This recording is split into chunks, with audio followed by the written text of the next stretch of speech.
The day you got all this.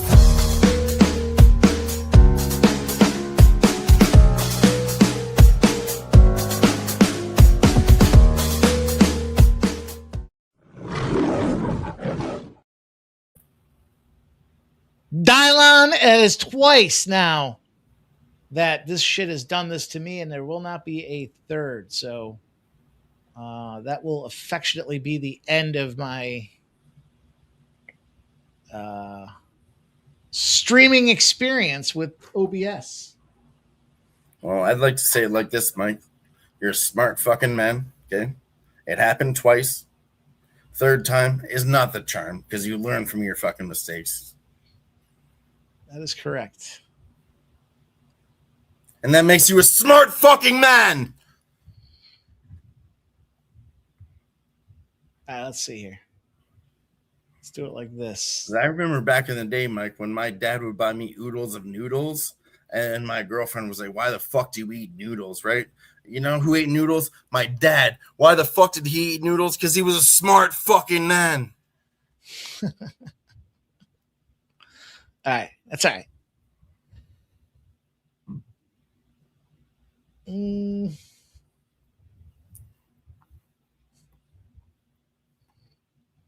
Let's see.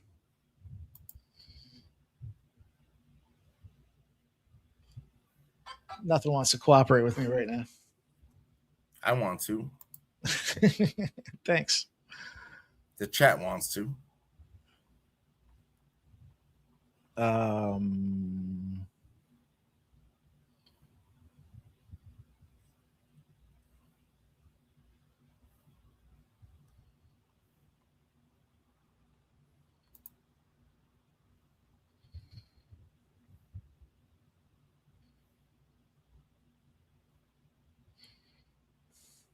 Man, Giants just smoking the Rangers 4-0. All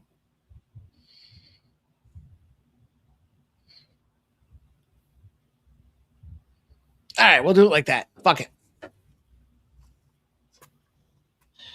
Appreciate everybody. Ken trying this thing out, trying to figure it out together. So, look, obviously it didn't work for us that time. Shit. But it's okay. We're back. Actually, in all fairness, this technology does stream way better on StreamYard than it was doing on OBS. Like right now, at least it's not glitchy and it's in somewhat real time right now. So we'll take that as a positive. Yeah, it just runs more megabytes. There's a lot more going on. All right, let me get into this description and try to fix it real quick.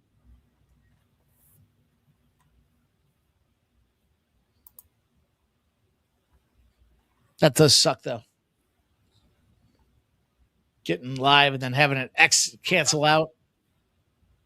Hopefully you guys all got the notifications that we're back.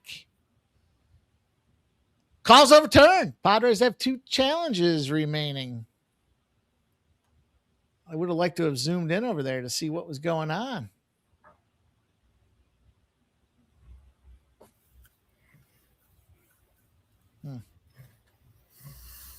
Well, let's look at it, Mike. I think that's actually the only game to bet on right now is the Padres and the Diamondbacks. All the other games are fucking sideways.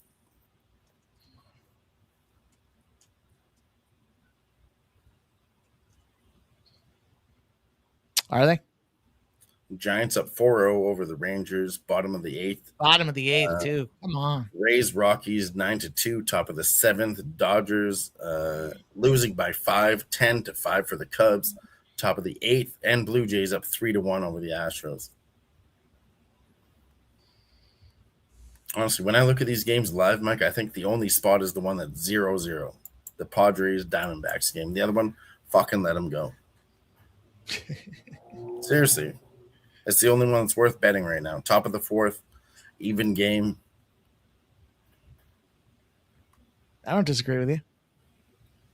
I mean, the only other thing I would do is like a plus 3.5 or whatever, but I ain't even trying to do that. Cardinals 13-7 now. Fuck. Dude, it's hard to believe the Yankees actually pulled ahead with their new boy there. Right.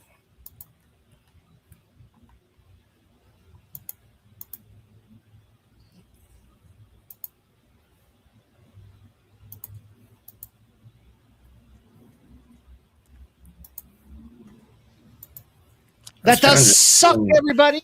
We are trying to figure some new stuff out here. So these are the growing pains, and we're going to do it now so that it doesn't happen during baseball season or football season. You know what I mean, Dylan? Fuck yeah. I mean, I'm actually kind of just chilling. You know? I came to hang out and just, do baseball and hang out with you, Mikey Money, and the rest of the chat here because I kind of smashed up today. I played a little bit of blackjack. I'll be honest with you, boys. And I hit a couple bets, so I'm up like $200 or $300 today. And I don't think I need to do more. I got the Texas Rangers plus 2.5. They're down by 4 right now. That's still alive. And then we got the over 8 and the Giants, the same game, Giants Rangers.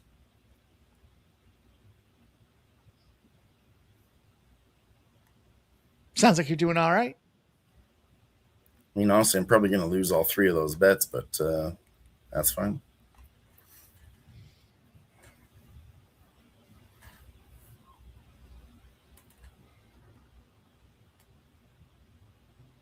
I just knew this was going to be a good weekend. Like I had Monday off for Heritage Day here in Canada. Tuesday, tomorrow, I have a first aid course I'm going to. So I still don't work tomorrow, Mike. I'll be off at it's like a 4 or 5 hour course. Anyways, long story short, I got an easy ass week. But to me, that means I'm not getting money from working, Mike.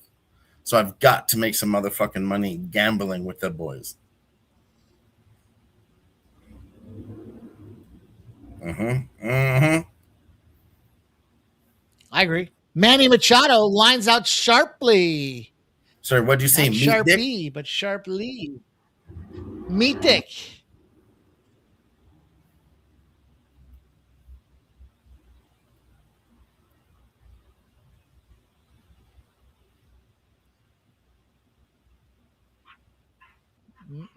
Dogs are barking. Oh!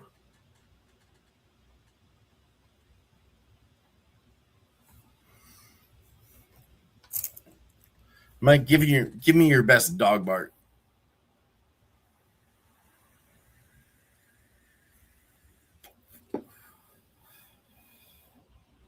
No? All right, I'll go first. Ow! Ow! X don't give it to you. Ow! Ow!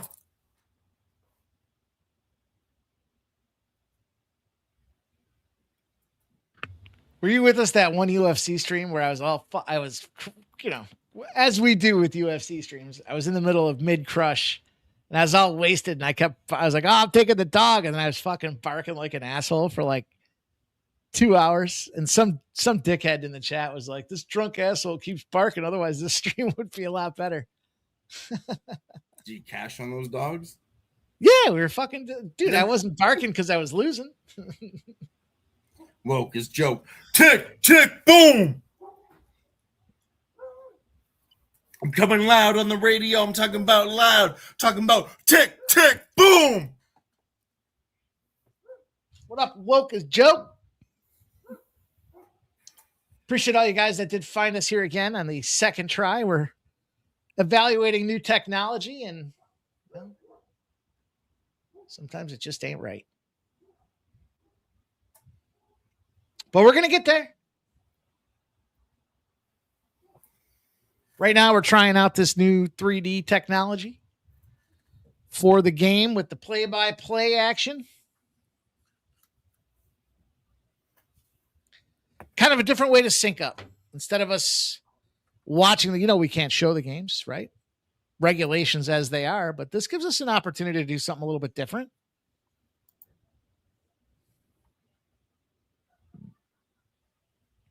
Kettle Marte. It's pronounced kettle? I'm not sure. Sounds right, doesn't it? No. No. Sounds like he's drinking tea. Kettle sounds like a real man. The old kettlebell.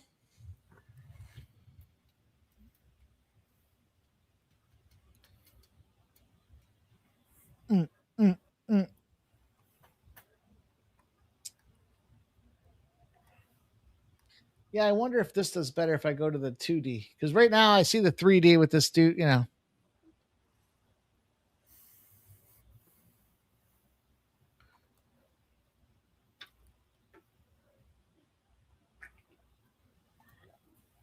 Yeah, I wonder if I go here to 2D, if that makes it any better.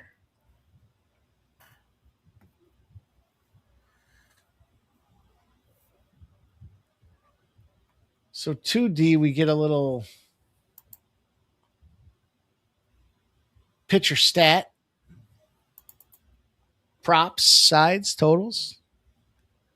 What's it look like? See more of the strike zone, less of the other stuff. I don't know. This game's been going for a long time here. Padres Diamondbacks, Mike. The over is up at 4.5, favoring it at -150. I think we might see some late runs.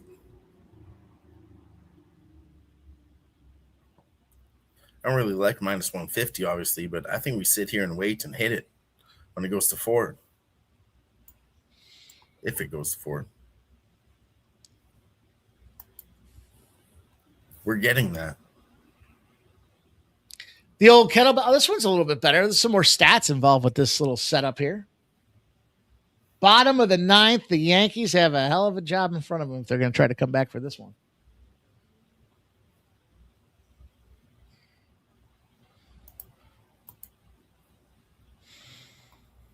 I said fucking your girl Zhen Wang is going to go out there and she's winning. And she just puked up set number 2. That figures.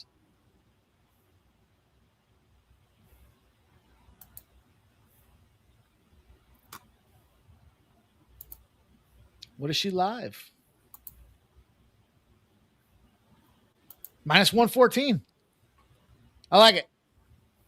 Jinyu Wang, WTA, against Daria Kasakina. She's -114. I'm going to take it again. Women's tennis? Yeah, why not? Are you doing a blue duck bet? Made the duck blue. Why? Because I've never seen a blue duck. Oh, there we go. I wanted to see what a blue duck looked like.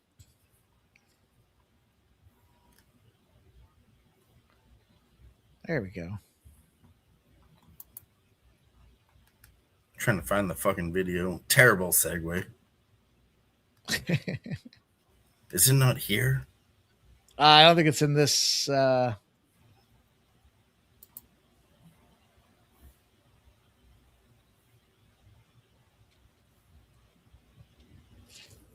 Damn!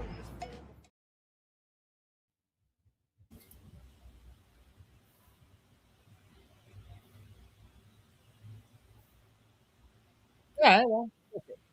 We're here. We're doing it. We're doing the thing. The thing with the guys. Appreciate everybody rocking with us here. That game did sail over the number. Pop out for Arenado. I'll tell you what. Surprisingly, now I believe this game day with MLB is now ahead of ESPN. So there's that. Well, Mike, I do have it here if you want to look at it. And there's that. I drew the duck blue because I've never seen a blue duck before, and to be honest with you, I wanted to see a blue duck. Yeah. Shout out to Billy Madison for passing the first grade kindergarten. The Billy Madison way. Seriously, I gave out James Duckworth at +121. I've seen this guy before. I've lost bets on him. And, he was the higher ranked player. I thought, this is not a blue duck bet, Mike, but I thought that I could get a free bet out of it. And even though he's +121, and if it wins, then I get +121. And if it doesn't, I get money to bet on something else.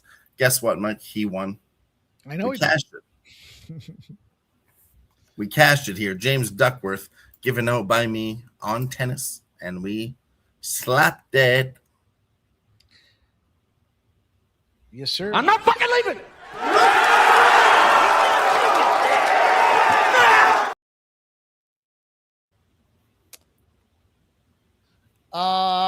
Not as much, Razor. I kind of like this. I don't know, the 2D. I don't know. I guess you can't really see the strike zone. There's less.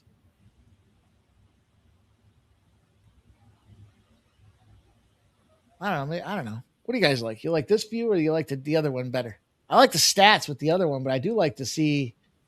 It was a little laggy. I don't know. We'll see.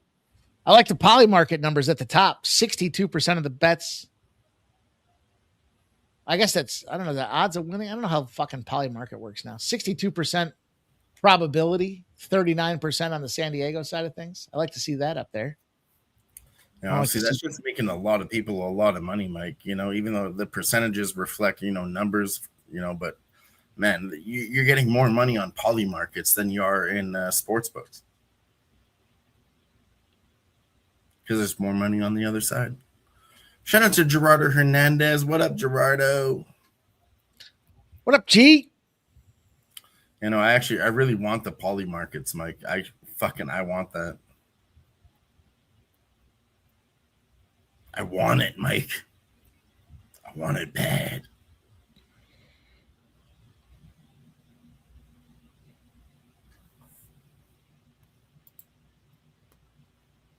I want it bad, Mike. There it is. It's beautiful. Take your hat off, boy. That's a dollar bill.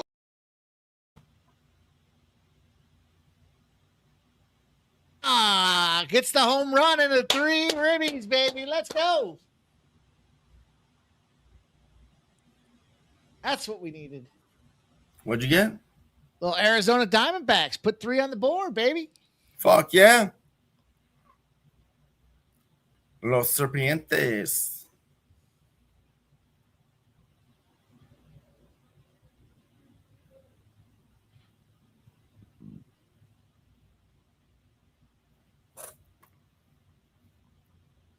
We are experimenting with some new technology tonight, you guys. So appreciate you tuning in with us. Scoreboard tells you guys right now, San Francisco Giants scored again, 5-0. Best part about it, you guys, nobody has to go out there and give us updates. We get them. We see them. See them right there. It's a general rule of thumb. You don't want to be the guy giving updates. Generally, someone's winning and someone's losing. You want a little piece of history, Mike? Yeah. Where did the rule of thumb come from? Back in the day, you could beat a woman, but you couldn't do it as long as it wasn't wider than the width of your thumb. Mm-hmm. You'd hit him with a stick as long as it was no wider than your thumb. You know what that's from? Mm-hmm. Boondock Saints. Fuck yeah. Yeah, it's actually a true story. The rule of wrist. What'd you say? The rule of thumb. They had to call it the rule of wrist then. They had to call it the rule of wrist. The funny man. You're the funny man. Tell us a joke. Shout out to Smoke and Mirrors with the gifted sub. Let's go, baby. Cheers, Smoke. I'll give you a good chug on this thing. Let's go. Smoke a Loke with another gifted membership. This motherfucker's been on fire, Mike, gifting us memberships. Not to be not noted on the Sports Money Network, on Sports Money Gaming. Smoke is our boy. Ride or die. He has been here, Mike. And this one's for Smoke. This one's for Smoke. This one's for Smoke. Do you trust that I do not want to see you die here tonight? Sir, yes, sir. Blue, you're my boy. Thank you, sir. Thank you, Smoke. Good, my boy. Cheers, baby. Do you trust that I've given you enough length on that piece of rope to your balls securely reach the floor? Wasn't supposed to go down like that, Beansy.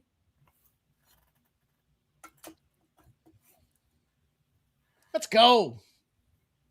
We got Smoke rocking and rolling with us out here, gifting a Sports Money membership. We got new technology in play. What do you say, man? Sports Money Network's getting it right for this NFL season, you guys. Stay tuned. Big line drive. That kid's probably got the best joke in that whole movie, Mike. That fat kid where he's like, you can't do me like that. My mom told me I'm the first one to graduate in my entire... No, man, it's not like that. It's cool. No, man, she showed me the knife. It's okay. Mitch is a lawyer, buddy.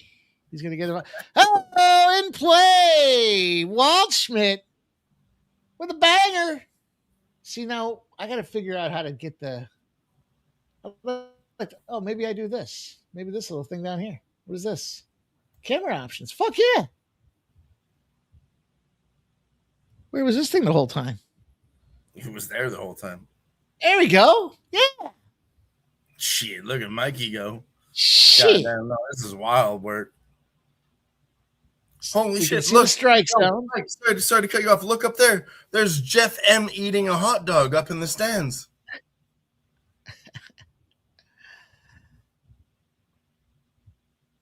There he is. He's chugging a glizzy.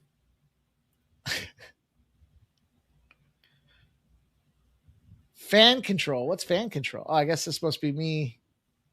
That's you. Oh, yeah. Look at this.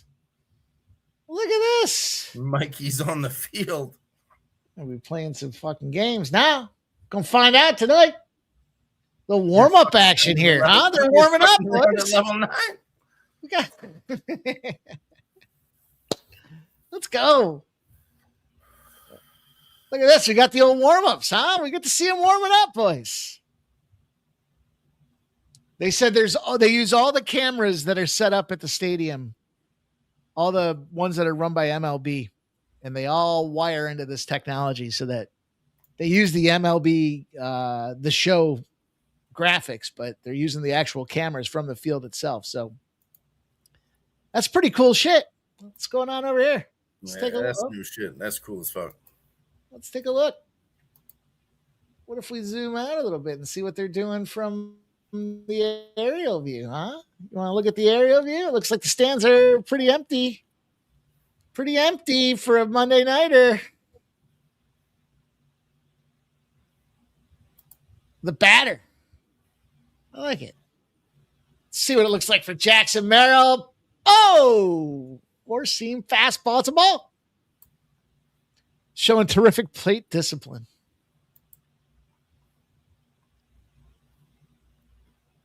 Oh, that one's in the zone. I kind of like this view. Cubs win. Let's go. Shout out to Hammer 69. Cubs win. I don't know. I think this is kind of a cool view here. The batter view. You guys tell me what you think here. We'll play through them all. I like the batter view. I just want to see the pitcher too. I move it to the left and then go a little bit above it. Move it this way, like this. Just I guess down to see where the ball goes if it goes up.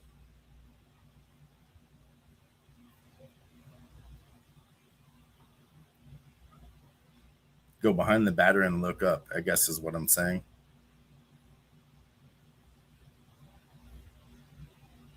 Like this.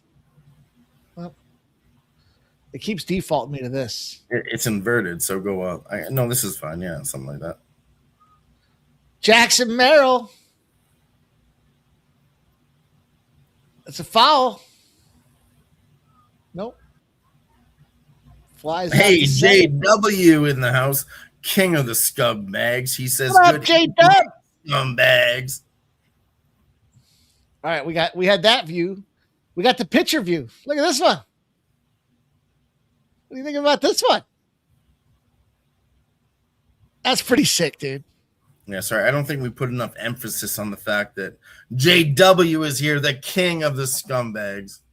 What up, scumbag?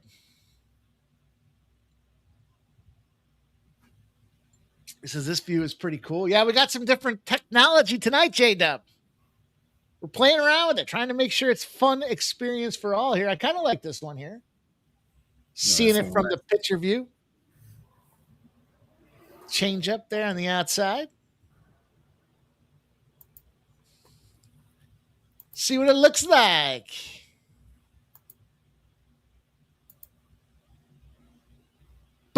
Boom. Oh, it drops down the frame. That's a fucking sick view right there. That's a sick view right there. Was he safe? I missed it.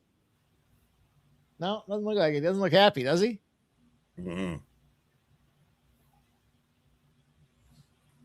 That was pretty fucking cool. What else we got for views here? Let's take a look at the next one. The strike zone. I think we've seen this one a little bit before. J-Dub says he looked safe. I thought so. I think the strike zone's pretty straightforward, right? We kind of know what this one is.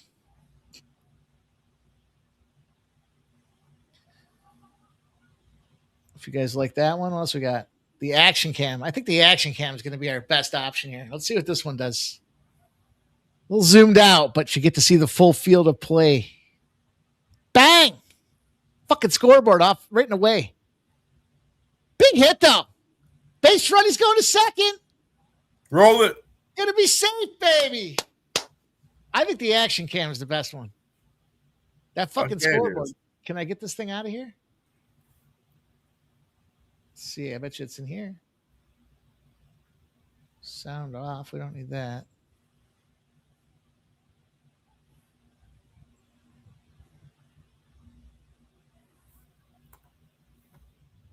Please hold.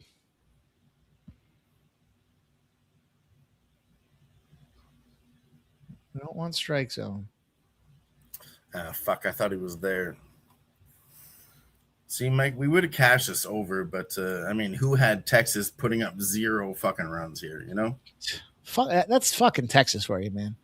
They either score a shitload. They're back at home. Remember, I was telling you the other day, Texas now, they were an over team for a minute. Now they're back home again, and it's like, we forgot how to score. You're totally right. I mean, I respected you on that, and I don't know much about baseball, but I followed the trend. And like you said, Mike, you know, it was 16-1, and I was hesitant to jump on that because I wasn't on that 16 fucking times and losing once, you know? I was on it 0 times. And you said, yeah, that's why you get scared of jumping on those trends because you weren't there, but it's a good trend, right? But I hit it once, and then after that, they went to play the Tampa Bay Rays, Mike. It went 3 times to the under. So you have to think after that, it's got to go back to the over, right? And it did. And I missed it. And now it's back to the under. Did you see that? They had the mound visit, and they showed the mound visit on the screen here. I don't know. You guys tell us what you think here. We're trying to figure out these views. I wish that scoreboard wasn't there. I'll look at that afterwards and see. Let's see what Bogarts does here. Off the mound visit. Bang! What's up? Is that gone? Is it gone? It's in play. Oh, he flies out to the right. Corbin Carroll, though. That's it. Corbin Carroll now batting. J-Dub. Yes, J-Dub. The Yankees emphatically shit the bed. They pulled ahead 7-6 after getting their shit pushed in. And then immediately followed it up with getting a beatdown. They got baby sealed. Baby sealed. They are clubbed. You want to do something fun right now, Mike? Sure. Smoke and Mirrors says, check your DMs. And I believe that we are allowed to play original fucking videos. So let's let it ride. This one's from Smoke and Mirrors right here.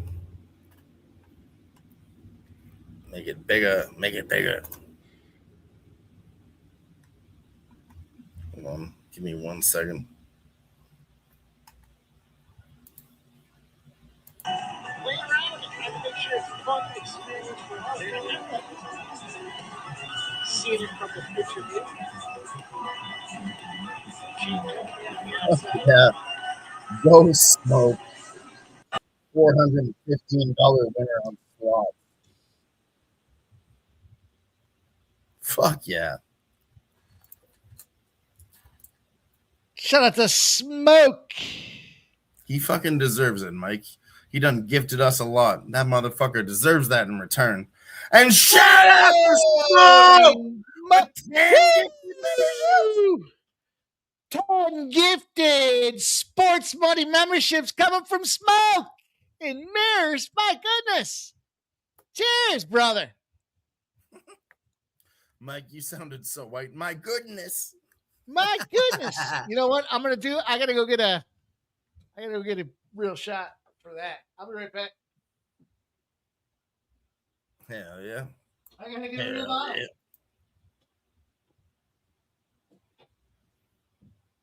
gifted 10 Sports Money Network memberships. Goes to Wesley Maxwell. Goes to Premium Picks 101. Goes to Ozana and Checkic 8420. Goes to Pablos Padros and Keith. Each and every stride, my man. Sal Kumar. Ronnie Tochi. Spence Hicks. Tio Hank. Subhuman Gaucho.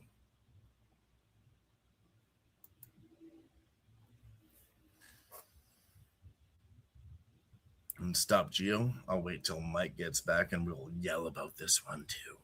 We'll yell about them all. And we'll do it right.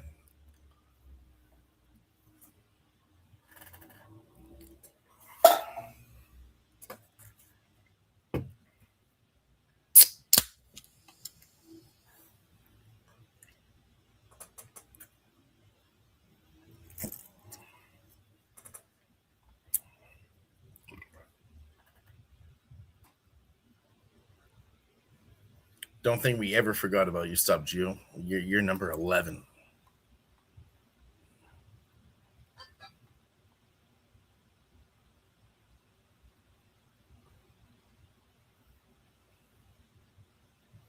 Let's go Rangers, put one on the board. Still a little fucking late, but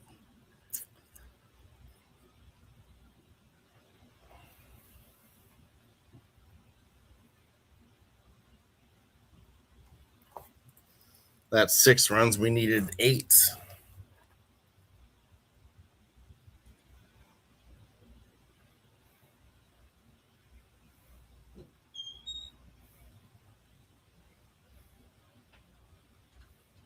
Oh, man. Smoke's busting out the big guns, baby. Let's go. I waited for you to get back, Mike, because Stop Geo gifted a membership also. That's 11 memberships in the last 2 fucking minutes. Let's go, boys. Let's go. Giddy up, baby. Yeah, I waited till you got back, but Stop Geo with a gifted membership. Smoke and Mirrors with 10. That's 11 gifted memberships in the last 2 fucking minutes, Mike. Let's fucking go. As our guy Sharky says, on a not so casual Monday. Let's ride. Woo! Appreciate you all. Honestly, truly appreciate you all. You know, giving your own money.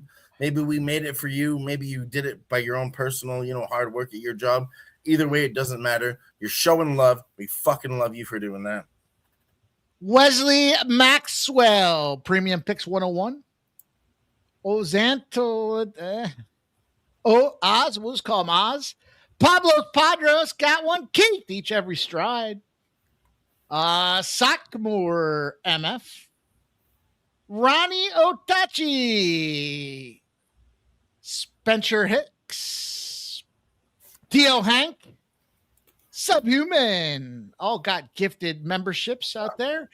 Brizzy 2K as well, you guys. Appreciate you guys, man. Let's go. Let's fucking go. 12 total tonight, says Smoke. Yep, he had 1. And then followed up with 10. Appreciate you, man. Rocking on, boys. Appreciate you guys. Yeah. Let's go.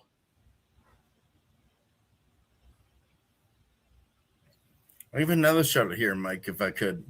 Shout out to our good friend, Sean Higgs. It's his birthday today. Happy birthday to Mr. Sean Higgs. He's been rocking with us forever, always supporting the squad. Let's go. Happy birthday, Sean Higgs. I always like to recognize my friends when I can. If I know it's your birthday, I'll give you a shout out. Well, because Chuck shot me out saying I need a little oil for the door hinges. Are they loud? Yes. Yeah. WD-40, very necessary. Little squirty. Stop Geo says he hears that gold level membership's a must for UFC this Saturday. Gonna be a big money Saturday. Man, oh man, oh man. We rocking, we rolling. Appreciate you guys, man. Thank you guys, Smoke. Appreciate you for doing that thing, brother. Shout out to our guy, Stop Geo. You guys rock, man. Seriously, I love all you guys. I've been here for 3 years. All you guys that have been here in the chat with us, You've been here since I've been here. Woke is Joke, Stop Geo. You guys are as much a part of this channel as we all are. We couldn't do it without you, and I fucking love all you guys. Even though I never met you, I have no idea what you look like. You guys have a special place in my heart. Let's go. We just wanted to get together and have some fun with you guys here, trying some new stuff out, trying some new technology out. Guinea pigging it up on a Monday, but I appreciate you guys, man. Thank you guys for being here, rolling with us.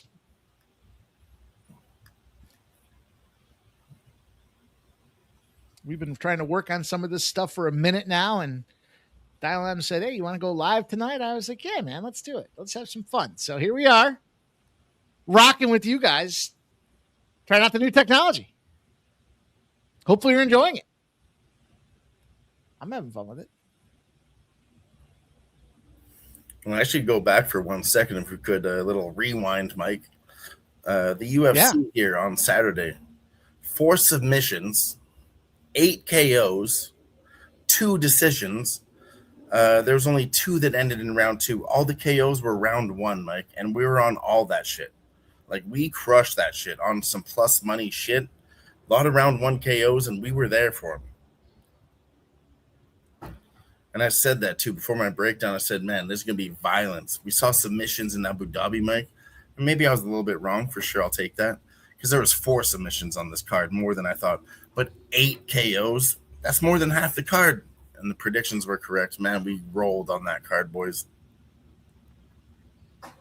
Shutting up the woke is Joke. Hey, man, we're not unit shaming nobody. We appreciate you guys all rolling, man. That's the thing. No matter what you bet. You spend your time here with us. We're all trying to help get that money. Hey, woke is Joke, ain't no shame. Well, actually, let me talk to him for 1 minute, Mike, because when I started betting 3-5 years ago, started small, $100 bankroll, right? I was doing $2 to $5 bets when I started hanging out with you guys, and I thought, maybe that's not enough. I felt like, I'll be honest, I felt like a bitch, bet more money, right? So I started to bet more. That ain't what it is, dude. I was losing in the beginning when I started hanging out because I just wanted to prove myself, and that ain't it.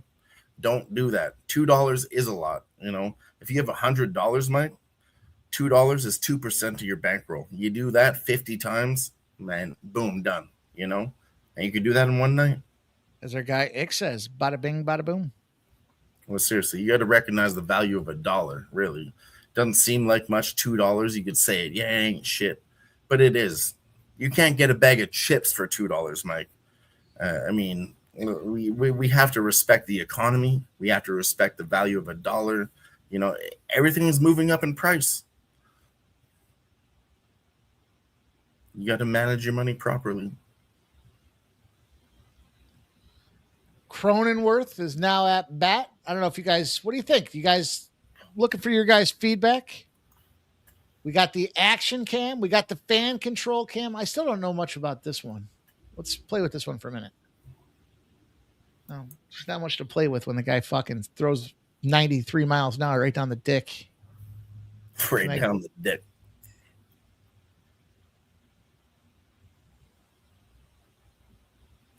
JW says, to be fair, that's Canadian dollars. Well, let's talk about it, JW. 33% extra. That's a lot of money. That's another reason why you got to consider inflation. Money's tight. You got kids. This is where you were saying this one here allows you to go from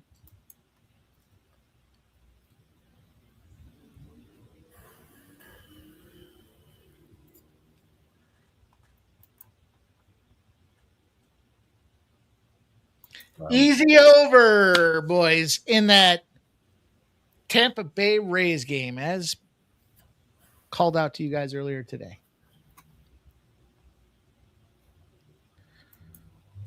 Which one? The over in Tampa. Say it again. It's louder. Over, baby. Tampa Bay Rays. The game went over. The game flew over the number, but Tampa Bay over 6.5. There it is. It's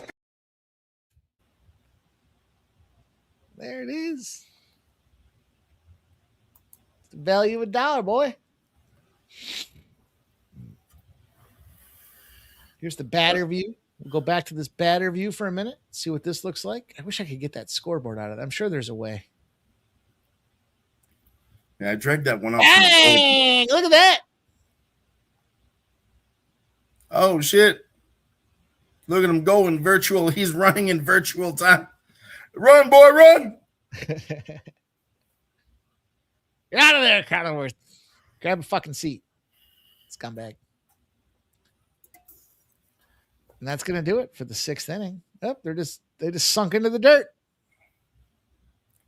I think sometimes, Mike, these clips don't hit because people haven't seen the movie. If you don't know, it's A Million Ways to Die in the West. It's a Seth MacFarlane movie. Before he was the Family Guy, he made that movie. How much money do you think he's made on Family Guy? Oh, fuck. Sick, ridiculous amount.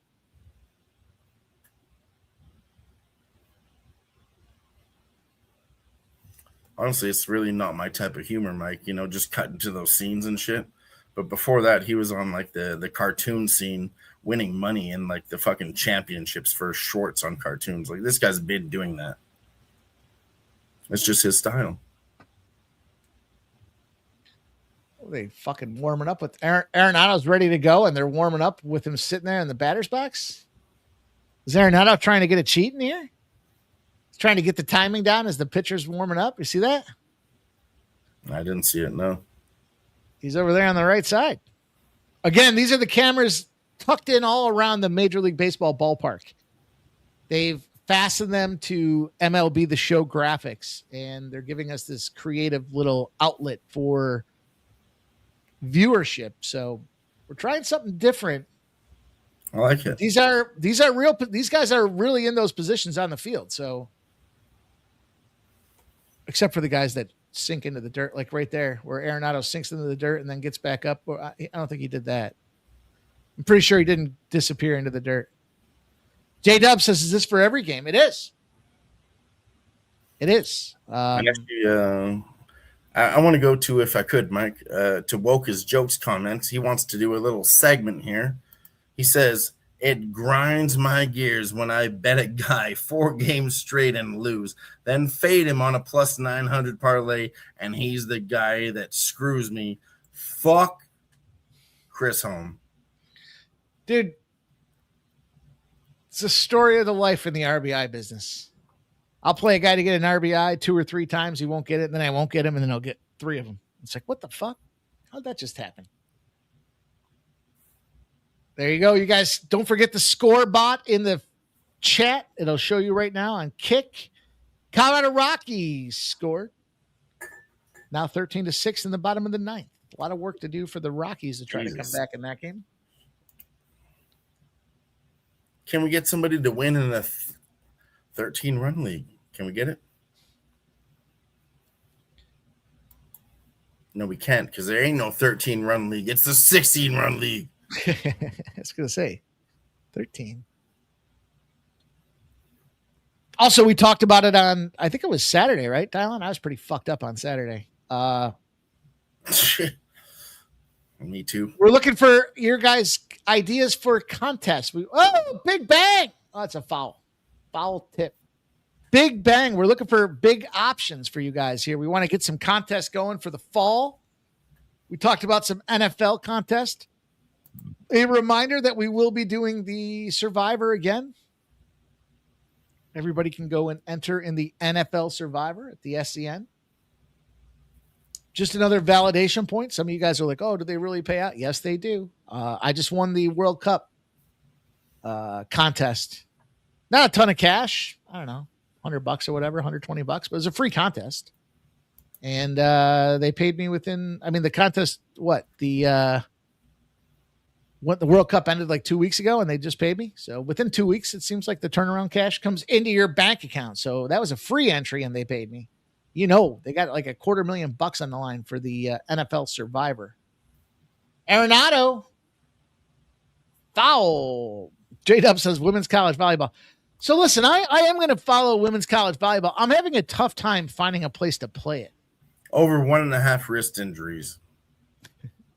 Those are viewers, though. I can't find a spot to play it. So that's where I'm struggling right now. I looked at even like Bet Online and Bet3. Maybe it'll change when the season starts, but I can't find anywhere to play it. Any women's college volleyball action. So if you guys know where to play it, let me know and I'll juice up an account for it. I just can't find anywhere to play it. Arenado. Did he just get hit by that pitch? Or was that just a straight walk? Walk. So Arenado goes to first. Yeah, J-Dub, I was disappointed, man. I spent some time. I'll tell you what, I like Penn State and Nebraska to win it all. If I was going to take a future bet in women's college volleyball, that's where I would go. Penn State or Nebraska. Penn State, Nebraska, and volleyball. Big Ten looks like they are going to show up and show out this year. From my research. Look at this. They got Michael King. They're pulling him out. They gave the mound visit. They said, you're out of here, King. 5 strikeouts for Michael King.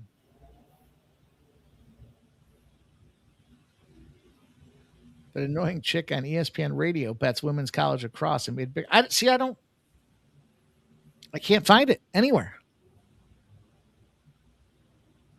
I didn't look for women's lacrosse, but couldn't find any of them. Pitching change. Yoku Matsui going to replace Michael King. What do you guys think? You like this view? Give us some feedback, man. You like this option here where we're getting something different to watch the game now as opposed to just the basic stat charts there? You're actually getting, and you're seeing what's happening. I wish I could see what was going on a little bit more in the outfield. Ooh. So that's a little interesting. But as soon as you let it go, it goes back.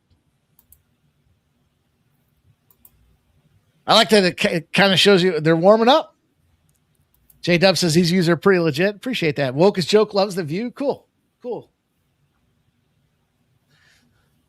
We spend a lot of time, guys, doing these live streams. We all have shows that we're doing and things are popping, but you believe you me, we got a group chat. We're all spending shit time behind the scenes talking about what can we do to make things better here. Stop Gio says, yeah, shit's dope. Appreciate that, man. That's it. That's what we want to hear from you guys.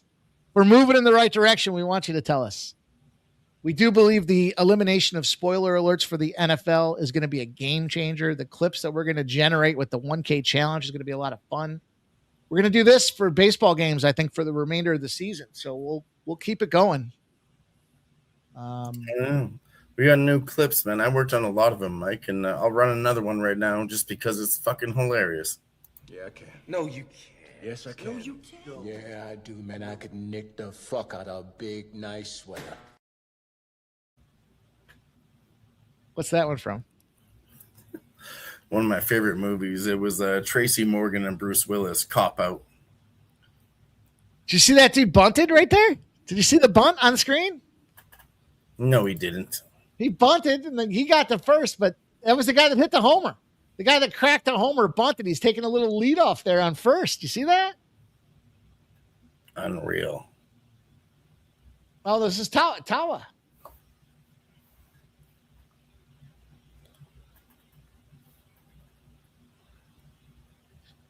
No, Tawa's up there now. Tawa's the guy that hit the home run. So this is the guy. He's already got a homer under his belt tonight. 2 for 2 with a homer and 3 RBIs. Let's go, Tawa. Tawa-san.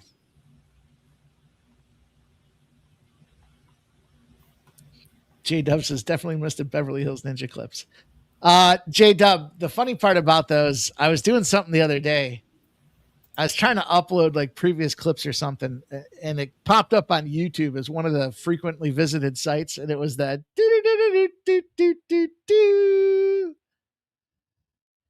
everybody was kung fu fighting. You guys remember those? Played it so much, our friend Jim got pissed. Those are fun times, weren't they?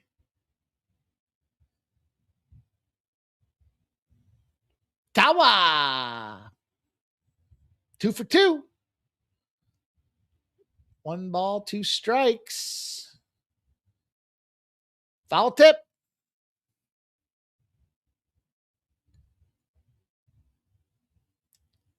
Look, the Rockies are trying to come back. 13-9. Bottom of the ninth. God damn. I was looking at that over when they were tied, and I should have taken it. Honestly, Colorado Rockies are not to be disrespected this season, Mike. You know, they go over, they'll lose, whatever, but they fucking play. They go over. Tawa strikes and it's in play. Oh, does he get flied out? Yeah, it looked like he flew out. Did you see how Del Castillo wouldn't move off the middle of the... Did you see that? You can see it.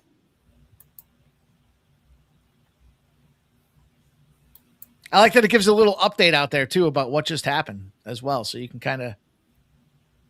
This is pretty good. Wokus Joke says you need a Chumbawamba song clip. Tub thumping. You know what? I like that clip idea, but I don't like clips where we're talking about losing and coming back. We get knocked down, but we get up again, but we don't need more than one losing. And play, no out.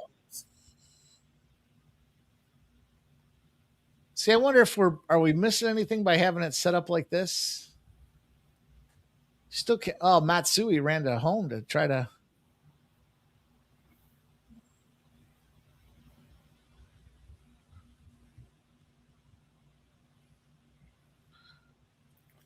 I do respect the clips from the chat though. It's a good clip, Mike, right? I get knocked down, but I get up again. You're never gonna keep me down. I get knocked down, but I get up again. We got a little mound visit. Right away. Phoenix Mercury defeat the Chicago Sky. I believe I gave out the over in that game. Pissing the night away. He drinks a whiskey drink. He drinks a vodka drink. He drinks a lager drink. He drinks a cider drink. He sings the songs that remind him of the good times. He sings the songs that remind him of the better times. Don't cry for me, Mike. Ask your angel. Sorry, I'm done. I'm a 90s kid at heart. What can I say?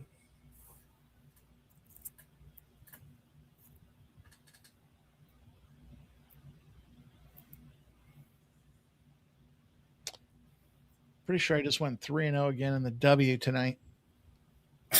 In the association. Oh no, I didn't. I didn't get to. I'm 2-1 tonight in the association. That's fine. What does that make you? 10-1? Last 11? Fucking killer is what it makes me. Nobody knows Beaver Ball better than me. Honestly, I will. I'll give you your props, Mike, but I'll say one guy that did, and it was our guy Parlay Tease. Sure. R.I.P. him. He knew those shit. You know, someone's got to take it over. Who's going to take the reins now that he's gone? You know. You know what's funny is when I first started talking to Parlay Tease, I watched his WNBA show and I messaged him one time and I was like, dude, let me come on and talk to you about some WNBA. And he didn't respond to me for like 2 or 3 weeks. He kind of gave me the fuck off, basically. And then after like 3 weeks, he's like, dude, I just saw this. This is a true story. He's like, I just saw this. And he's like, my chat is relentless. If you don't know what you're talking about, they'll fucking hammer you. And I was like, that's fine, dude. I'm ready to go. And nothing came of it. And then like a month or two later, he saw me doing something with that other channel. And he was like, comes back to me and he's like, dude, I didn't realize who you were at the time. He's like, anytime you want to come on, let me know. That's fine. And at that point, I was doing some other stuff. So I was like, all right. That's how I ended up getting involved with Tease. Then we started talking about some mutual spots in Philadelphia. And then we started trading best bets and tips on WNBA together. And then he hit me up first. He's like, dude, I need some help in the NHL. What do you think? I gave him some NHL plays and we became friends after that. Gambling galvanized our friendship. Yeah, he taught me a lot, Mike. You know, I remember one thing he said that still sticks with me to this day. He said, looking at the WNBA, I'm not seeing it right now. You know, I'm not seeing it right. So I'm not going to give out bets today. And that's okay, you know, and he taught me that. And then another thing he said, Dylan, you're out here giving bets to your homeboys, your friends, your family, even if you're in the chat, you know, we're out here giving winning fucking bets, you know, this is not a fucking joke. It's not a game, you know. And that's when I was only 1 year into it. And honestly, Tease taught me a lot, man. He put me on. Dude, he used to go to the corner store and do the parlay tickets, and he'd call me up and he'd be like, dude, I'm trying to do some 8 and 9 leg parlays. And I was like, yeah. And he's like, can you give me like 4 hockey plays? And I'm like, well, there's only 5 games on the card today. He's like, that's all right. Just pick 4 of them and I'll change them up around my parlay ticket. It was just fun stuff. Mm-hmm. I remember, honestly, one time it was huge, but this is how I always remember him, where it was a UFC card, Mike. And he came through. He said, yeah, man, I'm losing. I need to make some motherfucking money. And he was already on Sean O'Malley. We already all were. This was against Aljamain Sterling, right? And he said by KO round 1, round 2, but I think he gets it done. Anyways, he comes through. He wanted to put $2,000 on that spot. And we said, yeah, I agreed. So we all put it on there. And between me, Ix, Dadfather, Parlay Tees, we just cashed like $10,000 in one fucking night. Shout out to Stop Geo. He's talking about a lot of people hated him, but shout out to one of the GOATs in the industry and Mitch Wilson. Learned a lot from that guy. I agree, man. I met some good people over there doing some of their Become a Capper contest way back, like 6 years Sorry ago. to cut you off, Like Mike. Who's Mitch Wilson? He was the founder of one of the other channels over there and grew up. They've got like 280,000 subscribers out there. Kind of created the every game, every day bets on screen. And I'll tell you what, I think I try to model a lot of my, the funny thing is, dude, and this is what I liked with what he did. A lot of people are like, well, did you bet it or not? And to me, if your breakdown's full of shit, it doesn't matter if you bet it or not. I'm going to call you on it. So if you watch if you watch some of the stuff, and then some people are like, well, did you bet the other side of it? Well, no, I just think your breakdown's not factually accurate. Well, don't put that in the ether then. Don't jinx me, kind of was the concept, right? Sure. And he would call people out and be like, that's just a terrible take. And it wasn't about the pick as much as it was just about the way he saw the games. And it kind of gave that confidence, emboldened you to say, like, dude, I disagree with what you're saying. I respect you as a person, but I disagree with what you're saying. And he was definitely fun to watch back in the day. So you're right. He's got a book out now, too. I'm not going to shout any of it out, but respect it. I think it's called Miami Mitch. Shut the Hey, Money says, yo, boys. Wilkes Joke says he's laddering Scooble over 7Ks tomorrow. Just another reason for people to hate the Dodgers more. But guess what? The other owners could have ponied up the money, so screw them. Dude, the only problem I have with that Wilkes Joke, I don't disagree, and I like what Scooble said. Don't be mad at the Dodgers. Other teams had a chance to get me as well. I get that. The problem I have is that the Dodgers now have the Dodgers now have $1.1 billion with a B, $1.1 billion in deferred money, deferred salary, $1.1 billion. It's Bobby Bonilla Day forever and a day. And I think part of that's because the owner's 1,000, and as he passes away, he just wants a championship. He doesn't care. I just don't like that. So I don't disagree. And, like the Guardians hoarding a bunch of assets, I'm cool with all of that. I'm cool with it all. There should be a salary cap. And I said this before, I think baseball's different because they they truly treat players like commodities, meaning,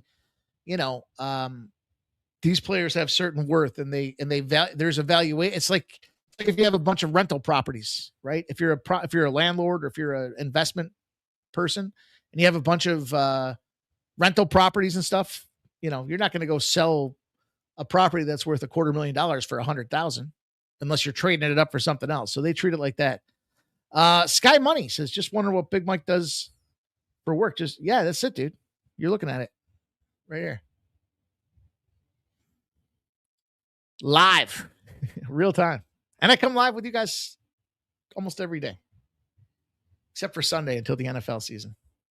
Stop Jesus Gigolo. No, I don't have a stable of hosts. I'll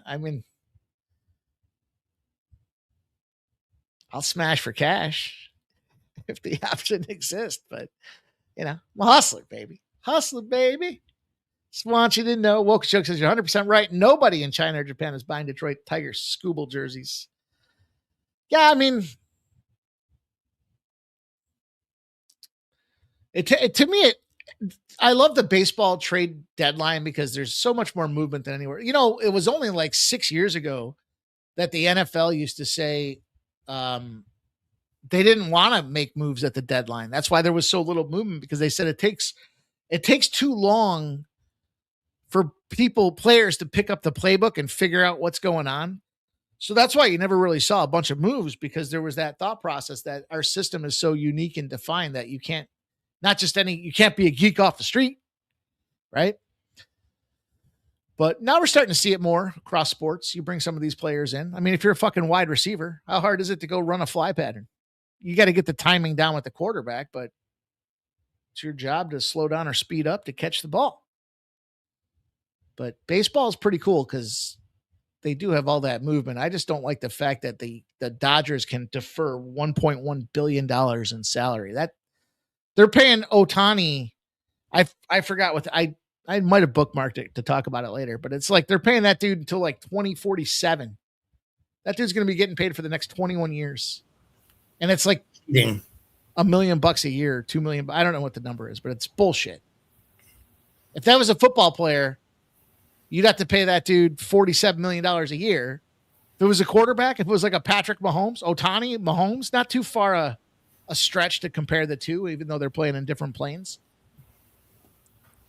Mahomes ain't getting $1 billion in deferred salary. They got to eat some salary cap for that fucking guy. Mm-hmm. Mm-hmm. I'll tell you, Mike, I've been working on a plan, right? My little nephew, my brother said he needs to be an athlete. Nothing special, right? But teach him how to pitch, teach him how to hit, and maybe we could make some money off him. But we're not going to lead him to do. He can do whatever he wants, of course, right? But I swear to God, Mike, at 3 years old, my little nephew, he's throwing pretty fucking strong, dude. The way we're teaching him, he's really good for his age.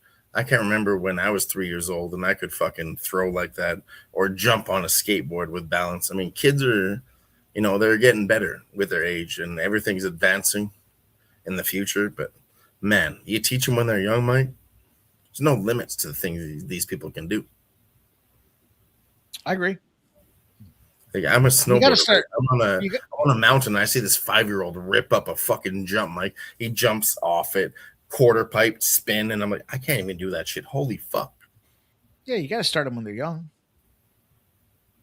Not very many people can pick something up at 20 years of age and all of a sudden they're a fucking savant, right?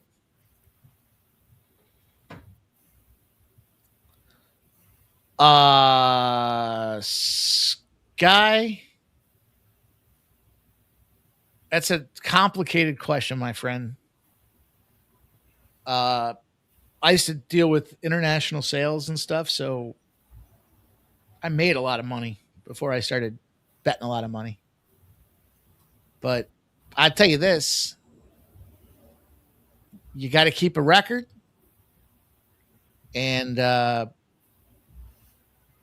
if you think about it this way, $300 a day profit is over $100,000 a year.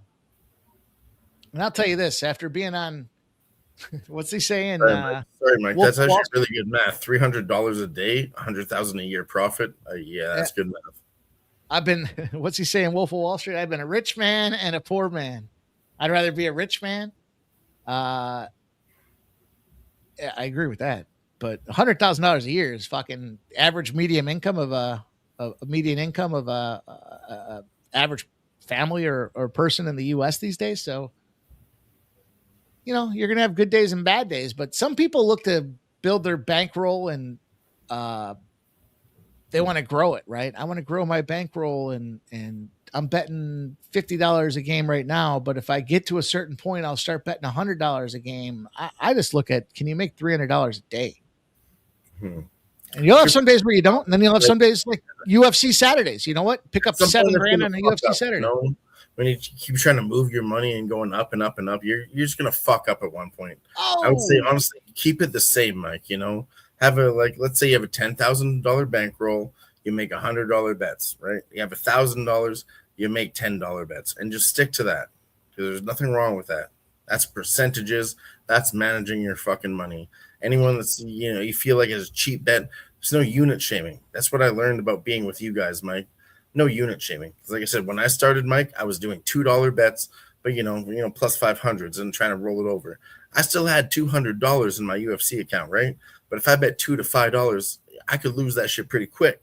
And it made me recognize the value of a fucking dollar, Mike. You think $2 to $5 is not a lot of money? Go ahead and bet that 10 to 20 times. And then you realize very quickly, that's a lot of money, Mike. And then you lose 200, you put in another 200, you make $2 to $5 bets, lost it again. All of a sudden, $2 to $5, that's a lot of money. Wokus Joke says you got to count the cost of a Russian bride immigrant green card. I mean, look, dude, that's why I commented on my previous life, right? Because I also read somewhere that you have to have 7 streams of income to be financially independent. So I spent a lot of time reading back in the day on a lot of this stuff. And once you get to a certain point. Streams of income to be wealthy and independent. Look at that, an error. That's an error. Guy's going to run home. The Padres are going to score. Campusano gets to first with a base drive or a line driver out to the left side, and we saw it here real time. What's the score? It's going to be 3-1, it looks like. Oh, Runners on first and second now as well. Or is that first and third now? That second baseman advanced to third? I'm not sure. It was 3-1. I think they're about to get more runs. Could be wrong. But you got to manage your numbers, you guys. First of all, you guys got to track your bets. That's the most important fucking thing you can do. Track your bets. How do you know if you're winning or losing? You don't. And then some people think I won 2 in a row. And then surprisingly, when they start looking at the numbers, they actually lost 2 in between the 2 in a row, which is crazy. Like, people forget their losses and remember their wins. I stew on the losses and forget my wins. But you track it. You got to track it. You got to see where you're good and where you're not. I remember we had a buddy that was an over better, Dylon. Loved his overs. And then it became an under season and got crushed on it. Everything was over and got crushed a little bit. And it was like, yeah, dude, you got to stop betting overs and start betting sides. I used to bet the last season when I won 156 baseball units there, 154, 156. I can't remember. I started out the first half of the season. I was betting a lot of fucking sides. And I was like, man, I'm like 50-50, like 60-40 in sides. But then I looked at, and I hate betting totals, but I started looking at totals. I was like, man, I'm winning 70-30 on totals. I fucking moved away from sides. I rarely gave out a side bet. I almost moved exclusively to totals. And my bankroll soared because of it. But you wouldn't know that if you don't take the time to track your record, do it in a sortable process where you can literally Google Doc, Google Sheet. Wokus Joke saying that. Very true. I'm old school, but Excel works just fine. Yeah, Google Sheet. It's free. You can fucking access it from your phone, your tablet, your computer. You can access it from anywhere at any time. Google Sheet. You got a few minutes. You go in there. You create a sort real quick, a filter. How am I doing in MLB? How am I doing in NBA? How am I doing? Where am I winning? Where am I losing? More importantly, where am I losing? So I don't keep doing that.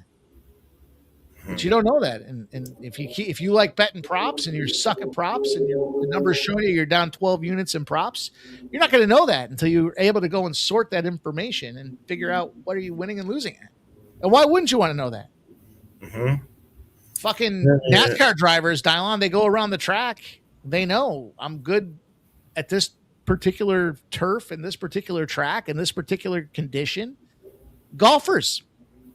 Let me tell you something, Mike. My grandma, she was a financial planner, right? God rest her soul. She's now passed away, but I was talking to her about gambling, and with my whole family, and they were just, whatever nobody wants to hear, right? But when I talked to my grandma, and I was like, you win this, you get this amount of money, $25 gets you $20 back, and she was like, that's actually pretty good. Long term, that's going to get you 6.5%. Like, she was fucking smart. She picked it up on it like that. And she was the only one that was interested by the numbers, saying you do it like this. And that's actually pretty good because as a financial planner for her, Mike, 4.5%, 5.5%, that's what you're going to get when you do stock markets, investing, blah, blah, blah, whatever. But I told her, we could do 6.5% if we do this the whole time. And she was like, wow, that's really good, And Dude, I did that thing last year where I showed what we were doing in baseball, and I showed we were beating the S&P, and the S&P is like the financial metric for like sustainability and success, right? Like that thing grows more. Just basically put your money in the S&P index, and it's going to grow regardless of what you do to it. And we were crushing it. Like it was like I can't remember if it was 8%, and we were growing at like 30%. It was something fucking stupid. The numbers were so sick. Sky Money says, I guess the better question is what's an ideal bet amount if you're shooting for that $300 a day? That's going to depend. That's going to depend on, I'd say, 3 variables. 1, how many spots do you bet a day? 2, the most important thing is what's your win ratio? And do you have $300 to spend every day? And then 3 is your bankroll, right? So some guys will be like, I bet 3%. This is a 3% play. This is a 4% play. This is a 5%.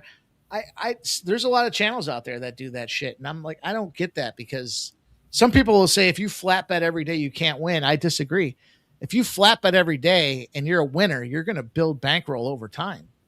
And, a good example of that process and consistency is, I'll go back to that. I talked about it the other day.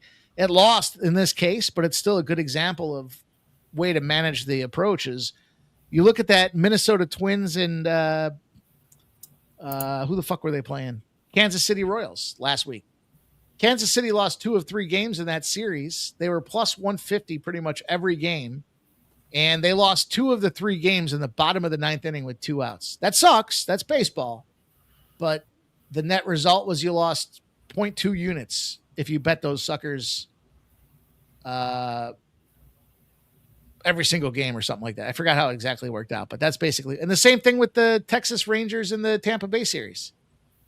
Betting those dogs 2 or 3 times, they led every single inning but like 2. I should have gone to the under in that series, Mike. I fucking called it and I didn't do it. But you're totally right. It switched the other way. I know exactly what you're talking about. So you got to test. If you're I showed the numbers before. Some guys think they're big dicking. My unit size is $700, and my unit is 6 inches. I showed if you reduce your, and some guys said I was like a car salesman or some shit like that. Which porn stars have said 8.5 inches is good, Mike. I showed if you reduce your unit size by 30%, you can bet 25% more games, and your winnings are going to go up 60%. I had the metrics all laid out the way it worked out. But hold on, say that again. If you bet a slightly smaller unit, you can bet more games. And if you're winning at a 62% rate, you're going to win more. You're going to increase your winnings. Maybe it was 35%. I can't remember. But bottom line was, you don't need to be betting $1,000 a game. If you're winning at 62%, you could bet $250 a game. You bet 4 or 5 games a day, 6 games a day. You win at 65%, 62%. If it's sustained, it's not just an anomaly. This is where I always say, stop following the dudes on Twitter that won 9 of their last 10. Those guys are going to start losing. They're going to lose 4 of their next 5, and you're going to start. I won 9 of my last 10, Mike. What the fuck, man? Yeah, I won 9 of my last 10 too, and then guess what happens? I puke up too. You know what I mean? Wokus Joke says it's ironic that you mentioned the S&P. Depends on your lifestyle and what your goals are. S&P is sure bet if you're investing with your eyes closed. So, yeah. Single dudes who love the dopamine. Well, listen. Sorry, Mike. I'd like to take the floor here for just 1 second if I could. Sure. Before I fucking started fucking with you guys, dude, I followed all the losers on Twitter, okay? All the losers. It looks good. I told you the other night I was following Red X, and it was fine, but I didn't follow him. I listened to him, and he was doing better than his bet suggested. And then I was like, yo, what the fuck are you even doing here? And then I actually, Razor promoted Clint a couple times, so I found Razor through Clint because they shared each other's posts. But if it wasn't for Clint, Mike, I wouldn't have found Razor. And then once I found Razor, I was like, yo, this guy is actually fucking killing it. And then I, of course, you and where we started from, you guys taught me everything. Mike, you and Dave and Razor and Ixnizzle and Jimmy Gomez, where we started from, You guys taught me everything in the live sweat. Like I was just a little fucking boy. I'll be honest. I was, like I said, I was doing $2 to $5 bets. You guys taught me everything, and look at me now. I fucking love you guys. And Mike, I want to give you your flowers while you're alive. You taught me a lot, dude. While I'm alive, Well, you got to give your friends your flowers while they're alive, because I got a lot of dead friends. You got to tell your friends you fucking love them when they're alive. Mike, I fucking love you. Okay? I appreciate that, man. Listen, track your bets, you guys. You can't figure. And by the way, you're not 10 bets. You're not 100 bets. I tell people all the time, you really can't see anything until you're 1,000 bets. You're 1,000 bets deep. You can see who you are. Some guys will go 10-1. Like, man, I'm so good, but is it sustainable? And to your point there, Dylan, that you talked about earlier, where it's like, I'm not seeing it very well. Like, you still got to bet through those instances, because you never know if you have a bad day. Like, I never want to give it back, right? Like Jeff and I talk about this all the time. I just had a great day. I don't want to give it back, but maybe you're just a little more selective. It doesn't mean you don't want to find winners, right? You got to be a little more selective about the plays you go after. But Shark and I talk about it all the time.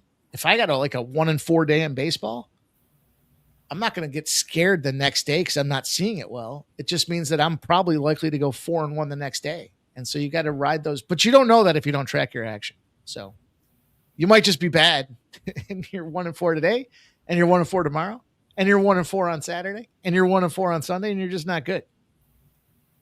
And then that's when you come follow us, and we'll help you get better. But I think what's cool about what we do is it's not just about here's the play. We talk about how we got there too, right? Mm-hmm. This is what I like, and this is why I like it. I like getting a refill. I'll be right back. Remember one thing you always said, Mike, and it sticks with me. You said, we're not just taking pops over here, okay? We're not just firing away fucking money. These are adjusted angles that we're firing at. When we're doing these live bets, 3 plus 300 plus 600.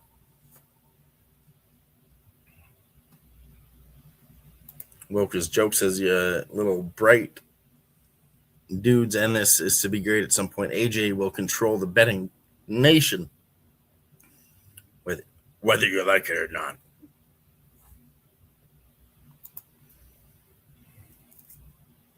Cheers.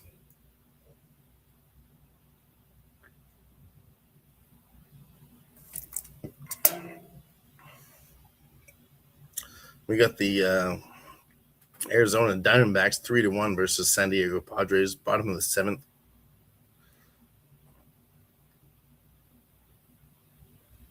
I'm looking at plus 2.5, but it's minus 225. Thought we could get there. What do we got on the total? 5.5, 2 more runs.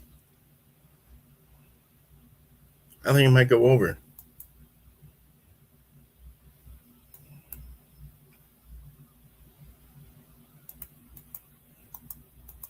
I'm actually going to take this live.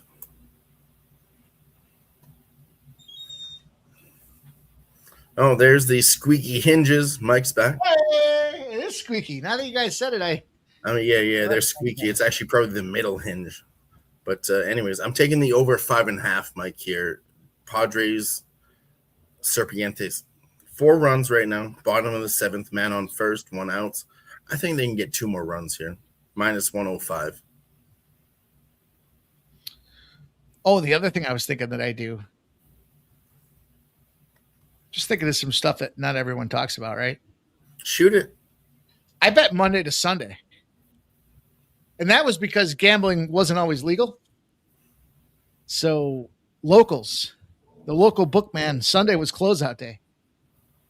Yeah. So you get to Sunday night football. Monday wasn't the catch up. That shit's tough as fuck. That's some different shit. Yeah, Monday wasn't the Monday night football game wasn't the bailout game. That started a new week. So by betting that way and being a flat better, if you win enough over the course of the week, when Sunday comes around, Sunday night, you're getting paid out by your bookie. So I try to use that. Yeah, I build up Monday, Tuesday, Wednesday, Thursday, Friday, all gear up till Saturday. And then Saturday with UFC is firing away. And then Sunday with the NFL about to start. Sunday night, cash out. I Same guess bet that amount was, every week. Same bet amount, Dylan, every single day. Same bet amount every single week. Just keep the bankroll the same and then take out the difference of what your bankroll was. But you got to figure there's financial numbers inside of all there. I was going to ask you this, Mike, though. Do you defer your bets differently when you're betting against, like, you know, a bookie, a personal bookie, or a sports book? Is it different? No, I keep it all the same. Because honestly, I've never. It scares me to bet against a bookie. You know, the shit you see in movies, like just a mafia or just a person, right? Rather than a sports book. Does that change your mind? Does it change your psyche when you bet? When I first started betting, I had a bookie that let me go on. I never had a bookie, Mike. That shit's crazy to me, and I never would. You know, it's scary. No, I had a guy that let me go on the hole pretty good, and it was bad because there was one point where I was down a lot, and my brother and I used to talk about the lead pipe, and he's like, "Oh, the lead pipe's going to come crack your fucking kneecap for you." I don't think they do. They want you alive so you keep paying. I just happened to catch a lot of winning bets that got me out of the hole, but there's one week. You guys, if I showed you the one particular week, and the funny part is it was aggregate up to that. So if I showed you the 1 week as a number and hole, and you'd be like, "There's no way you bet that much in a week." But then you got to think about it over the course of the month and a half before and the month and a half after, how it got to that point. Mm-hmm. Sick. You wouldn't believe me. Even if I showed it to you in proof, you wouldn't believe. How could you bet that much money? But you do it on credit with a bookie. You know, honestly, I was on Bet Online. Honestly, I didn't believe myself, Mike, when, you know, I get to these platinum rewards and they're like, "You bet $100,000. And I'm like, "No, I didn't." But yeah, I did. Smoke. I had a local that used to fucking work at a restaurant, and I'd go in the back door of the restaurant. And every time I went, regardless if I won or lost, I'd go in the freezer and get a steak and a lobster every single time. Didn't matter.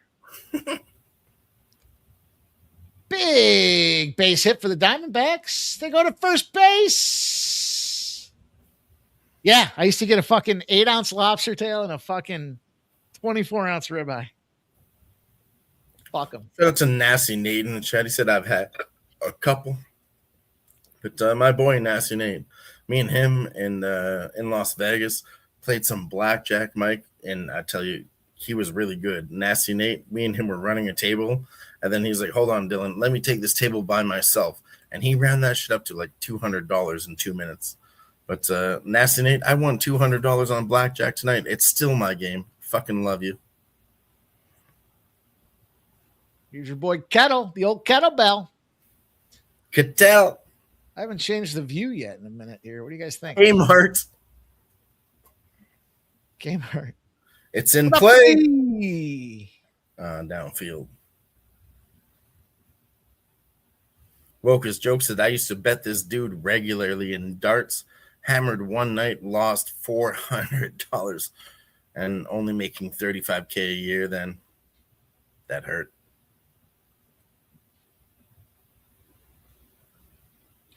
Jeff used to bet one of our buddies. It was we had a foursome of golfers that would play every Saturday, Sunday. Like a lot of you guys talk about playing golf now. We used to, you don't even begin to believe how many times look at that. Nice view. How much golf we used to play, but they would come to my house on Friday night.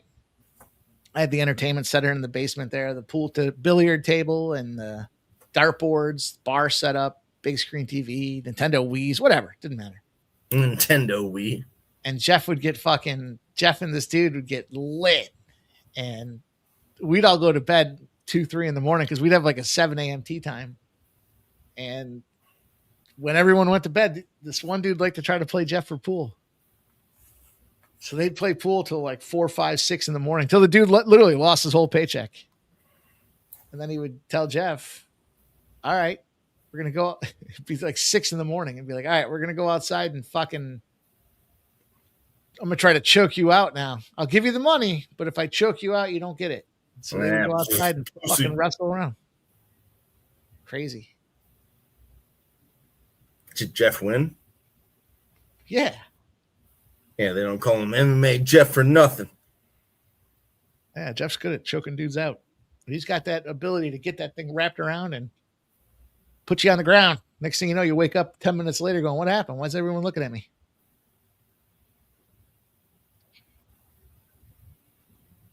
Love it. They bet darts. We bet darts. That's what these guys talk about playing darts, and it makes me chuckle. Woke's joke. Too good at darts. Yeah, you're not allowed to talk shit till you buy a board, Mike. I'm not buying a board. And when I fucking I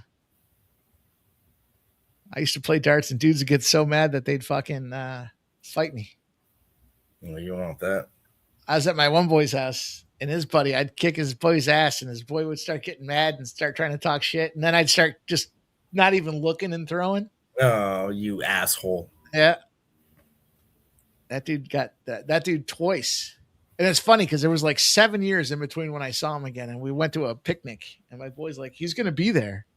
I don't care if he's going to be there or not. He's like, are you going to cause trouble? I'm like, no, I could care less. I beat him every time we played. I don't care. Has he been practicing darts for 7 fucking years? We're going to a fucking park. What's he going to do? Get mad?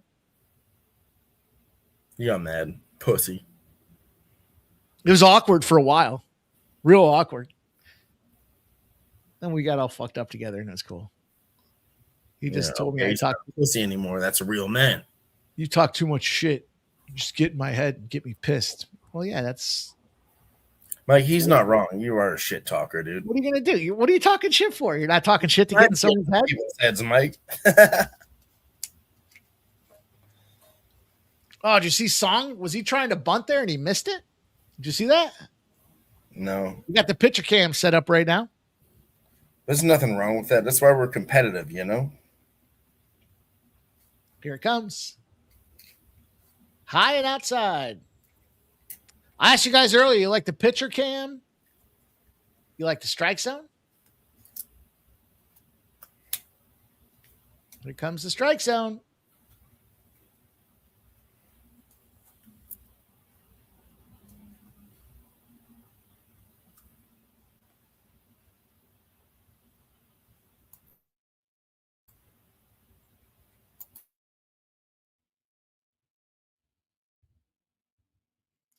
Woke's joke, that's exactly how I used to play.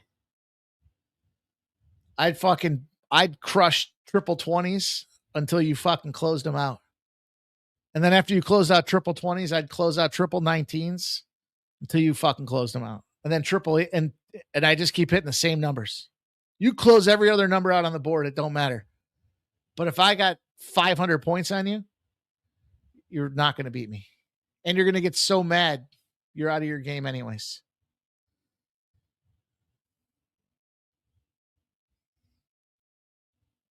All right, so that's the I also stopped playing shit because of that. Here's the action cam. What about this action cam here? Oh, there we go. I think I like the action cam the best. Yeah, definitely the best one.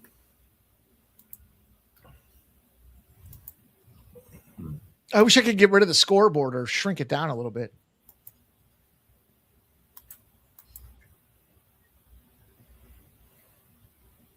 Man, San Diego was active as fuck at the trade deadline. It's a Woke's joke. I just do just piss people off. Because then when they get to the point where they're like, stop hitting triple 20s, damn it. That's when you knew you won. Even if you weren't even close. The biggest fucking troll when you actually play some shit, you know. Fuck all the sports betting shit aside. Playing a game with you, I fucking hate you, Mike. You talk a lot of shit and you're fucking scumbag. But you know what? That's what it takes to win. Who doesn't want to hear that shit? Losers. That's who doesn't want to hear that shit. I'd get to the point where I'd be like, I'll tell you what I'm going to do. I'm going to hit this triple 20 and I won't use my other two darts. And they'd get so fucking mad. Left-handed. I'm going to play. I'll just do one. I'll just throw one. I'm going to throw it a triple 20 because you can't close it out. And I won't use the other two darts. And then I fucking dink, triple 20. I put the other two darts down. Some good shit. Woke's jokes says there's money. I'm only playing for money. What are you talking about? Dude, we used to play at this one bar. Oh man, it was so fucking seedy. But on Friday and Saturday, my girl at the time lived right down the street. It was so seedy, but was like they were only open on the weekends, and they would be fucking packed. And we had this one dartboard. The owner was cool with us, so he'd let us block it off. We'd sit there and play darts all night. Smash when we're done. Big hit. Cronenworth there. That guy's problematic, man. Four-seamer, it's in play. But he's out. See, I'd like it to be a little... Fuck. This is fucking scoreboard. Can't get the scoreboard on the other side. Everything seems to be going to the left side today too, doesn't it? None of these guys are hitting to the right. Here comes Meat Dick. Meat Dick Machado.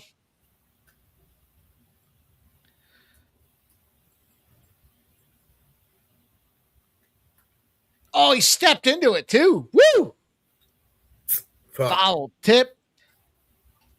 Shout out to fellas, man. Shout out to Smoke and Mirrors with 11 gifted sports money memberships. He gave one. Then he gave a 10 back. And our guy Stop Geoengineering came through with another one, man. I appreciate you boys. Cheers to you guys, man. Meat Dick. Meat Dick. Cheers, boys. Thank you guys. And thank you guys all for being here. We're just talking. We're having a good time. We're trying this new technology out and having a good time hanging out with you guys. Hope you are too. Telling stories. I can assure you none of my stories are bullshit. They are all factually accurate. But we are factually accurate with what you see on screen here as well.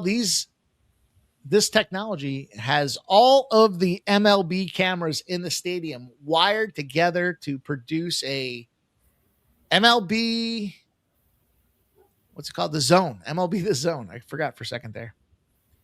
The MLB The Zone. Give you guys play-by-play graphics and details out there. Wokus Jokes says, we like stories. We like stories. Stories are good. Plenty of stories. Guilty is charged with the stories. Actually, I'll go somewhere else with that impression, Mike. How about Step Brothers? Guilty as charged with the stories. How about when, isn't that the brother that tells too many stories? And they're like, all right, it's enough. Yeah, the rich brother. He's like, yeah. You remember when I was on the coast of Argentina and I was catching swordfish? Are they heavy fish? Well, now you ruined the story, okay? Stop asking questions about the story. He lost his train of thought. You ruined the story. I was hanging out with Kiss and They're Bono. trophy fish. So, it's a pretty big fish. What are we talking about here? Who is this guy? I like when he says that. Who is this guy? Sky Money says, what do I get now that I'm a member? Sky Money, we do members only streams. We do pre-release information for members as well. So we stagger the releases of the videos and the content that we put out there, but we do release them early for our members. And on the weekends, throughout the week as well, members get releases for the VIP cards that are available. Razor Sharp Picks puts out his horse racing track cards. On the weekend, for Gold and Platinum members, I share my VIP cards. We do special access for things like our main card show last Saturday as well. So all kinds of things for those that do say, thank you, Sports Money. We want to support those that support us. Help you guys cash more bankrolls on the bigger and the better.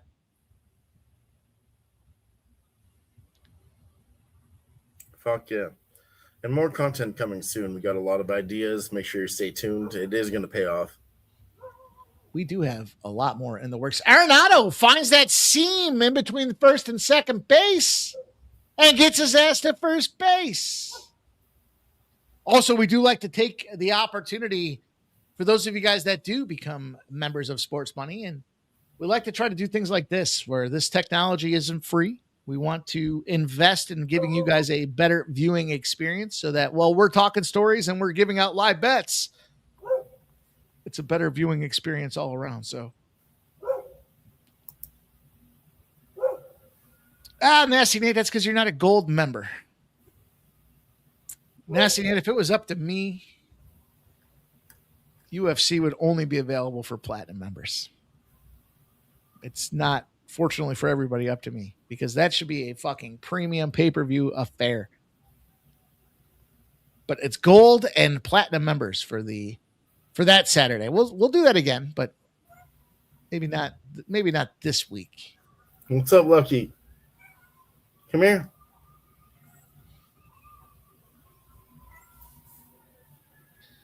So the theory is, you guys, there are so many gifted memberships out there that a lot of people catch a gifted membership by default, and that's fine. We appreciate everybody gifting and helping us grow, especially the ones that are doing the gifting, because you're helping us grow. But if you have the opportunity to spend an extra $5, you get to become a gold member, and that's where we want to give you guys some perks. So we appreciate those that dig in a little bit better and support us, believe in what we're doing. And we want to say thank you guys for that process and try to give you guys more for that. So none of this stuff's free. Everything you see is not free. We try to use that to build and strengthen the infrastructure that's here. And we really do care about giving you guys a better experience all around. So nobody thinks more about what they can give to their members than what we do. Nobody thinks more about the viewing experience than what we do. We talk regularly about what makes good content, what shows are working, which ones aren't, what do we need to do differently, how do we tweak graphics to make it so that everybody gets a more rich experience here at the Sports Money Network. So believe in that. We're talking about it every single day of the week. We're all going back and forth having the conversation. I talked to fucking Razor way too much. He and we're always coming up with new things and new videos. You know, some of the other ones are old. You know, they've been around forever. But, you know, we keep coming up with new shit. Like, how about this one for the boys? It escalated quickly. I mean, that really got out of hand fast. It jumped up a notch. It did, didn't it? Yeah. Yes, sir. It all takes time. It all takes effort. It all takes process. So we appreciate you guys that support us here at the Sports Money Network. And, of course, it's all paramount on winning picks, right? The most important thing is that we win. You're using too many big words. You got a video for that?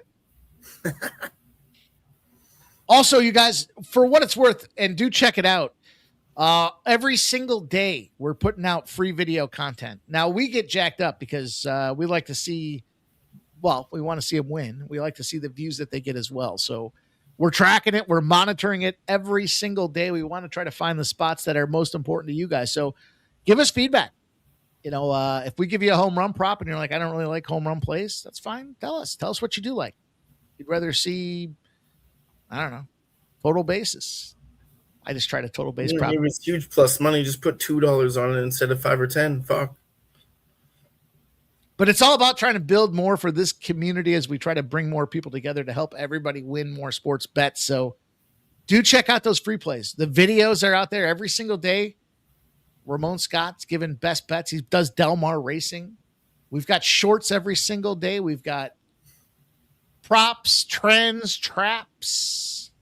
We got live shows every single day, giving breakdowns on the entire card as well. So this is your best source for consuming information to help you make informed sports betting decisions. So we appreciate you guys that support us here. Peralta gets a little leaky. There's the left driver.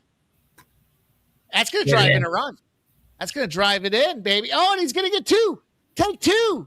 I think this is the best view. That fucking scoreboard's got to go, though. That scoreboard's got to be, if I can move that scoreboard into the bottom right, there's got to be a way to do that. You got two? No, he took two bases. Oh, two bases. Fuck. No, I bet the over 5.5 live here, Mike. Total up to 6.5 live. McCann there, the fucking catcher, 2 for 4. Don't shit on catchers, man. No, don't ever. Woke's Jokes, a sports wagering won't put me into another tax bracket, but I've watched a number of similar channels. Some people are just complete knuckleheads. You guys are salt of the earth. That means a lot. I appreciate that, dude. And you know what means a lot to me, Woke's Joke? That you spelled a lot properly. I don't know why that's been a pet peeve of mine since 11th grade, but for fucking 25 plus years, I dismiss dudes that put a lot as one word. So shout out to you, my man. Let me actually talk to you about that, Mike, because in Canada, that's how you spell it, a lot. It's a lot. It's not a lot.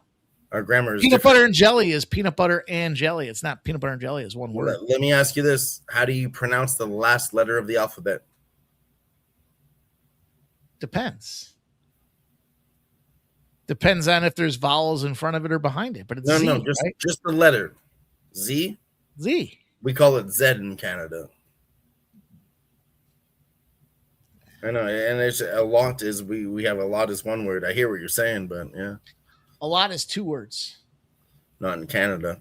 Look at Barroso's trying to bunt, and then he threw his bat. Appreciate you, Woke's Joke. That's it.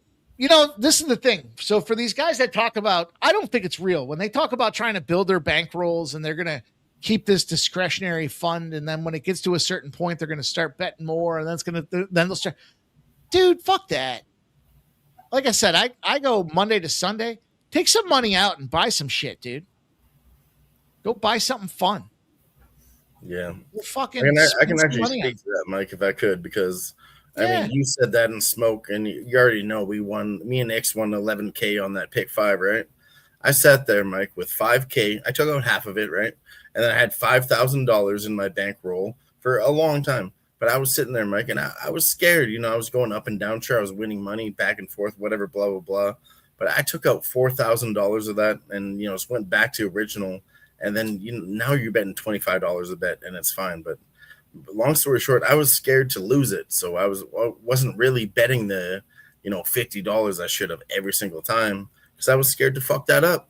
And so why are you keeping that in there and not fucking you basically – I was keeping it in there, Mike, and it's not making me interest. I'm not doing anything with it.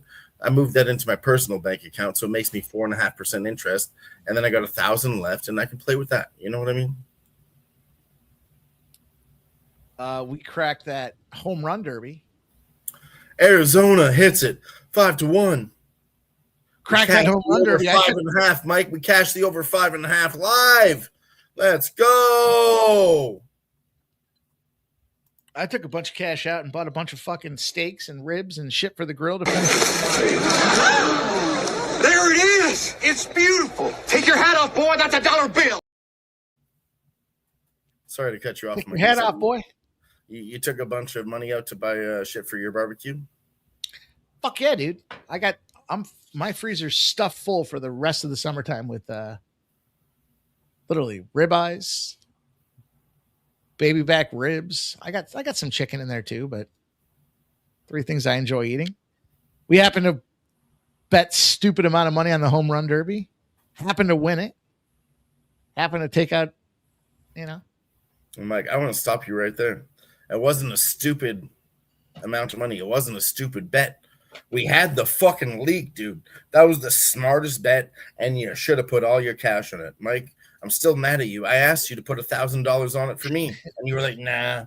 Razor was like, nah. I'm like, bro, this is cashing. No, because had it not won, and you didn't send me $1,000, I have that money in my friends now. Smoke says probably 4 or 5K. Smoke, you know what's funny about that is I've got now 2 mini fridges set up in my garage. One is stuffed full of Red Bulls, and I just filled the other one with teas. So, oh shit, he's getting into the tea. There's another one. So yeah, I like to take it out. Make sure you're fucking having a good time, man. Is it that fun, Mike? If you're not having fun, what's the purpose of doing this shit? I don't know. Are we having fun? I think so. I'll take afternoon tea. Afternoon tea. If you take it with me. Drink some afternoon tea with me, Mikey. Yes, sir.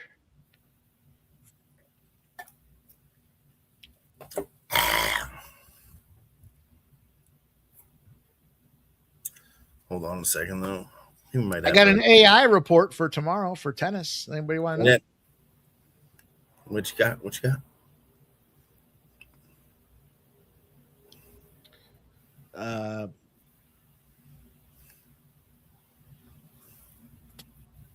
I get a part of what we do here. We get tools and technology to give us information here. And Madison Keys.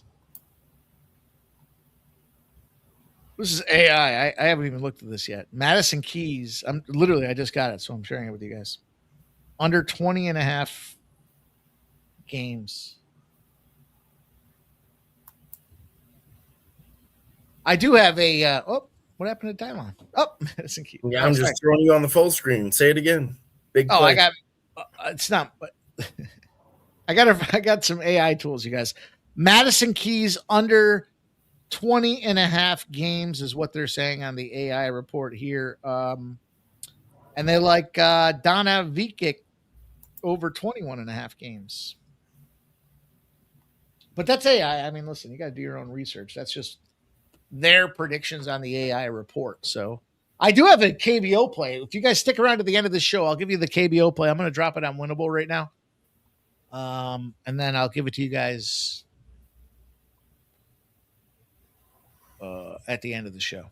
Man, fucking Korean baseball. Yeah, some guys actually told me they appreciate the KBO plays. I was like, all right, well, I'll try to find them for you.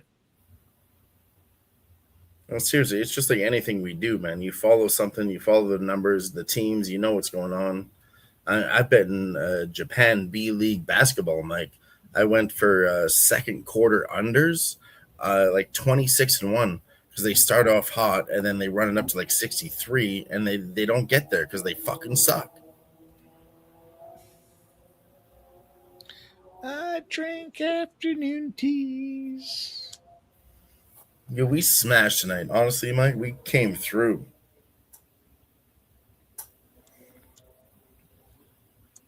I lost that overplay I gave you, the over in the Rangers, and it was close. Honestly, I'll take that play again tomorrow, Mike. But we came through with the San Diego, Arizona over late. Bingo. Plus 130. Smoke says, I drink midnight teas, apparently.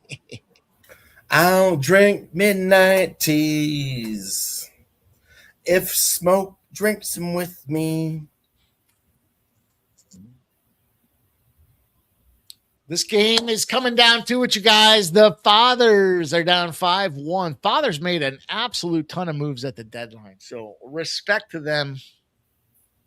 We'll see what they can do with it here. That might make them dangerous because they did have some pieces together. Banzuru says, kind words spoken with love can leave a lifelong impact. I agree with that, dude. Sounds like a fortune cookie. I appreciate you. Sure does. Let me ask you this, Mike. What do you think was the strongest move when it comes to MLB trades?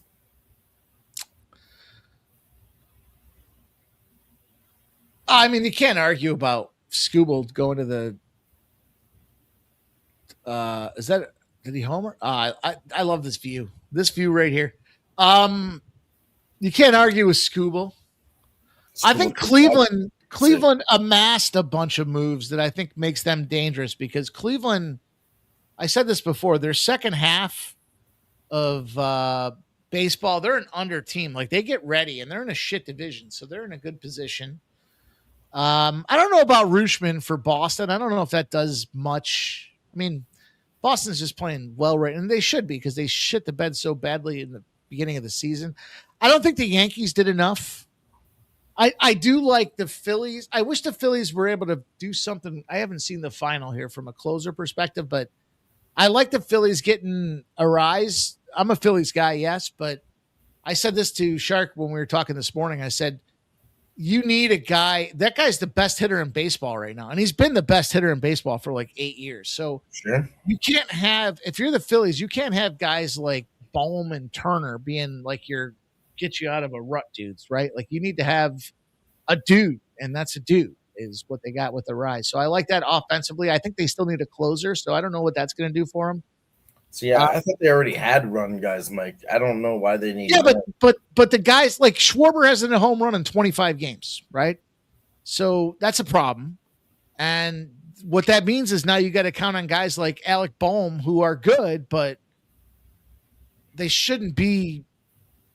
They're not top tier guys. They're middle guys. You need middle guys to produce like top tier guys, not force them to be top tier guys. And so by bringing in a guy like Arise, that puts you in a position where if your middle guys produce, then you're great. If they don't, fuck them, because you still got guys like Arise, who's the best hitter in literally, he's the best hitter in baseball right now. So, of course, but I mean, my only point to that, Mike, would be why wouldn't you just walk around him? You know, like I know the Toronto Blue Jays, you know, best.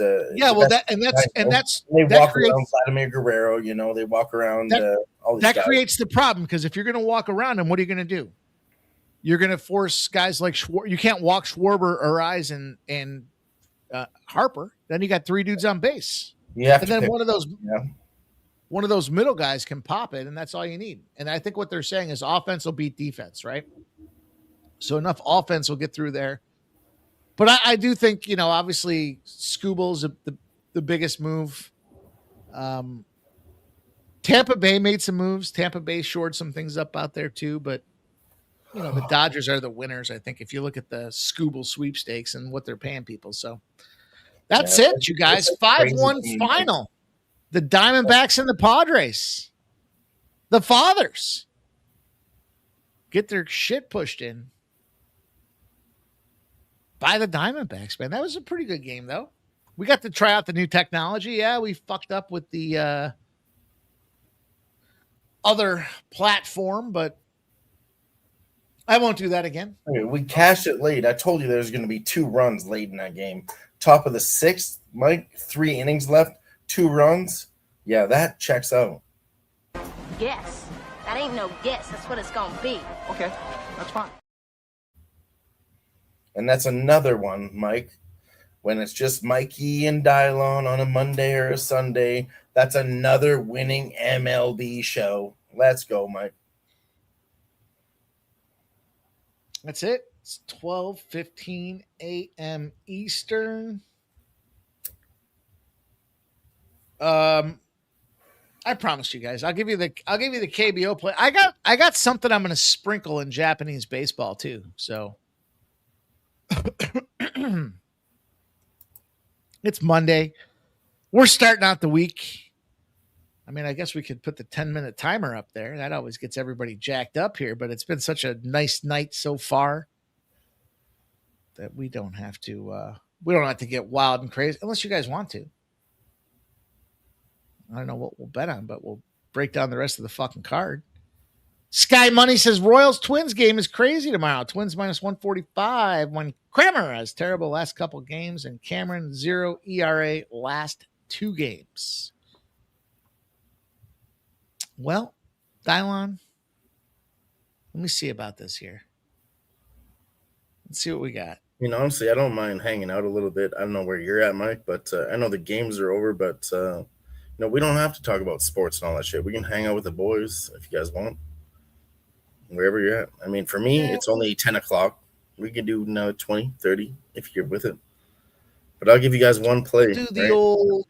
out again. It's going to be the Texas Rangers versus the Giants. Take the over tomorrow. It lost today. Take it again tomorrow. Over 7.5 minus 120. Here's what I'll do. In honor of our guy, Razor Sharp Picks. I think it's going to move to an 8, Mike. I think it's going to move to an 8. I think you take it now. Oops.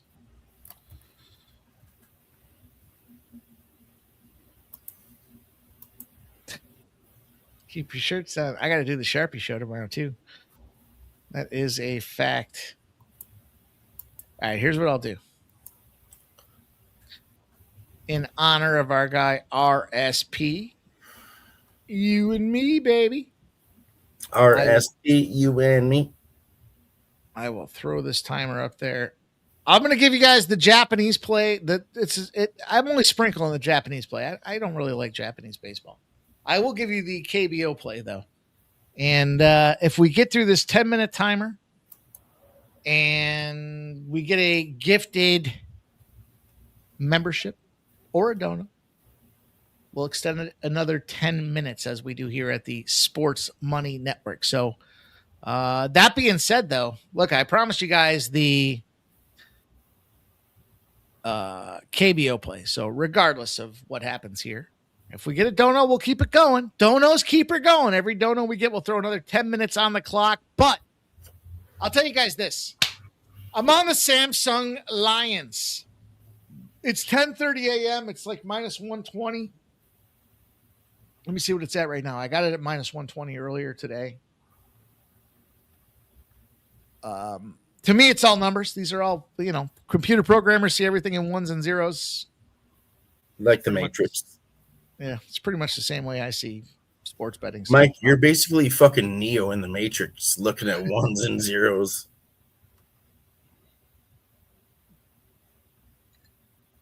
But if we do extend, then I'll jump in the rest of the card and talk to you guys about some plays too. So it's at minus 125 now. How about that? Minus 125. $1.25 for this KBO play. So it's moving in the Samsung Lions direction. It's going to be a 5:30 a.m. start. I'm on the Samsung Lions. Hey, our guy's smoking mirrors. He's extending the old stop clock, and I'm keeping a note. Smoke, I got one. We got a 10-minute addition for our guy Smoking Mirrors here, rocking with us. Rocking and rolling, man. That is 12 gifted subs for our guy Smoking Mirrors tonight. Shout out to Smoke. This one's for you, buddy. I fucking love you. Shout out to you, Smoke. I should get a cocktail or a shot here, but I don't want to compromise. Here's what I'll do. I will run downstairs real quick. I will get this. I'll get a couple of them just in case. We might be here for a few. I'll give you this Japanese play I like here. Hold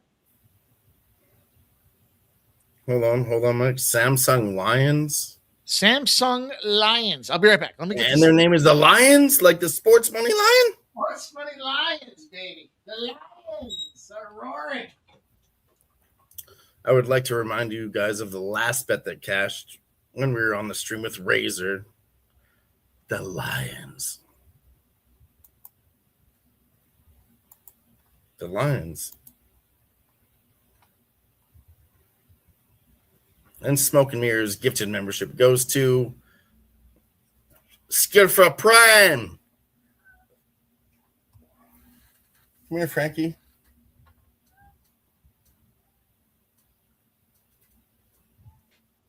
Come here. All right. Come here, Frankie. Nobody heard my squeaky door that time, you fuckers. Come here. Let's go. I got a couple. Come here, Frank. All righty. Shout out to our guy, Smoke and Mirrors. In honor of the big night, I will slam this one back, my dude. Cheers to you.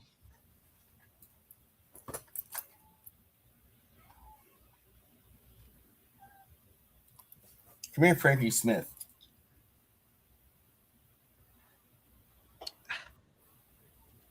Come over here. Say hello to the people. Smoke, I bet it on DraftKings. I didn't do a lot of shopping around, in all fairness.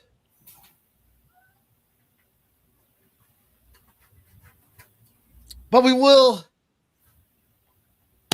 Stop Geo says, what's the countdown for? The countdown is for gifted memberships. Hell yeah. For every gifted membership or dono that we receive, we will extend the stream for another 10 minutes.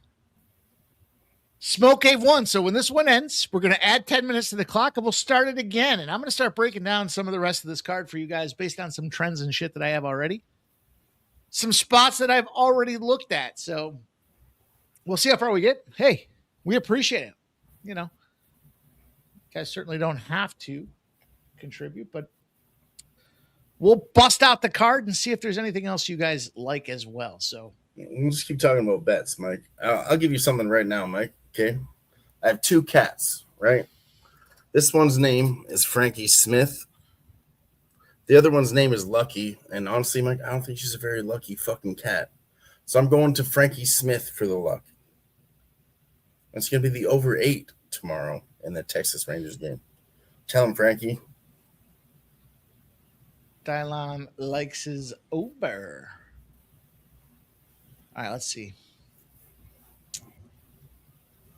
Shout out to Jay Peasy in the chat. He's got the Lion parlay, but I can't parlay Japan basketball.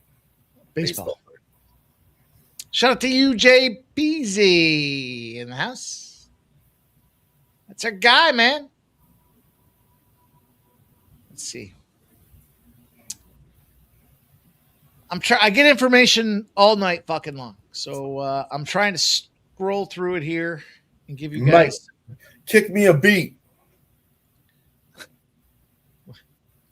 4 minutes left. It ain't know what it is. It's all me and Mikey on Sunday, Monday. We hitting you with the biz, getting that motherfucking money. You know what it is. We're only going to be around not a lot longer until you hit that click. Hit that click for $5 to give back to the biz. Biz gets you in front of the line. The line gets you up front. And you know what the time is? 3 minutes, 30 seconds left. Bring it on the dime. Let's cash this motherfucker and bring it back home all the time. Maybe not the best rounds, not better than Jay Peasy's, but hey, we drunk Mikey and we kicking it one peasy. I like it. I'm looking for some AI updates. I don't know how come I got him over here. Let me see what we got. All right, I was going to give you guys this other this Japanese baseball play too. Whoa, let's see. Nope, it's not there. Damn. All right, here we go.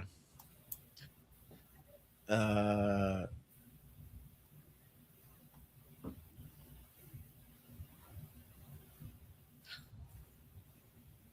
right.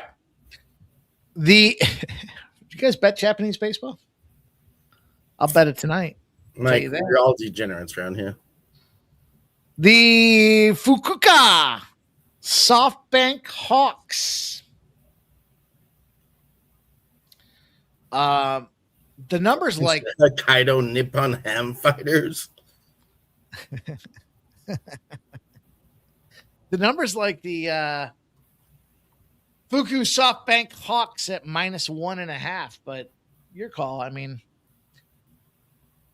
favored at home. This team covers the run line quite a bit. It looks like their bullpen's the best in Japanese baseball. And the fighters suck. So probably a good idea to, I mean, you can look at -145 on DraftKings for the Fukuoka SoftBank Hawks. The run line is +150. Maybe sprinkle a little bit on both. Sprinkle the run line and then whack the money line out there. That's a little Japanese play for you guys. Our guy Smoke has blessed the action. He's got us going, man. He's got us moving this thing forward for another 10 spot here. He's also got Smoke says mispriced lines. He's got a mispriced lines report for us here.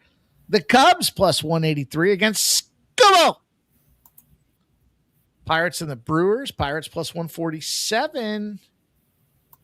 Showing you guys the percentage of the edge against, I'm assuming, the rest of the marketplace as it relates to the book that you can find them at. So there you go with our guys Smoke and Mirrors bringing the goods, baby. Mike, $25 on banker or player Baccarat. I don't play Baccarat. Banker? The house or the player? Banker cashes 9. Bang. $46 winner. Stop Geo says LMAO. First time for everything. Let's go, baby. It's been a winning night. Might as well keep her rolling. I do have more goods, you guys. I got some tennis AI reports. I got some trends for you guys for tomorrow as well. So the timer has elapsed, and we'll start it again in 10 minutes for our guy Smoke and Mirrors with that gifted dono. We'll run through a couple more plays, and if you guys like it, we'll keep it going if we catch one more gifted membership or dono. Woka's joke says, nothing like betting on wispy pews. Why the Pete Loshak pick? Where's the Pete Loshak pick? That's on the Smoke and Mirrors icon. All right, let's kick it off. We'll go again. This one is courtesy of our friends Smoke and Mirrors, baby. I'm going to give you a shot as well. I'm going to take, I don't know what this is, peach lemonade Smirnoff.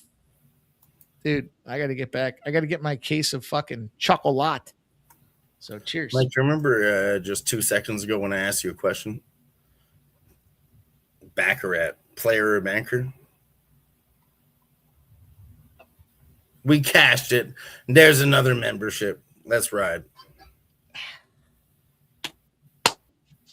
Dylan is going to push us forward another 10 minutes out there. And it goes to... It goes to Surya Prakash. Well done. I was going to get there. All right, what do you guys want to talk about next? You guys want to hear some more AI in tennis? You want to get some trends in MLB? What's right for thee? Let me give you a... Add another rhyme to that, Mike. Add another rhyme. Add another round, huh? What do you want it to be? Shall it be? Will it be? I don't know. Maybe. Will Mikey Money give you the money? We don't know. Stay tuned. It could be funny. Smokes, I couldn't get there either, Mike. I speak American. It took me a minute. All these UFC fucking fighters. It's funny how far we've come. All right, I think, let me look. Let's look at this KBO. Let's go back to the KBO here.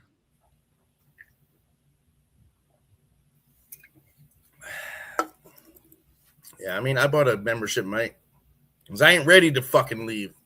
Smoke You ain't fucking leaving for 8 minutes, and I ain't fucking leaving. Oh, we got something of a shooting gallery going on. Look at that. Boy, that is something. And wait, we got a flag there. All right. Dylon for you, my friend. We're going back to the KBO, baby. We're going to the Kia Tigers. This line is not right. The KT Wiz. These KT Wiz have won 6 straight games. Yet they come in here as a dog to the Kia Tigers. Now, some would ask why.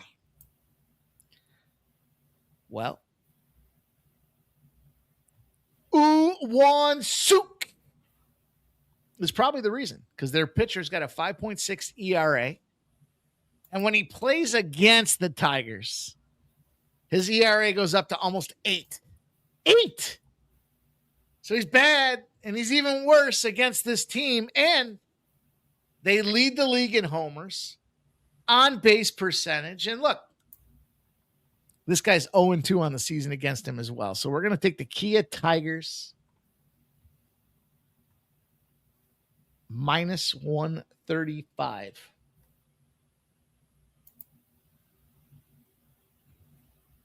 That's a DraftKings line. DraftKings line for the Kia Tigers. That's How about Japan that? basketball. What do you think about that one? That's Japan basketball. No, that's KBO. That's back to Korean baseball.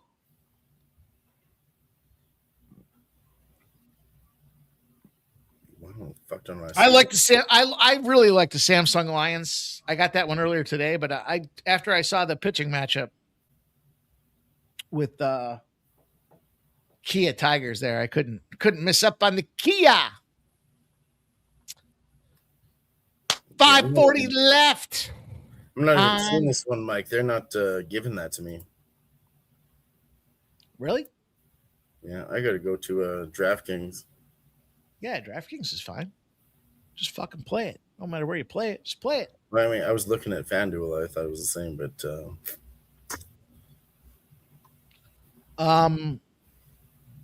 what is it again? I have it here. I don't see that name. The Kia Tigers, KIA Tigers. You might not see it because I just fucking hammered it. Is that Hanshin Tigers versus Yokohama Bay Stars? Oh, you guys are looking at it's KBO. It's not the Japanese league. It's KBO. Go back to the KBO. South Korean baseball. Kia Tigers are playing the KT Wiz. Oh, here it is. Okay. Yeah. Minus 135 is the number I got that at.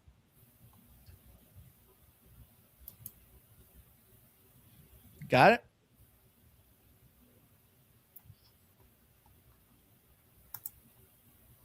it? Kia Tigers minus 135.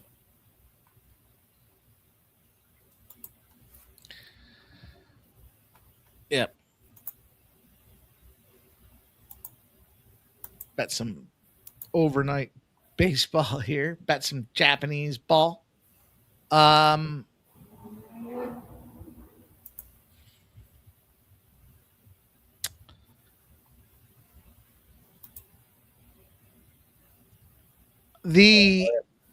in like Flint. I got a dog in Japanese baseball that's been streaking a little bit here, but I think the better play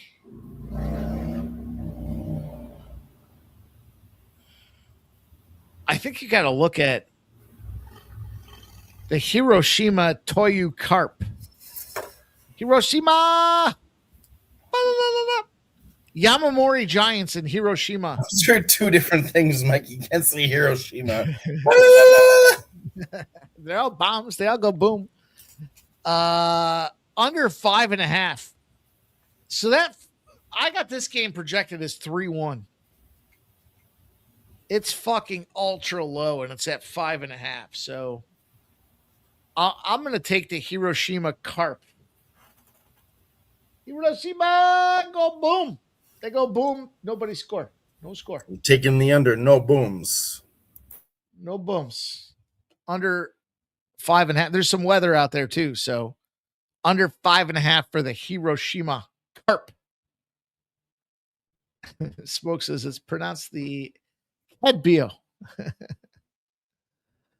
All right, you guys. So we've got some plays laid out here. We got the Samsung Lions minus 125. We have the Kia Tigers minus 135. That's KBO overnight action.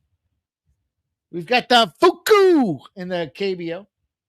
Or I'm sorry, in the NPB, the Japanese Baseball League. Minus 145 with a sprinkle on the run line. And we have Hiroshima. Hiroshima! Click, click, boom!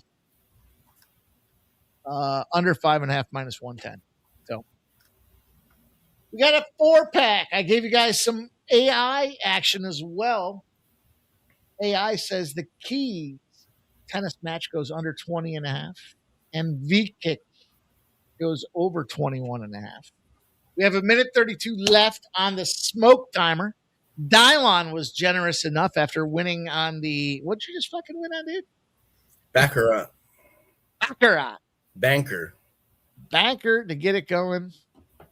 Woke's joke says this is some real degenerate shit. That's why I'm still here. Tick, tick, boom.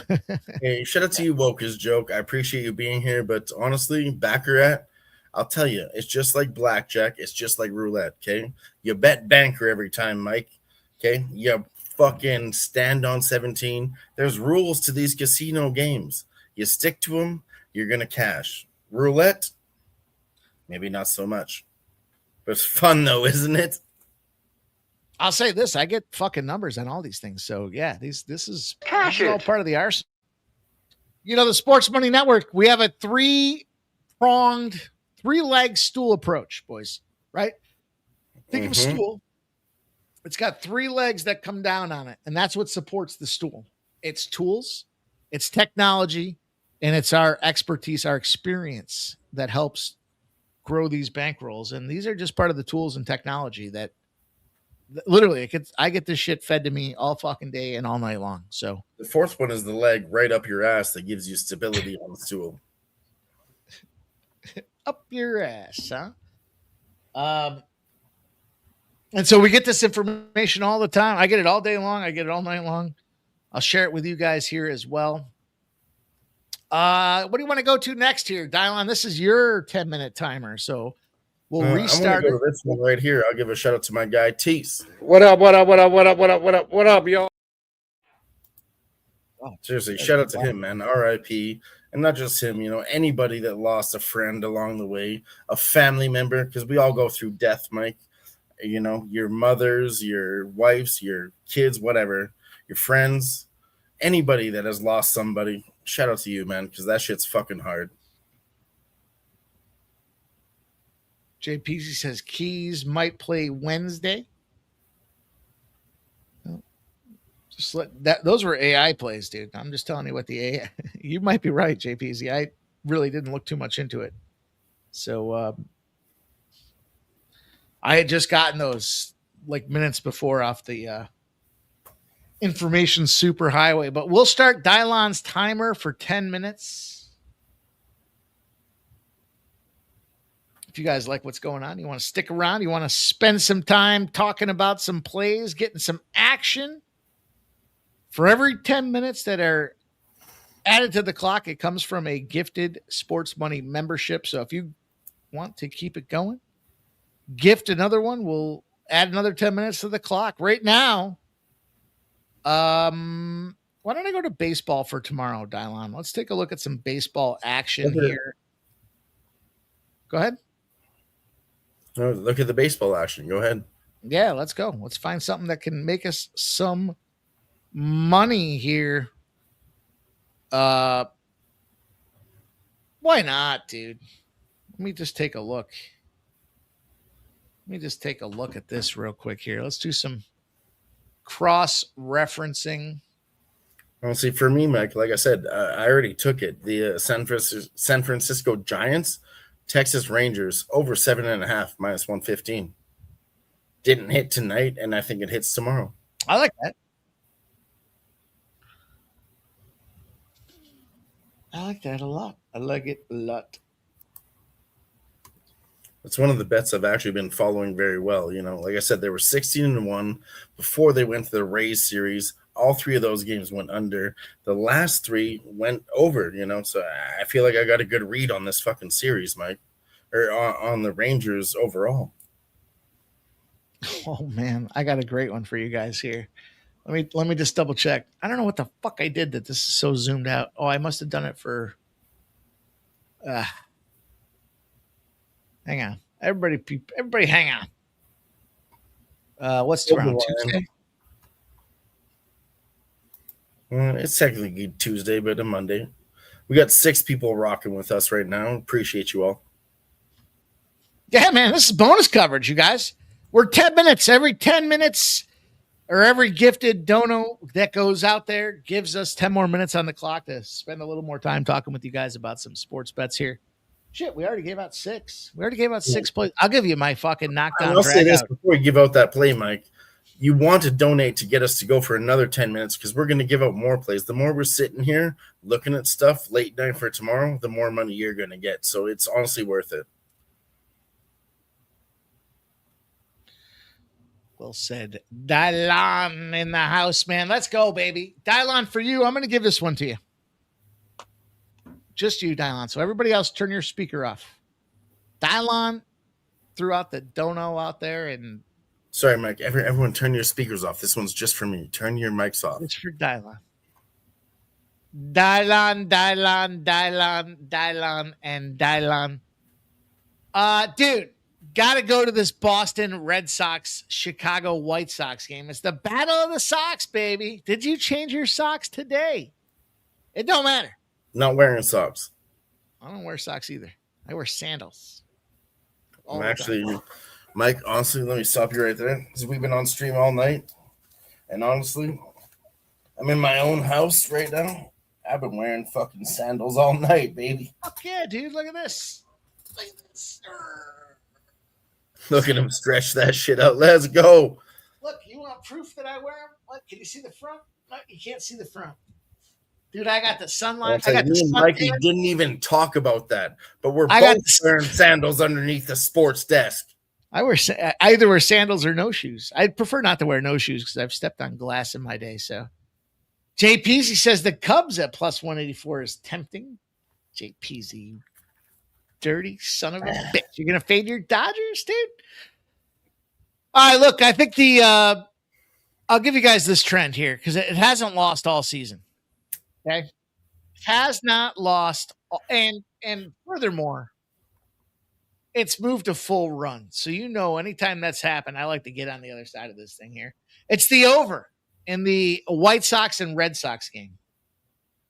Over in the Battle of the Sox. And it's only fitting.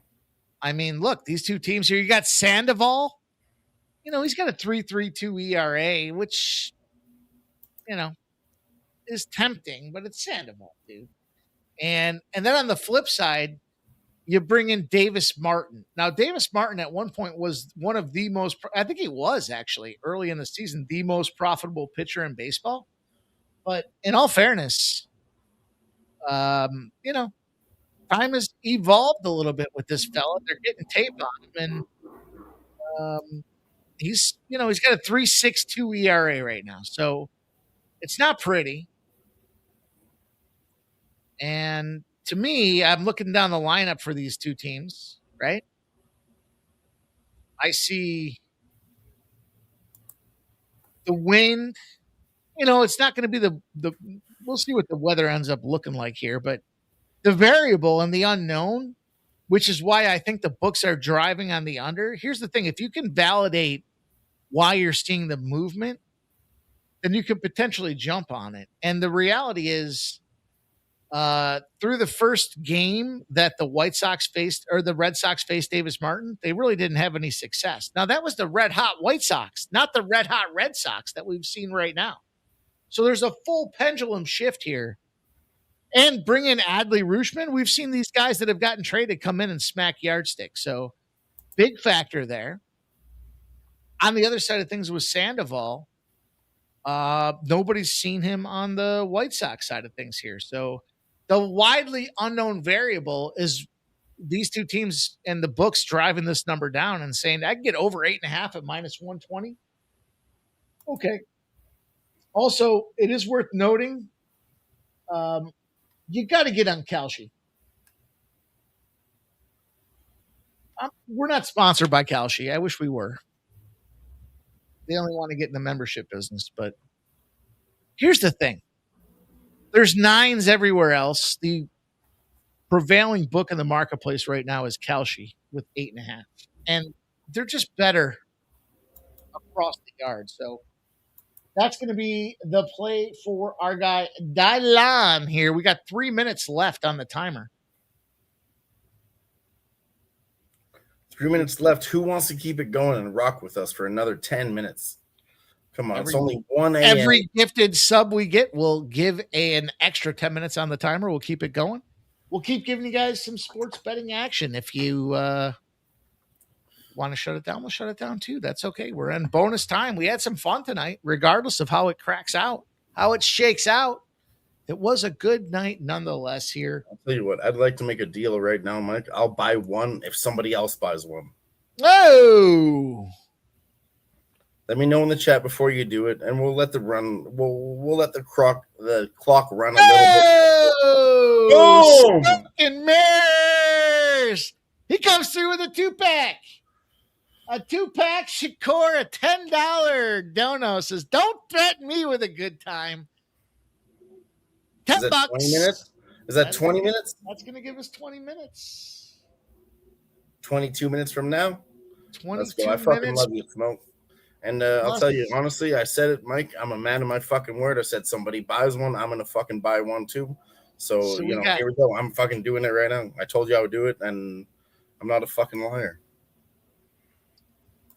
There it is. On our way.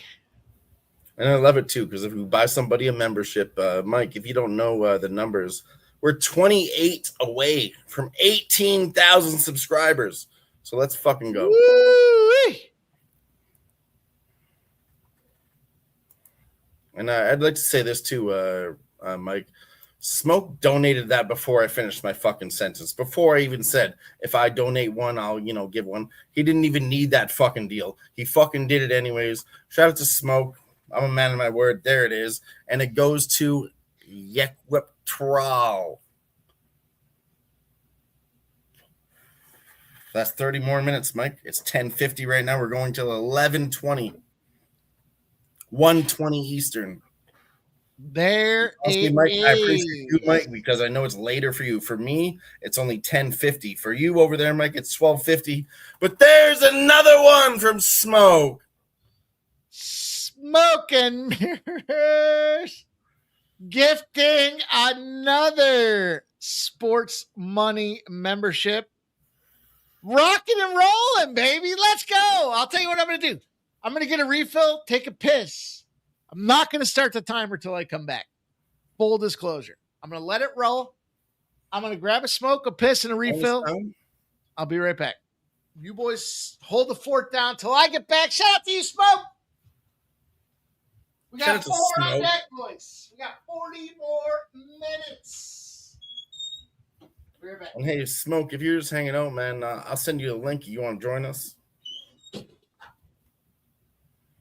I think you fucking deserve it.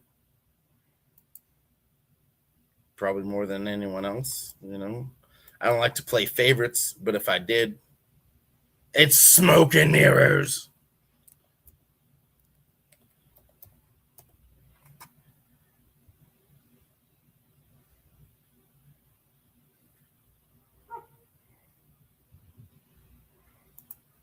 Well, that ain't it.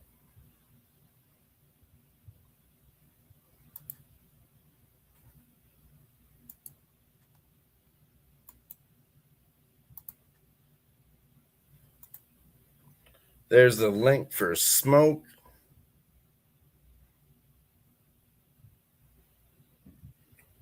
Shout out to Sky Money still rocking with us with his name in green. Let's go, boys. And I think I'll run this again. We'll go back to Twitter. And we'll go to Smoke. Said he fucking smashed this one tonight. Little mega win.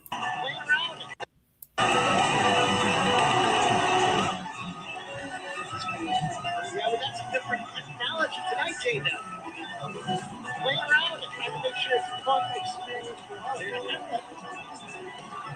Seeing it from the picture view. Cheating on the outside.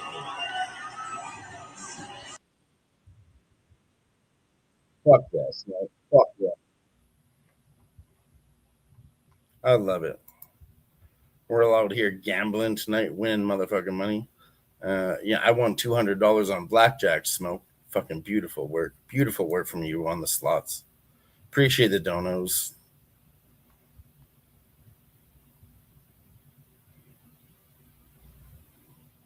This is human drama. This is human drama at its best. Just focusing, taking a moment to concentrate. Concentrate all you want. Cheers. Thank you.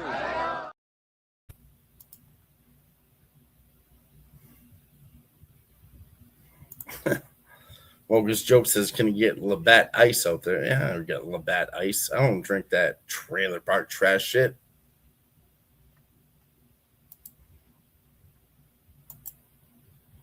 We make money out here, Wokus Joke. I ain't got to drink that cheap shit. Cheers, Smoke. I sent you the link. Join us, man. I sent you the link on Twitter. Join us.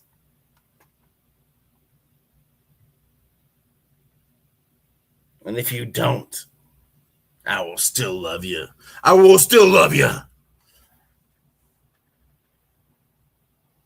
I'm going to wait till Mike gets back. I'm not going to leave you guys hanging without anyone, but as soon as Mike gets back, I'm going to go get myself a beer. Get myself a beer.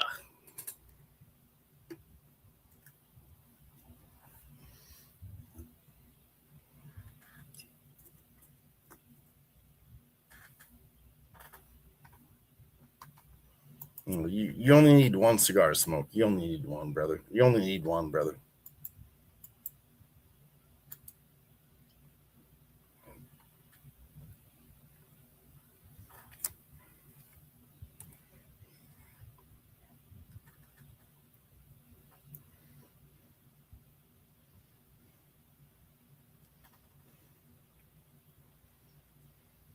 Push the goddamn button. Push the goddamn button. Go time.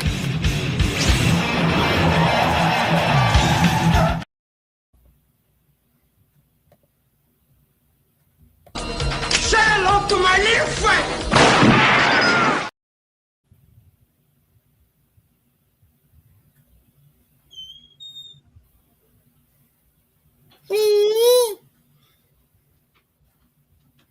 That means I'm back, baby.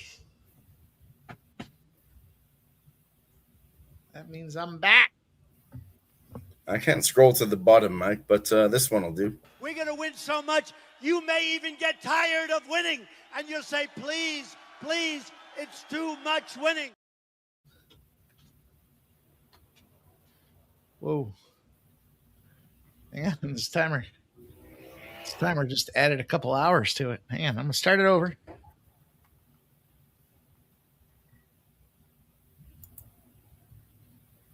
Oh, shit. What are you looking at commercials for fucking Durangos for? We're going to start this new timer. We're going to buy a new truck, Mike? No. What kind of car do you have? Are you a sedan guy? I think you're a SUV guy, but like not a full SUV because you're a smart guy. You manage your money. You want something with gas mileage. So I think you got like a small SUV, like a Honda CR-V. It's a very astute cap. I rock Chevy Trax. Okay. And that gets good mileage, right? Oh, yeah. Dude, I ended up I can imagine you're not a baller, Mike. We talked about this. You win a lot of money, but you're smart. You don't need to flash it around and you don't buy rims, of course. You don't buy even like a half decent car for $40,000-$50,000. You get that $25,000 car with nice mileage and you stack that money up too. Dude, I drove the Beamers and the fully leather SUVs, the Jeep Grand Cherokees, and I had a Jeep Grand Cherokee V8 and it was nice. It wasn't bad on gas, but it was too expensive. My problem with the Beamer that I had, it had an electrical. Literally, my brother and I went out to. You and Jeff? Yeah, we went out to meet a friend of ours. We were going to go to a strip club, and I got to a parking lot. We went to get pizza at this place. Just grab a couple slices. Got to eat something before you start drinking. You know how it goes. And we went to grab a couple slices from this place, and then we're going to go down the street to the strip club. And the electrical, hit the bed. on the car. And when I went to start it back up, it wouldn't start up. So I had to take it back to the dealer. It's fucking $1,400 to fix the electrical problem. And then on top of it, I needed new tires. It was a fuse. It wasn't a fuse. It was something. I don't know what it was. It was a motherboard problem, but it was $1,400. And then I needed to get new tires for it, and the tires were like fucking $300 a piece on top of it. So I walked out of that fucking simple. Went to a Friday night out with my brother to go to a strip club with a friend of ours, and it cost me $3,000 just for the fucking repair job between the tires and the fuck. And I was like, you know what? This sucks. And then I had to wait like 10 days because they couldn't get, not worth it. Well, Fun to drive it. What year was that Jeep? I bought it. It was brand new when I bought it. The Jeep didn't have the problem. The Jeep had a problem because I fucking. When was it manufactured though? I think it was a 2010 Jeep that I bought. It was brand new, dude. I actually took the fucking Beamer. I traded the Beamer in, and then I paid cash for the fucking Jeep. And then I fucking drove the Jeep. Then I drove the Jeep into a fucking. It was stupid. I took it off-roading. I did that with my Jeep too. And I got it stuck in the mud. So when my buddy went to pull me out, the whole fucking passenger side got dragged along a tree. So it crunched the side in from the back to the front. So I called the insurance company. Of course, I told them I went to swerve for a deer. And they were like, okay. So the problem was, though, after they fixed it, there was like a pillar problem, the pillar from the front door to the back. So when I was driving, it was whistling. So I had to crash that car. I had to total that car. All right, well, let's welcome him in here. The man donated. Welcome in, Smoke and Mirrors. What up, fellas? What up, Smoke? What's up, bro? Dude, it's been a minute since I've been on screen with you. What's going on? I'm just telling stories. Just telling stories. What happened here? So you're a SUV guy? I mean, or what is a Trax? I don't know what a Trax is. Yeah, it's like an SUV. It's like a hybrid SUV. It's a small one. I gotta let the old lady have the nice vehicle. She's got a nice Jeep Grand Cherokee. I'm rocking a 2011 Honda Accord EX.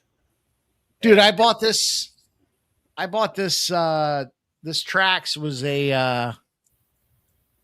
I don't know. It was I got it on. What do you call it there? What's the fucking name? Not Carvana. What's the other one? CarMax. CarMax, yeah.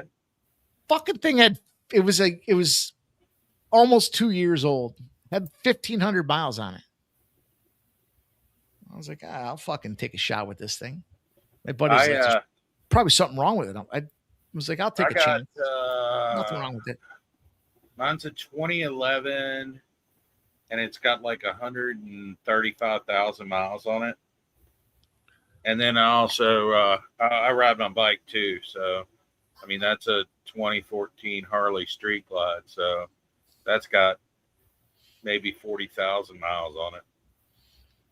So when I lived in Philly, I lived near a SEPTA. I was a block and a half away from SEPTA, and I had a city territory. So it was vertical. It wasn't horizontal, right? So meaning you get like a zip code and you get all the 40-story buildings in that zip code. So, dude, for 8 months, I drove my car almost never.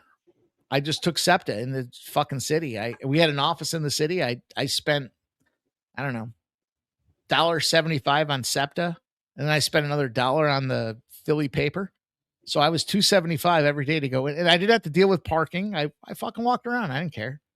And I set my own appointments, so I fucking wasn't driving back. I wasn't walking back and forth from one end to the other. I did it strategically from one side all the way down to the other, and then I'd fucking finish off at cocktail time.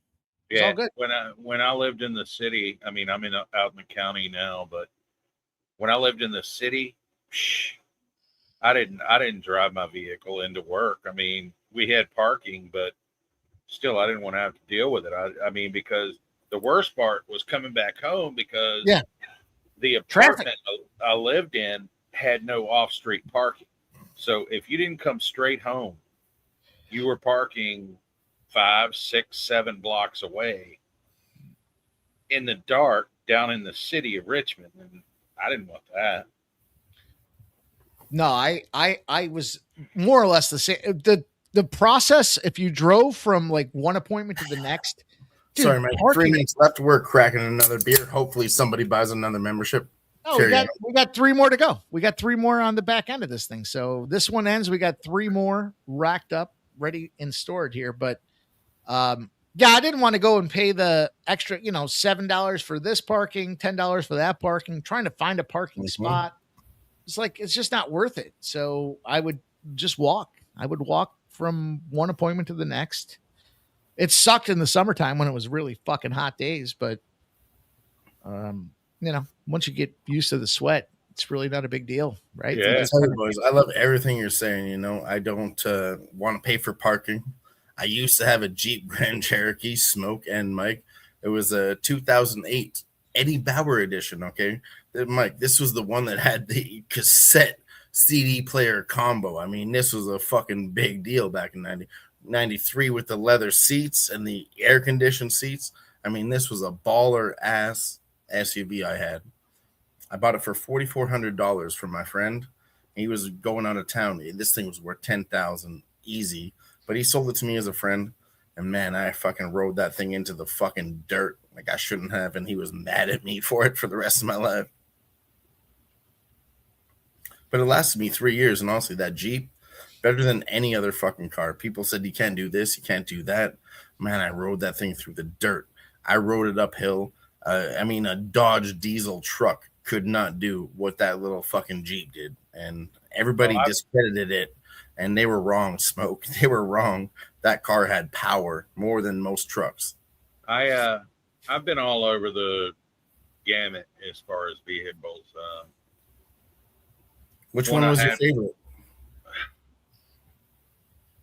It's the last 2 I had before this Honda, and that's because, I got this freaking Harley, and when I had that payment, and then I had that's a motorcycle, not a car. That doesn't count. Yeah, I got a Harley 2014 Street Glide out there.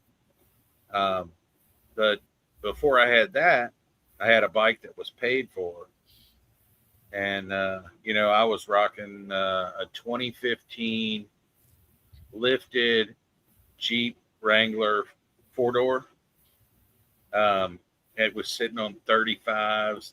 I mean, it was 35s. Yeah, it was, and I had a 2.5 inch suspension lift on it. So it was about 3.5 to 4.5 inches higher than in stock. And, I mean, I love that. I mean, I took the doors off, I took the tops off, and I kept it that way for half the year. This is before your wife, right? Well, well, I tell you what the biggest problem was. As you get older, it gets tough to get into that bitch. I mean, yeah, that was the problem I had with the Beamer. I remember I had a boss that I never even thought about it until he was like, dude, you got to get rid of this little car. And I was like, what's the problem? And he's like, it sucks to have to jump down into it. So that's when I got to the Jeep, because I was like, all right, I get what you're saying. Like, yeah, I do have to crawl into this fucking thing as opposed to jumping into your Jeep, right? That's a whole dude. Different story. I was gonna have to get a damn a stool with a rope on it to pull the stool back up with me when I jumped off of the stool. I mean, I mean, you think about it, you're jumping over a regular non-lifted, you're going up another 3.5 inches from that. Well, because Joke says the problem he had with his Beamer was the insurance. Yeah. My insurance wasn't so bad until, dude, I had a Beamer, but the Beamer I only had one. The Beamer I I was driving to an appointment. I left my office. I'm driving down a fucking back road, and a fucking semi was leaving a hotel. There's a hotel a couple blocks down the street from my office. And the driver of the semi took the turn extra wide. So I had no option but to swerve. And when I swerved, I ran down the passenger side, clipped the I don't know what it is. Like, it wasn't a no exit sign, but basically one of them signs that's on the side of the road. Fucking ripped the mirror right off the side. As a Beamer, that fucker cost $9,000, and the truck driver didn't stop. He didn't even realize I was there. So fucking, I drove down to my buddy's shop. I'm like, dude, this just literally, my buddy's shop was 2 blocks away from where I was. He's like, I said, this just fucking happened, dude. He's like, did they stop? I'm like, no, they didn't stop. They didn't even fucking see me. What's going on? We were good. We were good where we were. We got 25 free spins. We're going to do that live. Okay. Where'd Mike cents? I guess I'm still here. Yeah, I hear 3 you. cents. You can hear me? I hear you. I don't see you, but I can hear you. I see it now. I'll give you guys a play next when we're done with this free spins here, because I got one. 30 cents. 1 cent. Well, it was nice. It was nice driving it, but it looked nice. It drove nice. It looked great as you're driving. A little overrated. Overrated. The car I had before that Jeep that I traded in on that Jeep was a 2015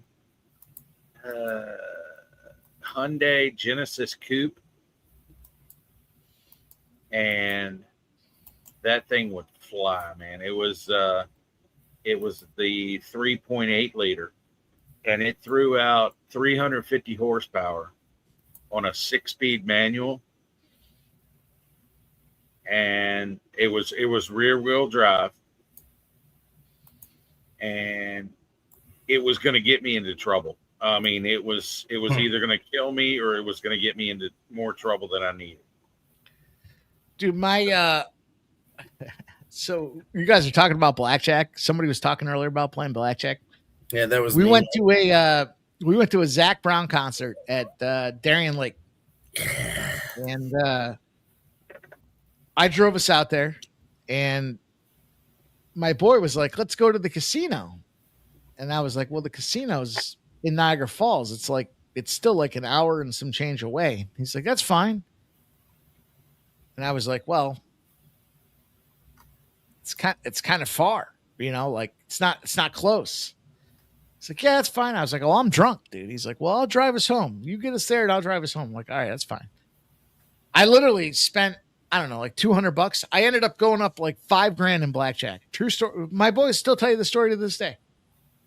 And then all of a sudden he's like, oh, let's go to the high roller room. So I went in the high roller room, and everybody leaves the table. And I'm like, fuck, I'm going to sit down. What's going on? Oh, they're cleaning us out. I'm like, fuck. Whenever people say that, you should start leaving. You shouldn't decide to pony up. So I lost $5,000 in maybe 12 minutes, maybe 10 minutes. I don't know. It was terrible. It was disgusting. Took me an hour and some change to build up $5,000. And then I blew it all. Jeff will fucking tell you this story almost word for word.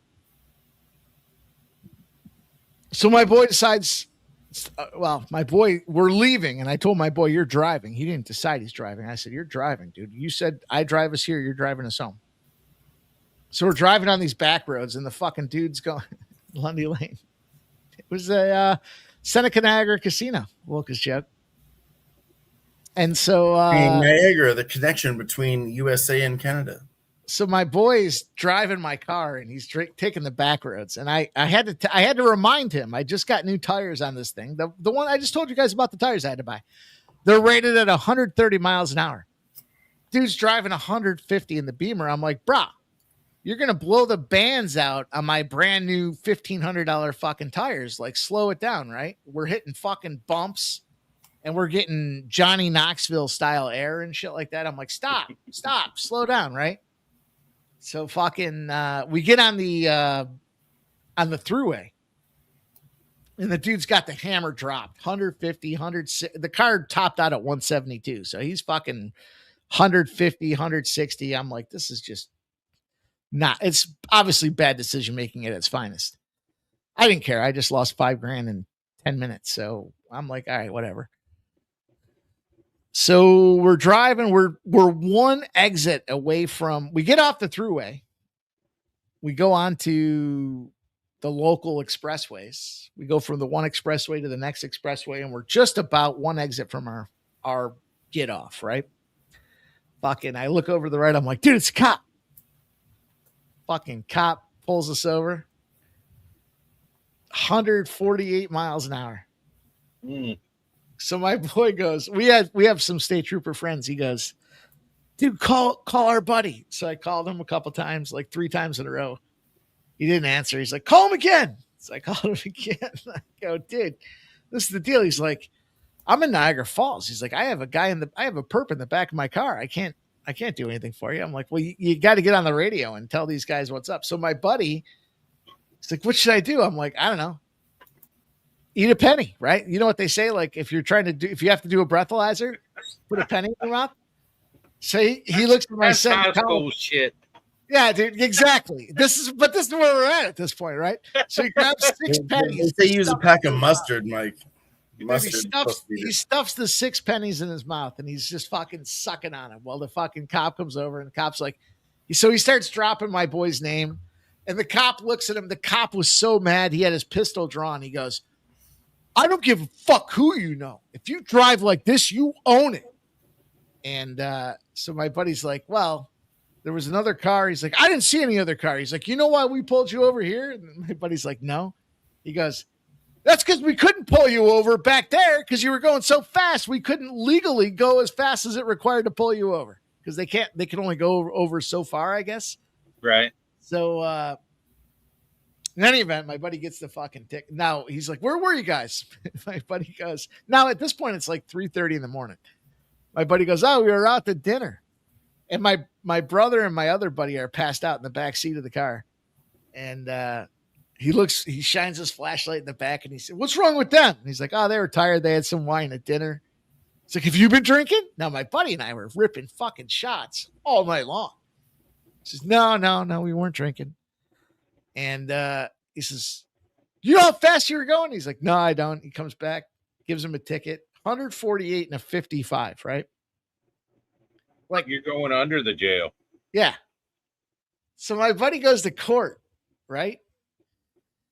Tells the ADA or whatever, because it's different in New York when you go to plead for tickets and shit like that. It's not like it is in a lot of places. He says, oh, there was a car that was swerving and doing crazy shit. So I was trying to get their attention because I thought they were passed out at the wheel. So he says he was trying to get this guy's attention when he got pulled over.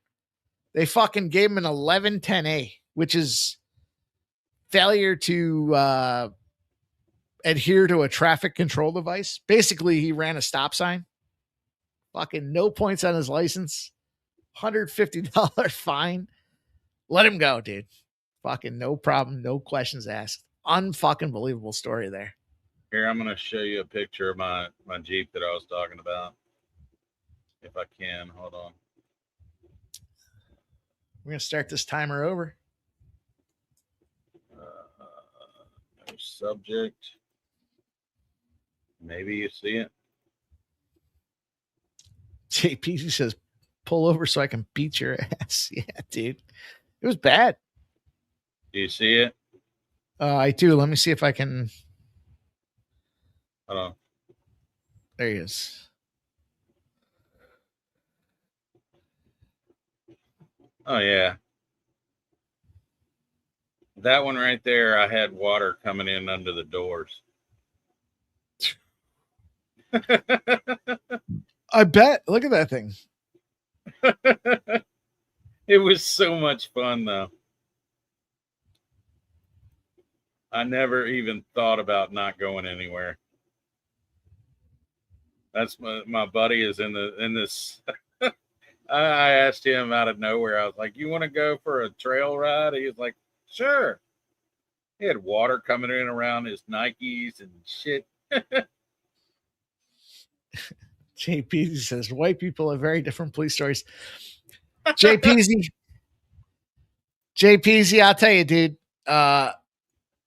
We got pulled over not too long ago, and my same dude was driving, and his son is now a state trooper. So we get pulled over, and he immediately pulls over, and I looked at him. I go, "What are you doing?" He's like, "Oh, the cop pulled out. He's got me. I'm not even gonna get." I'm like, "You're not gonna give him chase?" It's like, nah, he's got me. So he pulls over before the cop didn't even put his lights on until we were pulled over. Cop comes up. He's like, yeah. He's like, my son's a state trooper. And he's like, oh, okay. He's like, what's going on? You have any tickets on your license? Has there been any trouble? He's like, nah, I had something going on with the jet ski. My son was driving. He's like, nah, I'm pretty clean. Runs the license, comes back, gives him back his ticket, gives him back his license. He's like, I'm sorry I pulled you over. Have a good night. Just drive a little slower. Take care. And I said to my buddy, I was like, dude, I'd be fucking handcuffed and thrown against the car at this point. Like, we were going 85 and a 35. There's no question that I should have been going to jail. And yet the guy gives the license back and apologized to my buddy. It was fucking crazy. All right, you guys, we're down to the last 10 spot here on the squad. I want to give you guys another trend of the day for tomorrow. This one's really, I think, functional here. This is a 4-year spot, and it's cashed 12 straight times. It's 19-1. That's a 95% win rate over the last 4 years. So you guys know the deal. For every gifted membership, we'll keep the timer rolling another 10 minutes. But it's okay if we don't. We'll just shut her down and some of us will connect backstage. But if you do gift a gifted membership, we will continue on the process. Our guys have been very generous tonight. Smoke, man, you have been an absolute fucking legend here, dude. You gave one. You gave 10. You threw a $10 dono and said, don't threaten me with a good time before you gave another one, brother. I love you, man. Let's go. Stop Geo gifted one. Dylon gifted 2. And here we are. So it's only right I try to give you guys something that can win for us here. And I thought this was one that was worth merit here. We've got an action battle between the Atlanta Braves and the Miami Marlins. It's tomorrow. Bit of a favorite. Well, I guess it's today. Yeah, you're right. You're right. It's going to take place at 7:15 p.m. I'm going to go with the Atlanta Braves, you guys. Here's the deal. Both these teams are on a 2-game win streak. So you have to ask yourself, why are they a favorite to begin with? And the reality is, when the home team is a favorite and both teams come in on a streak, the last 4 years in Major League Baseball, the home team favorite is 19-1. They've cashed 12 straight times, boys. It's 95% winning here. Both teams, 2-game win streaks, home team as the favorite. We're going to take the Atlanta Braves. And I don't think you fuck around. Right now you can get Atlanta minus 138. I don't think that's Where a bad price. I don't see 138. Kalshi. Okay. You know where it is, dude. You know what it is? It's minus 150, minus 152, 151. That's the difference, man. Kalshi's got fucking 15-cent better lines. It's crazy. It's absolutely fucking crazy.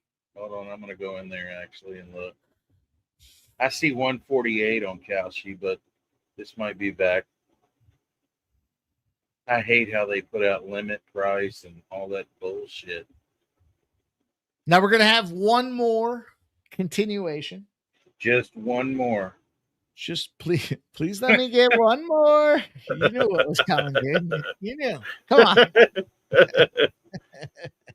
Let me show you this. Since JP's, he didn't like what white people do with their toys. Let me show him this one and see if this one's any better. Share screen, and I want the no subject.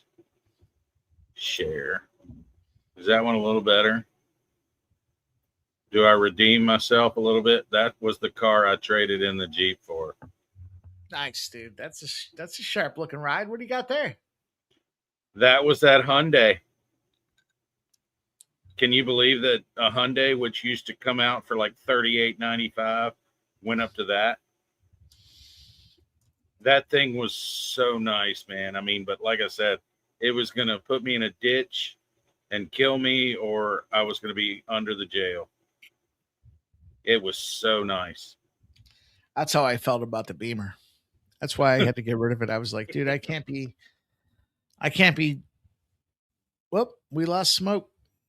He'll be back, I'm sure. But I kept saying, I can't be doing 150 miles an hour out drunk back roads. For a lot of reasons, not to mention safety. There he is. There he is. No, that was, I mean, that car was so much fun, man. It was just, it wrapped around you. It was a 6-speed manual, and I hadn't driven a manual transmission in 25 years, and I just soaked right back into that seat, and it was like that's all I'd been driving. Dylon, you're muted.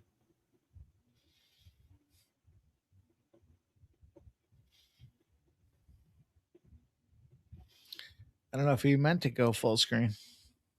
Looks like Can he's you on hear the me? phone. I can hear you. Can you hear me? Okay. Dylon's muted. Yeah, it looks like he's on the phone. He went on the phone to go mute it and go full screen. All right, are we done? I mean, a minute. No, we got 30? 10 more. We got 10 more. We got one more coming. Okay. Wolf's Joke says, I don't see you as an adrenaline junkie, Mikey. Me? I think he was asking me, but dude, I'll tell you what, back in the day I could give a fuck.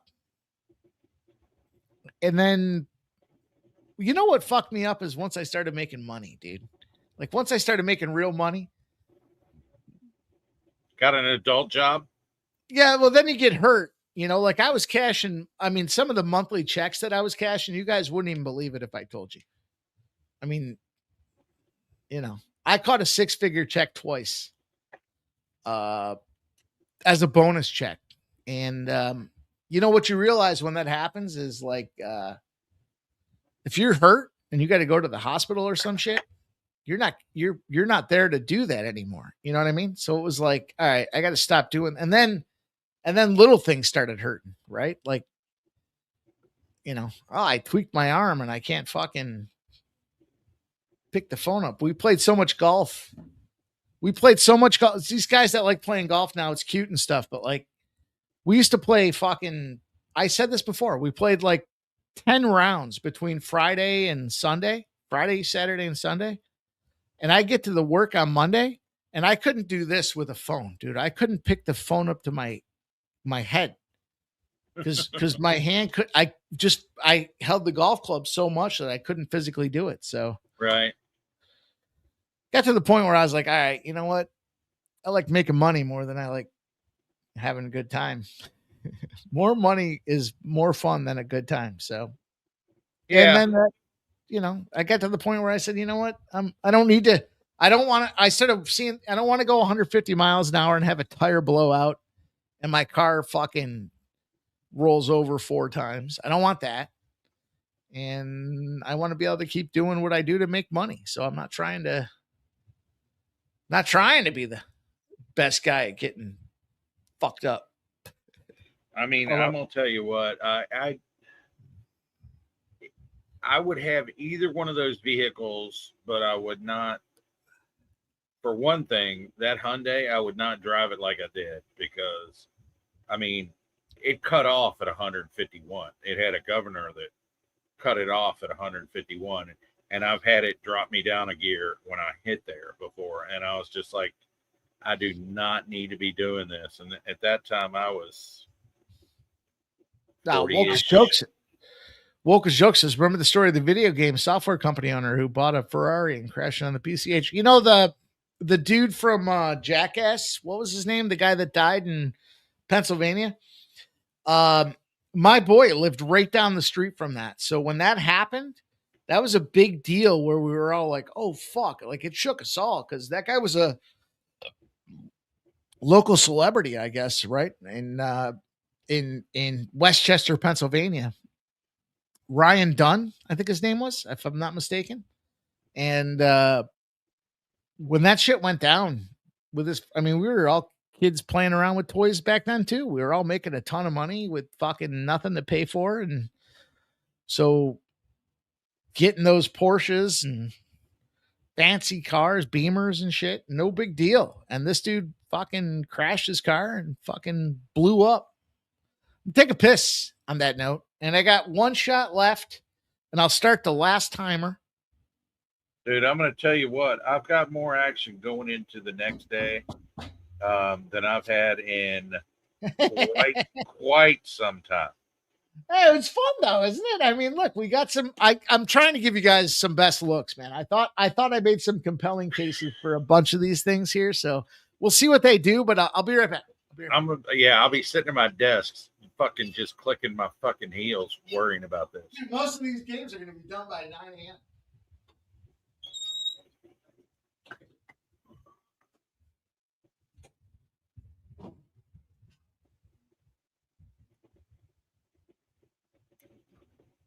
Well, I'm going to tell you what, I know that bike very well.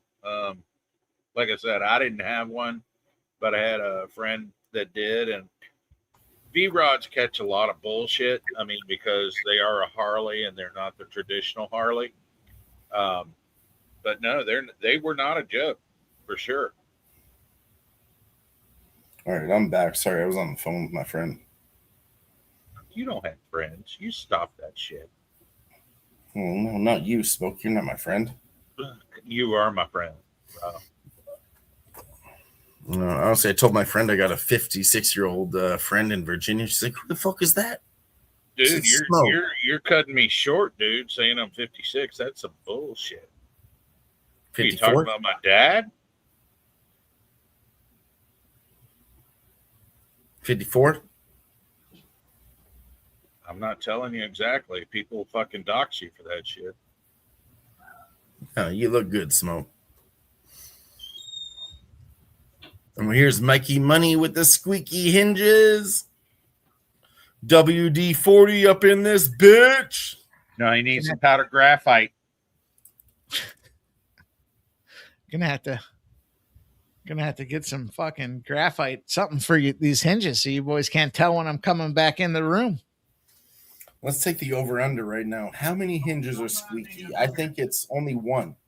I don't think it's two hinges. I think it's only one. It's a high probability all the hinges in this entire house are squeaky. I've never fucking greased them or oiled them. I just pulled a Mike Money and pissed off the porch. Dude. So I pissed off the fucking deck the other night.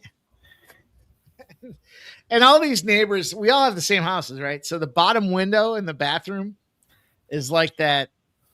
What do you call it? Like a bubbled window where you can't see through it, right? So you can't see people pissing. But the upper window, right? So you know how it goes, right? Am I frozen? There's a frosted window. Yeah, there's a frosted bottom and then there's a top. And so it had to be like, I don't know, 2 a.m., 3 a.m. the other night. I was outside and I went to piss off the back of the balcony or off the back of the deck. And the fucking neighbor, my neighbor right over here, he was there. His bathroom light was on. and I could see his silhouette standing out there. And then I could see when I didn't turn the light on, obviously, I'm pissing outside. I looked over and I could see him standing up on top of his toilet or whatever. I swear to God, he was looking out the window to see if I was pissing. I was pissing. Well, see, what I've got is both houses are elevated from me, but I've got all woods behind here. I don't know if you've seen me because you hadn't seen this during the day. It's all woods behind me. Anchorage, yeah. It's woods back there, and it's also a retaining wall right behind me, a 2-story retaining wall with a flower bed in between the 2 stories. And shout out to Brando with the gifted membership. Look at that. We keep it going, baby.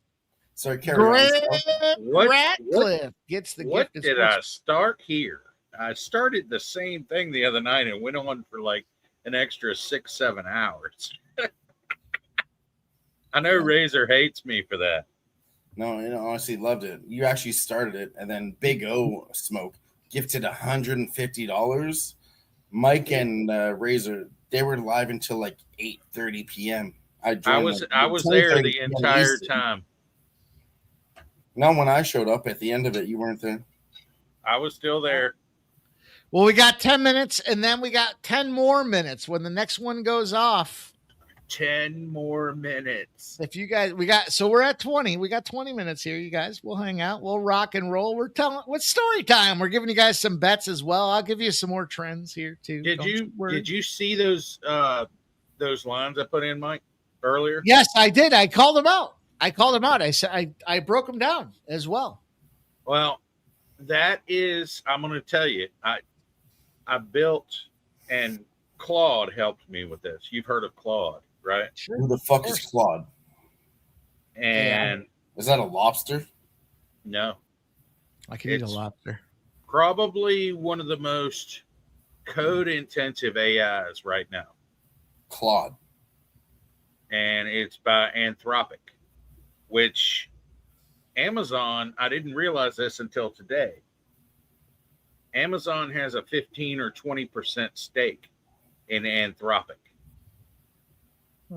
And this thing has built a dashboard for me.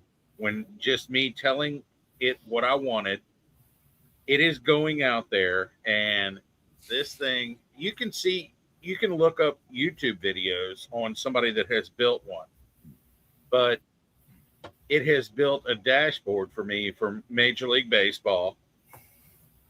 And you just tell it what you want. And I've gone through and said, and kind of fine-tuned it to what I'm looking for. It's going out and scraping. It's data scraping ESPN. It's data scraping a free API from a weather site. It looks up the coordinates for each ballpark and gives the weather into it as well.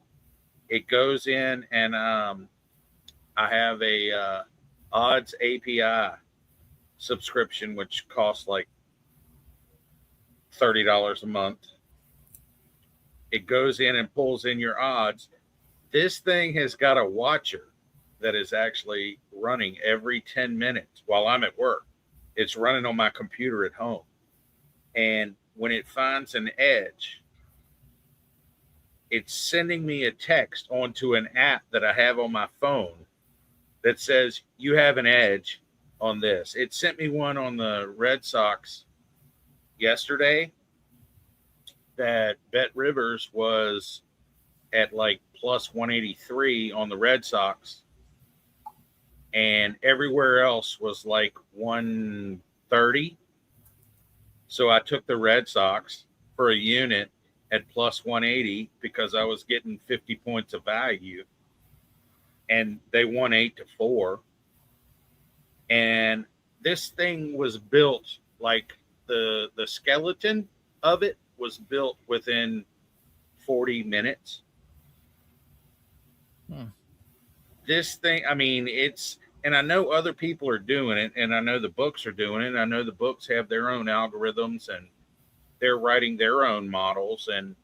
But I was just like, it's take what I was more amazed at is it's taking the work that handicappers have taken days to do, and it's condensing that into minutes. Yeah. You know, the thing that concerns me about AI is twofold.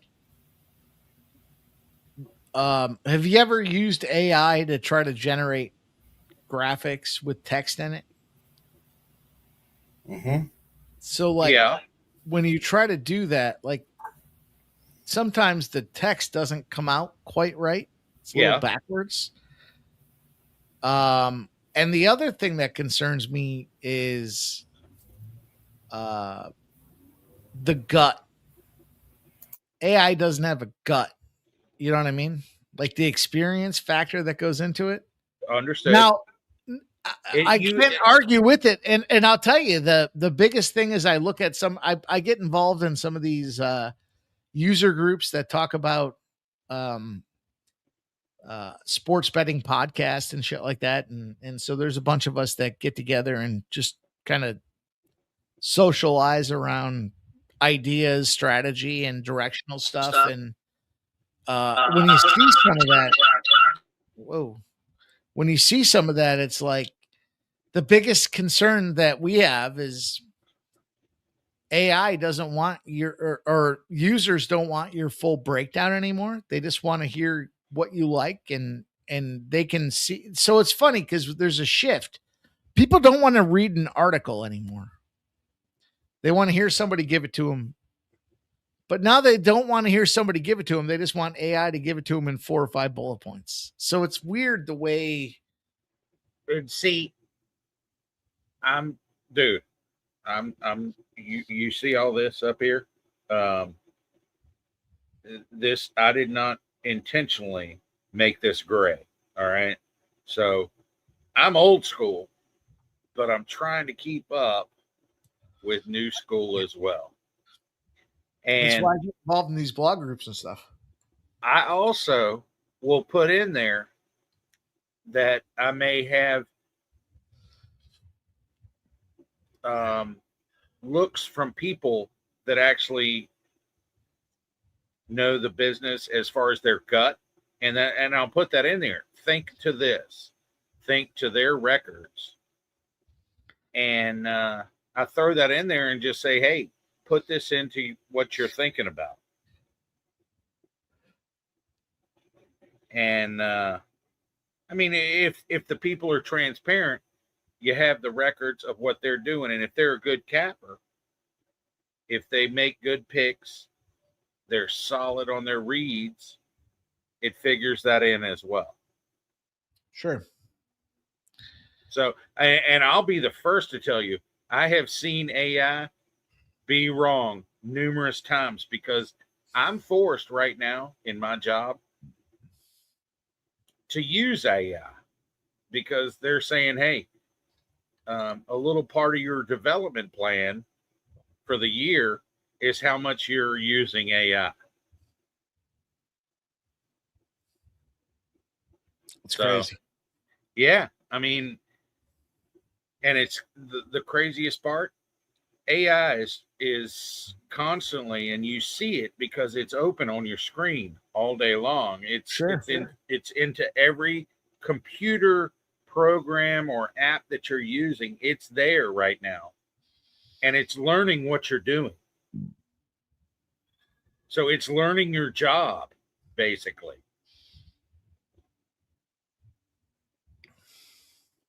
Yeah, I that's the biggest threat I think that poses the sports betting community, but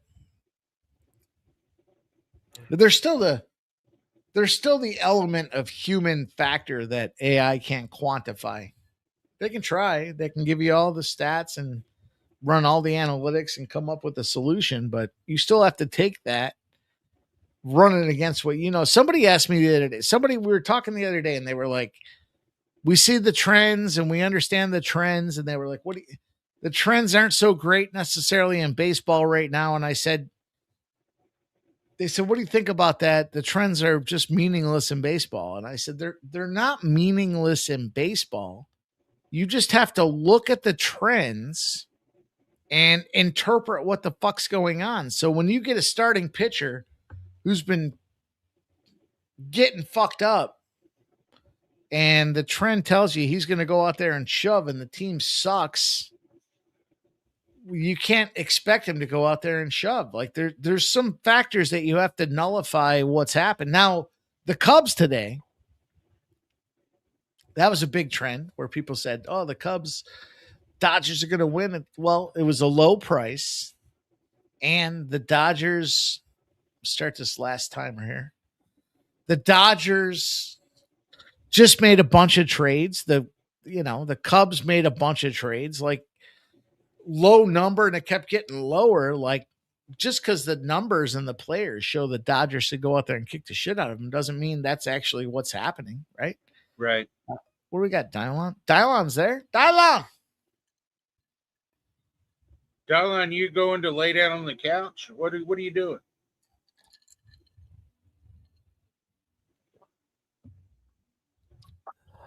We got our little guy here, okay?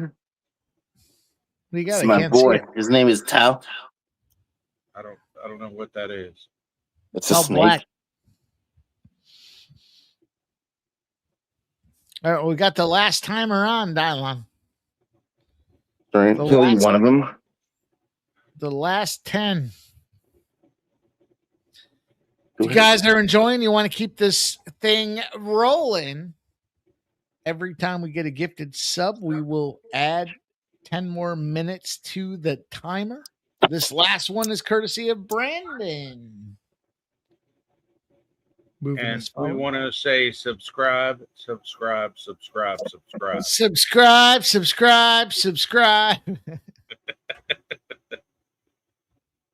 You guys can't see that, eh? Mm-mm.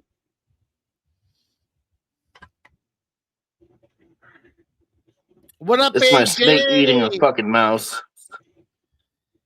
AJ says, "What's up?" AJ, what's happening? AJ, we're just rolling in bonus time, brother. Gave out a whole bunch of bets. 1, 2, 3, 4, 5, 6, 7, 8 plays already in bonus time. 8 plays. 2 of them AI generated. 2 KBO. 2 NPB, that's Japanese baseball, and 2 Major League Baseball plays as well. So it's not for naught. This is a process, man. We're trying to grow. We're trying to grind is what it comes down to. So we have 7.5 minutes left, boys.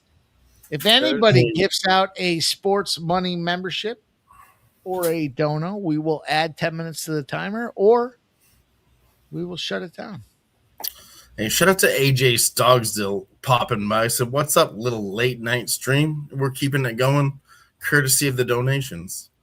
And then, what I was trying to show you guys over there, it was a little bit dark, but I'm feeding my snake right now. It's late. I got chores to do. Supposed to do it. Motherfucker needs to get fed. I thought it'd be a cool video, but it was dark. Mikey, did you write those 2 down that I put down out there as far as the line mispriced? I took them on Caesars just to see. I'm kind of doing experimental. I mean, right now, I'm not going a full unit. I'll go a half unit on those ones that come up like that. Which were the 2 again? I had Pirates plus 147 and the Cubs plus 183. And that was basically a market misprice. I like that. Now, what constitutes a market misprice? I will tell you exactly, because you know what? It says best U.S. price versus the multi-book consensus and versus Pinnacle specifically for games that haven't started yet. Reuses the same odds. I like that because a lot of people think Pinnacle is like that sharp book. So, yeah, and it says it reuses the same odds pull as the betting lines tab, which I have 12 tabs here. And it goes -5, or it tells how much it's using of my API, which is only 5. I got 20,000 pulls a month. Divided by in progress games are deliberately excluded. Once a game starts, books update in play prices at different speeds. So a book showing the best price may just be slow to move, not an actual opportunity. that's fair. So, I mean, like I said, I've seen that plenty. I'm just kind of testing it right now. I only got into it halfway through the damn season. So I've already built a NCAA football. I'm not sure if I'm going to do an NFL or not. Why not? Why not run two models simultaneous to each other and see what they do? Yeah, I could do it. It's hard to beat that NFL no matter what you do. Yeah, but I mean, arguably they're both difficult. So maybe one gives the edge and the other doesn't. Why not? If I'm truly running an experiment, yes, probably should. I'd actually like to speak on that, Smoke, because I used to sit here and say, you know, I'm a NHL, UFC guy, whatever. NFL's hard. It's not. Just follow the trends. Mike, we've been crushing the trends. Whatever you like, the under, the over. Most of the times, primetime games, it was the under, Mike. And then what did we do? Third quarter over, fourth quarter under. Like, it's kind of easy when you figure out the fucking pattern. Well, the problem is that a lot of people just see the unders and they stop capping. And you have to cap within the cap, right? You have to find spots that illuminate themselves, because it's like WNBA right now. Everybody knows the overs have been cashing like crazy, but you know, you have to find spots within. How do you attack it? Because the numbers are moving and they're so arbitrarily inflated now, right? You're getting a game that should be 162.5 is starting at 168.5, and it's moving to 176.5. So you have to find a spot within there to take advantage. And I think the NFL is predominantly the same way. People, they know they're going to bet unders. They know primetime games are getting unders. So you have to find to your point, you have to find an over quarter in there. What's the over quarter? Yeah, because the public, you know what the public is always going to want. But is the public getting smarter now? Is AI compromising the public now? It could be. It almost seems like capping has come back to the forefront because there are so many tools. And I also think AI is going to get to the point where when you go to bet, and I've seen it already on certain books, when you go to bet the way you want to bet, maybe you bet unders, the under they give you is going to be different than the under they give me. Is that fair? Honestly, I mean, shouldn't they? No, it's not fucking fair. They shouldn't be handicapping the handicapper. We should be able to handicap the sports book, but a lot of states are still in that process where you have to publish numbers and give a consistent approach. But there's going to be some spots it's going to happen where Dylon likes player props. They're going to juice Dylon's player props. I like betting unders. They're going to juice my unders. They're going to change. You know, it's going to be when you log in with your username, it's going to change based on the. No. Finish your sentence. I'm not cutting you off midstream there, bro. No, but you understand what I'm saying here. You came in with the old gifted membership, and I got some I saved the worst Well, for I last. fucking love you. You know, we don't have to do this live.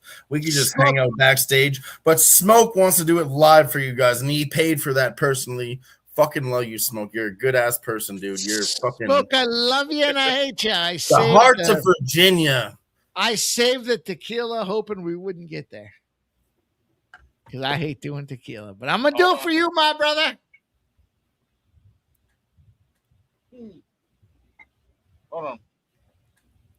I'll do one with you. 1800. Let's find this glass. There it is. That's a Smoke. Seriously, Ooh. Smoke, you've been gifting on all the channels on Sports Money Network, on Ooh, Sports that's Gaming. stinky. Seriously, dude.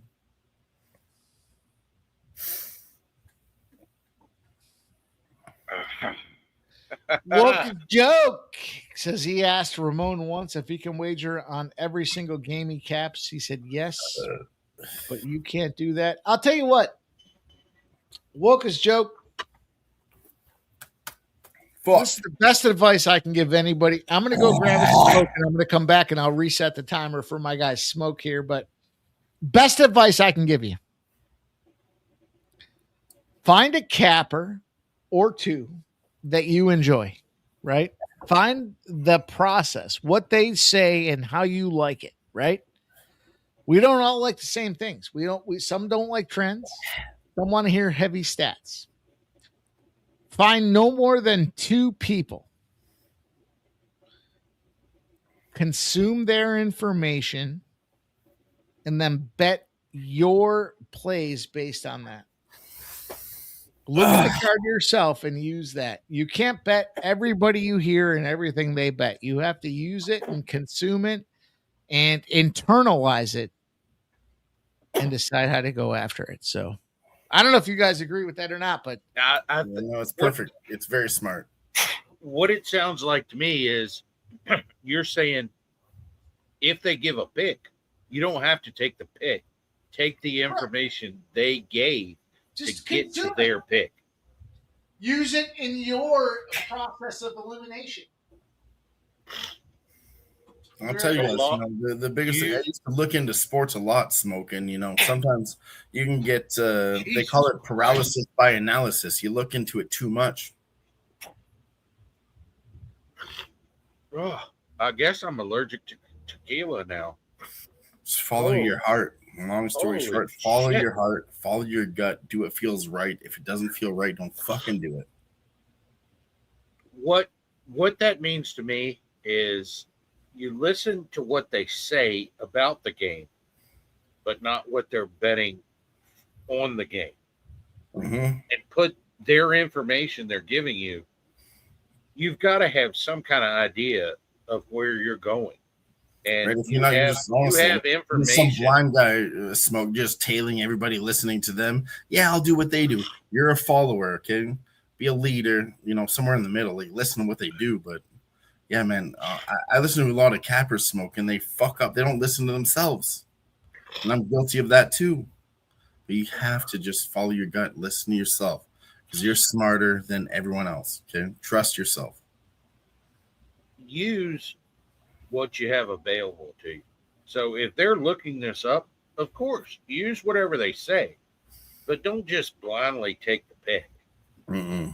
Listen to where they got to their decision and use it against your own and come to your Cap the capper.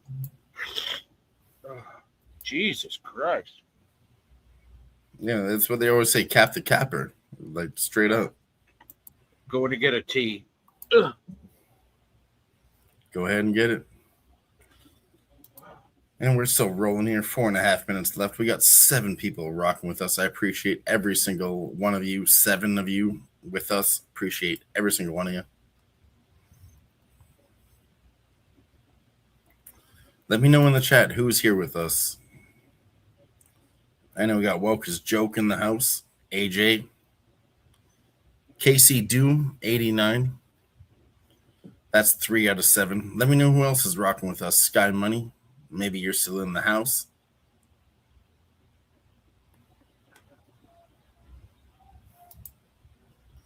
You guys want to have some fun right now?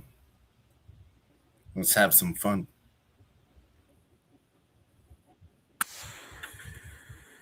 Check this one out. Let's play a little game. It's called Will a Chicken Cross the Road?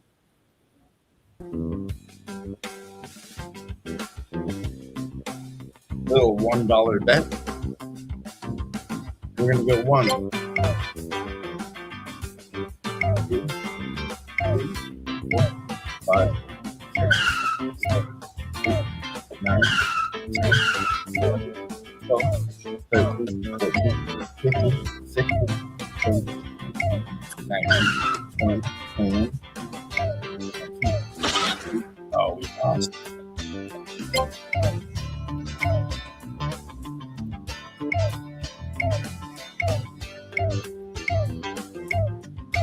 Get on the tees. The extreme.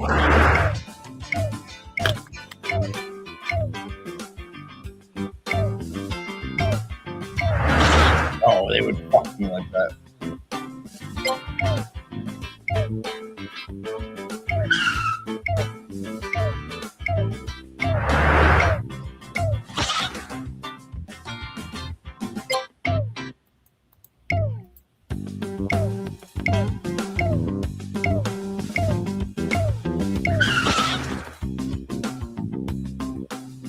Double up. Oh, we would do that.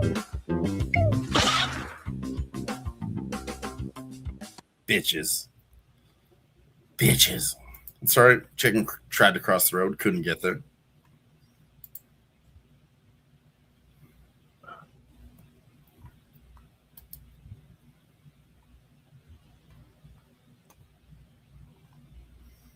Should have stopped when I got there, but it was only like 5-1. You know, it was $1 fucking play. Either the chicken crosses the road or he doesn't. You know what I mean?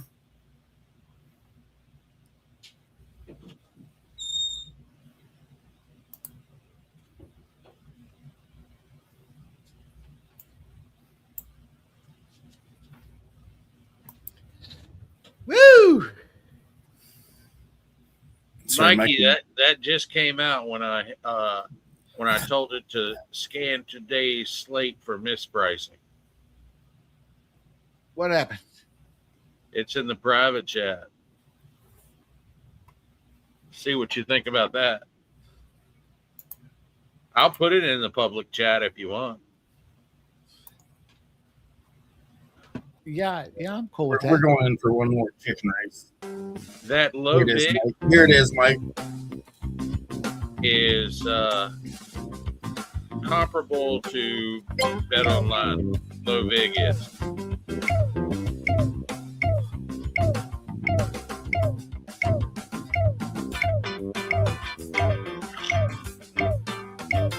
What the fuck is this, dude? Chicken didn't cross the road.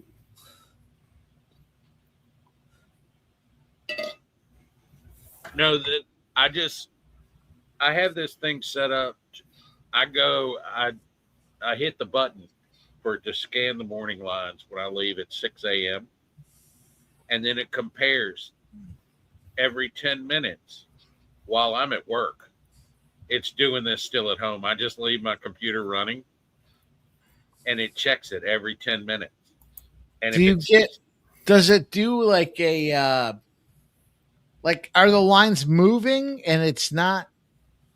It goes off of odds API. Huh. So it's, what is it? Odds.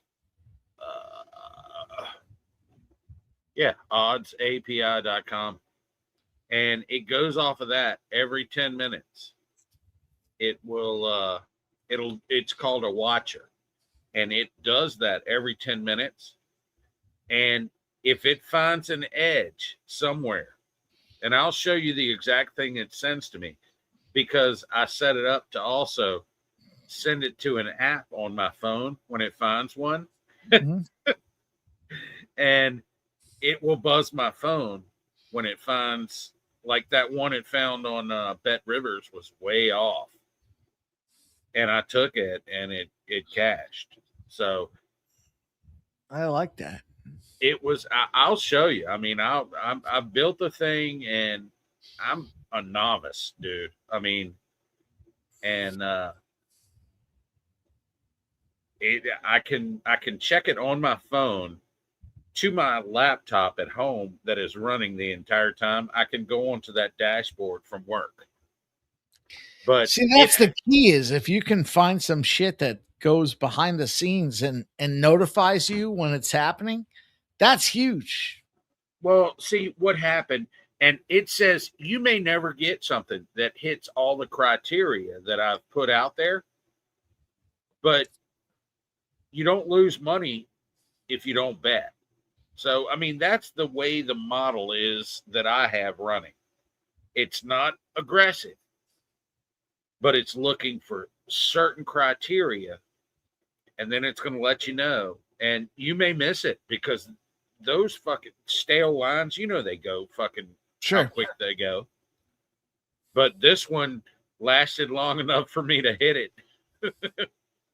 That's huge. At a plus 180 on the Red Sox the other night, and they won 8-4. Yeah. It was out there long enough. You know, it goes back to what we talked about before. $300 a day gives you $100,000 a year, a little over that, right? But if you can find just the little bit of an edge, especially when you're living life, and you can find something that says, okay, just bet these 2 or 3 spots, and you drop a couple $100 on each of them, and if you go 2-1 and you pick that $300 up, you're moving in the right direction. Yeah. Some people be like 2-1, I'm only up a little bit, but you know what? It's good if you can get there. See, what I look at is I'm not at a point that I can stop the 9-to-5 gig, you know? So I still have to do that, but if I can make a little bit of coin. Yeah, that's the difference. That's the extra. That's what I always talk about. That's the extra in life, Smoke. That's the extra. That's the vacation that you don't have to dip into your savings for, that you and the missus can go on. That's the extra concert with treat yourself like a VIP. Buy all the drinks you want, and you don't have to worry about it, right? That's like those taking the wife out for a $500 dinner, you know, every couple of months. I mean, you're subsidizing the income you already know that you're bringing in. You're enhancing your lifestyle without digging into your savings account, right? That's where you start. That's where you start, in my opinion. Mm-hmm. And then from there, I mean, look, you know, twofold. Look at Razor. Right? Look at Razor. Yep. He had a 9-to-5 when he started this. When he started actually being on stream with everybody, he was still working a 9-to-5. Yep. He got to a point, and his better half said, yeah, you can go ahead and try it, because he won't doing it unless she said you're okay to do that. Everybody knows that. I mean, he's no dummy. I mean, but no, I mean, he got to a point, and maybe we all could get there at some point. Who knows? You're living the dream, in my opinion. I'll tell you this, Smoke. I went and looked at the Sports Money Network, was Razor Sharp Picks before. If you go click on shorts and you go to the oldest video, you have it right here. Look at it. Where's the volume on this bitch? Momento, por favor. What that is all right. Hold on. I got this. Bear with me. Sorry. What's going on, guys? It's your boy here, Razor Sharp Picks, and I'm coming at you with some breaking news. And what that is your boy, he quit his 9-to-5 gig, and we are doing content full time now. Full time. There's only one comment on it, Anthony. Any time of the morning, any time of the day, we want to go live. We'll go live. We want to do Hong Kong racing. We got some thoroughbred. We want to go for a baseball stream, anything. we'll go live for it. Your boy is now full-time content, 9 to 5. You got any ideas? Want me to go live for it? Let's go! We're now live. All day. Make sure you follow me on all platforms. TikTok, Instagram, YouTube, Twitter. Big things coming, boys. Let's go. Raiders to the bank. To the bank, baby. Woke's joke. I do give recaps over on my winnable side of things. So I also try to keep records for all the shows that we do. There's a lot of recaps, a lot of records, a lot of things going on. So not every day. It's a lot. It's a lot to update every day. But I do take time. I step back from, I try to find lulls. I try to find spots where we're not doing all kinds of sports in a particular Saturday. Now, Saturday's a busy day. Usually Sundays are my down days, Mondays, Tuesdays. Okay.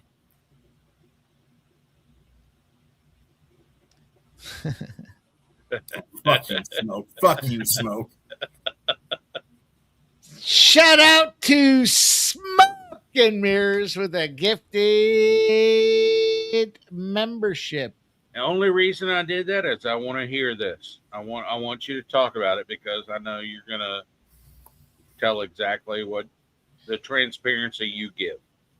Actually, Mike, I'm sorry. Can I take this one, please? Sure. I've been rocking with Mikey for 3 fucking years, okay? On Who Bangin' Sports, on Razor Sharp Picks, on Sports Money Network, on his channel on YouTube, okay? Mike's a fucking real one. You think he would stick here around for 3 years doing the same shit over and over again and just lie to you about it? No, my man is fucking real. He makes money. Talk about the live streams we do, Mike, plus money all the time, like NHL, MLB, when the dogs are down, plus 500, plus 300. And I said this, and I'll say it again, Mike. You taught me this. You said, we're not just out here taking fucking shots. We're not gambling. These are real spots. We fucking capped it. Wait for it to go to plus 600, and we fucking hit those pops. And Mike, you're a fucking real one, dude. Okay? So I don't want to, I know Woke's joke, you know, you're a real one. You're just asking questions. I don't want to be a hater, but man, Mike really fucking does this shit. Okay, he mashes this shit. I'll tell you what I'm interested in the market is I got to find a better way to do it because this is what it looks like. Let me see if I can show this. Oh, we're not inviting a guest. Everything I do right now is.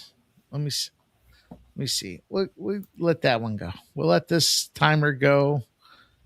Let me stop. Let me stop that one. Mike, why? Well, and when everyone says it can't be done, ducks fly together. How many times we cashed on Anaheim Ducks at plus money? So you see come on all these tabs across the bottom, bases loaded, best bet. I'm tracking all our best bet videos. I track the World Cup videos. I mean, it's just every month. And so I got to find a better way that can sort all of that because that sucks, dude. You know what sucks about it the most is the amount of fucking time it takes, dude. Like, it's not quick. It's not easy. You know, I got to go back. What I do like is old school. I mean, he's entering those himself. AI is not entering that. I can already tell. So, yeah, he is taking the time. The reason I don't track my record is because I don't have the time. I know at the end of the day, I'm up money, so it's fine. I don't know how much, but I don't care. I have a person, I have a job, right? Mine. Mike doesn't have a job, so he's got to track that shit, and I guarantee he's fucking making money, brothers. Well, this is my job.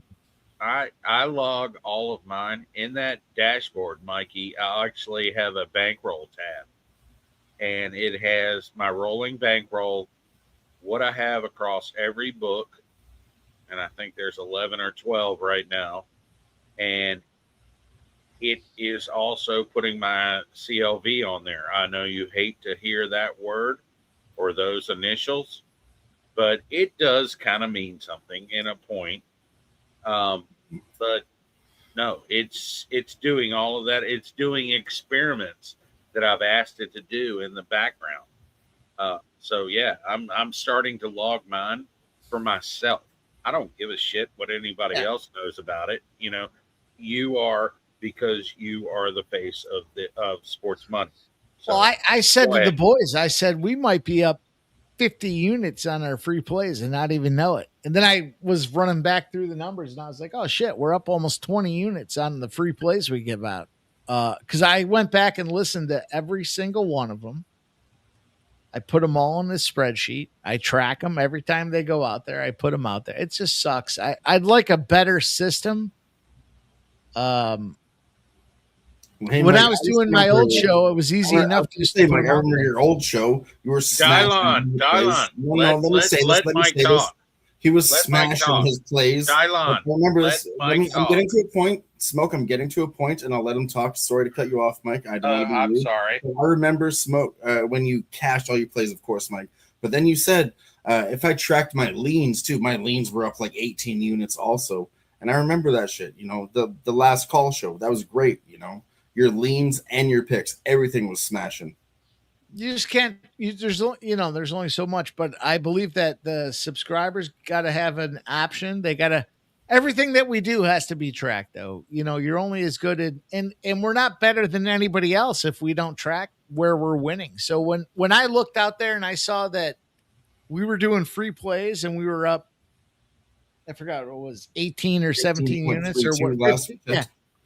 But that's huge, man. Like those are free plays just on shorts. Then I went back and I looked at our baseball show and I'm like, oh, fuck, we're up 20 units over there. And then I look and I'm like, oh, shit, we won 32 units last month on Winnable. Like, yeah, we're winning. And I'd like to mention that Jeff just hit a home run prop, so that's probably up to fucking 20 units on free short videos now. Just a matter of it. You do have to have some validity to it, though, right? Even if you only won, or even if you lost 10 units this month, you should still know, like, this guy lost. And reality is, followed up going forward, you're going to find winners because winners win. And you can't sustain this business if you're losing. I mean, look at all the guys that have come and gone. A friend of ours the other day messaged me and he was like, dude, I remember back when this happened. I was like, yeah. He's like, none of these guys are around anymore. I was like, yeah, I get it, dude. It's crazy to see how far it's gone. Adrian says, yeah, Mikey, I miss your old evening show, but I know you're busy. No, listen. So the 5 o'clock show, that's going to come back, boys. It was a collective decision for me, by me, incorporating me. Collective decision alone. To say that there's only, I already do a full baseball rundown, right? I go through the whole, I talk to you about every fucking way to bet that game. Every single game. And it just leaves 2 or 3 WNBA games at this point. So like in the summertime, trust me, it's not easy 5 or 6 o'clock, whatever time it is, to stop everything you're fucking doing and decide that now is a good time to start putting out baseball or basketball. I've already done it. I already did the baseball show. And if you want the WNBA, which we're killing, you can get it over on Winnable. But when the fall rolls around, you guys, trust me, there is a big show. There's production on the line. We're going to give you guys NBA and NHL breakdowns. And then I'm rolling back, man. Pre-gaming's back at 5 p.m. So it's not going away. It's just that right now it's not cool. It's not cool, in my opinion, to ask a guy like Smoke doing life in the summertime to tune back in at 5:00 for two WNBA plays. It's just not. I'm on the highway, bro, at 5:00. So safety first. I'm not watching a video. Yeah, in all fairness, it's just not there's not enough there, right? Like now what am I going to do? I'm going to give you weren't going.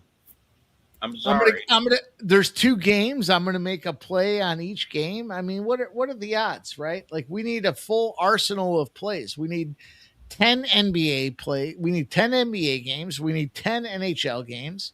And then what we do is we come back and we pick 2 or 3, and I break them down for you guys and give you the winners. And so until that comes back, I just do shorts. I just clip some props. I clip some bullshit here and there, and it's respect for everybody's time, because I just don't want to come back and set myself back up in the. I mean, it's the summertime, man. Come back and talk about, do a whole show, put graphics together, and have fucking 2 games. It sucks, dude. It sucks, and our win rate goes down because we don't have a huge pool. So we'll be back. Trust me, we'll be back. We're not done. We haven't moved off it. We're going to give you guys a killer 12 p.m. show. And I'm hoping Woke's Joke is going to be there as a member when you do. I hope so as well. You guys aren't going to miss anything, though, man. Listen, the more games we have, the more options we have, the more plays I can break out, the more all my tools, to Smoke's point about where his algorithms are showing spots, the more I'll have plays to show you guys spots. But with Mike, the WNBA in 2 games, what am I going to show you? Mike, you and I can sit there and I'll share my screen and we can go through it and you can look at it. Now, that's what I'm hoping you want to do. So, I love it. I love that. Mike, you're the king of the trends, you know, when the moon is full on an August night and this team plays with the Buffalo Saberheads jerseys, you know, like all those, honestly, I'll be honest with you, Mike, the trends sound stupid and you sound stupid, but they fucking cashed it. And then I realized that this guy's fucking smart and that means something. But we're not going to do it when there's only 2 games. We're not going to force it. You know, I've been sharing the WNBA plays over at Winnable, and we've been cashing. We're trying to get through these dog days, man. We're all in the same grind. We're trying to find a way to get after it. But 5 p.m.'s coming back. We're not done, man. We're not going to give up the best goddamn sports betting show right before it comes time to bet your plays. No way. We're going to add to it. We're going to give you guys the best goddamn 12 p.m. show. And get ready. NHL, NBA. We're going to break it all down. You remember when we had the dog days of summer? We bet on the hot dog eating contest? Fuck yeah. We're on our way, though. It's going to be good stuff, you guys. Let me bring us to a close here, because we're down to it. If you guys want to keep it going, gift the Sports Money membership. Otherwise, I'll share one more with you guys. Yeah, 1 minute left. Let's have a little 1 minute story, Mike. Go ahead. All right. How about this, you guys? Minnesota Twins and the Kansas City Royals. They're going to meet each other again. And almost every game in this series came down just a week ago. I just talked about it. Kansas City, what a disappointment. 2 of 3 games lost at the bottom of the 9th inning. But those games were all unders. And when the ALC Central meets the ALC Central, it is a low-scoring affair. So 6 straight, if you want to quantify it here. Boys, the last 3 years, it's cashed 60% of the time. Recent form, it's 7-2-1 in the last 10. That is the Twins and Royals. And the under 9. It's a 9-er. 3. By the way, almost 400 games, 398 games in that sample here with a 60% win rate over the last 3 seasons. They just met each other a week ago.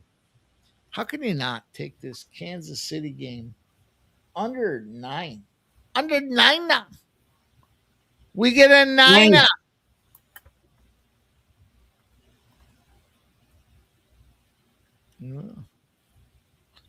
And that brings us to the close. What a glorious spot, boys. What a fun time we've had in this process.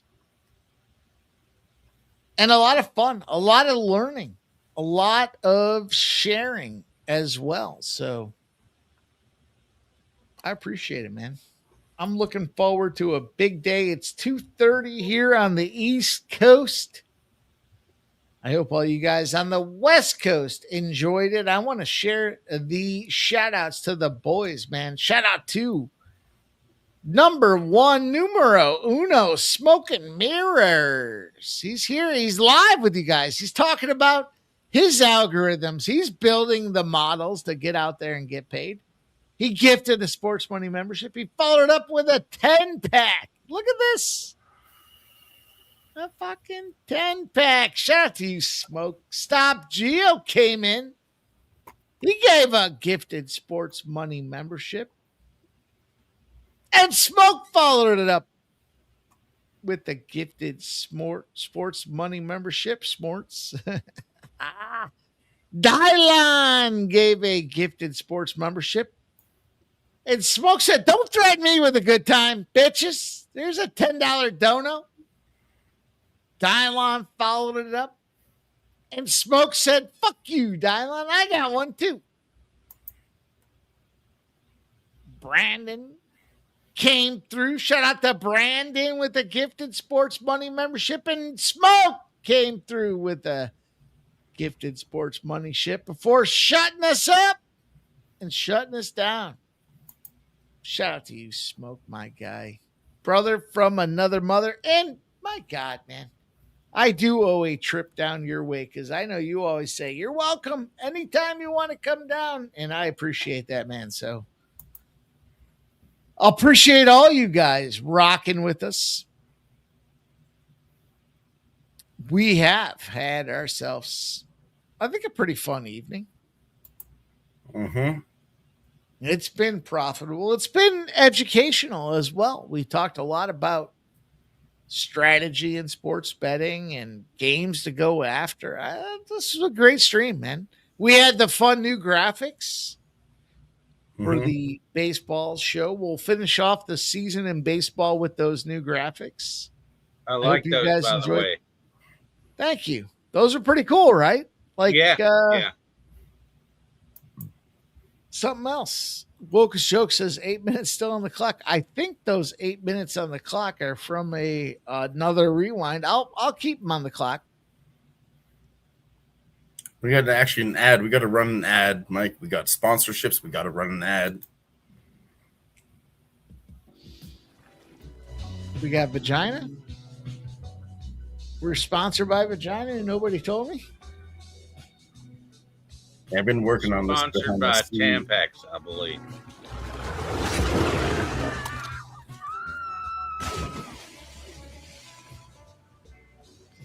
We're sponsored by Blood and Pussy and nobody told me. Now leak proof, Mike. Leak proof Tampax.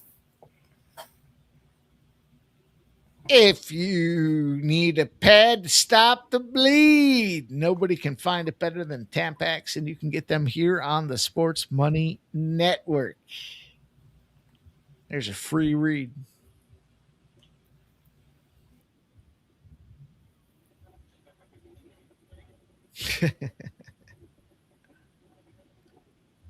Shout out to all you guys, man. What a fun night. Fun, impromptu, too. Dylan reached out, said, "You want to go live?" I was like, "Yeah, go live." So what do you? I think the way Dylan called me was, "You got anything going on tonight?" It's like, not really, not really. You want to go live? Yeah, okay. And then we rock, dude. And not only did we rock Dylon, 4 hours later, dude. 4+ that other OBS shutdown. So Woke's joke says if I could, I'd gift a membership in my iPhone. But You what can. the fuck? You can. I'm going to give a tutorial on that and have it short one day. What's that, Smoke? I'm going to give that as a tutorial one day and have it as a short.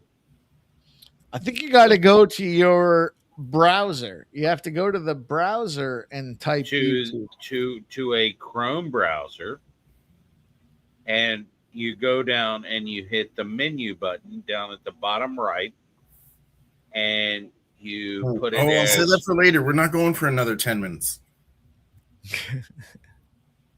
Request desktop site.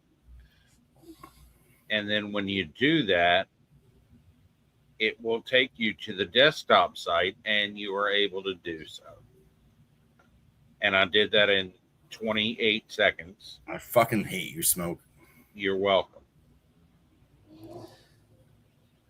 Smoke, I am so looking forward to your scraping process here with your AI tool. I think what's going to happen, the books are going to fuck around and they're going to do it to us. So we have to find a way to counter that. We have to be productive and find a way to give it to them. And I think they're already doing it, and you have to at least get to their point. I've seen it already. I've seen some books that I jump on where I have a RBI prop and then my friends go on the same book and it's a different number. Yeah. Yep. It's yawning, Mike. You made me yawn. Fuck. Yeah, I know. Wow, dude, it's fucking 2:30 my time. I wasn't even expecting I gotta go to work. Yeah, I gotta go back on here. I gotta be back at 12. I got some work to do. I already capped a couple games. I can't wait, man. We have a whole bevy of KBO and NPB action, man. We got 4 plays. Christ. It's been a long time since we did the old KBO Wake and Cash. We got 4 plays between KBO and Japanese baseball. So, fuck yeah. And we have AI gave some tennis plays. I don't know what those are going to do. Woke's joke says, "Where's the tennis bets?" Tennis bets for AI. Woke's joke. The keys under 20.5. And we picked over 21.5. Those are the 2 tennis bets that came out of AI. We also gave out 3. I'll recap the whole smash here. We got 2.5 minutes left. I'll give you guys the whole smash. We got KBO plays. They're going to start at about 5:30 a.m. They're going to start in just 3 hours. Can you believe that? 3 hours. Seems I like do. KBO should be Wake and Cash, not 3 hours from now. Samsung Lions. We got the Samsung Lions at -125 is the number here.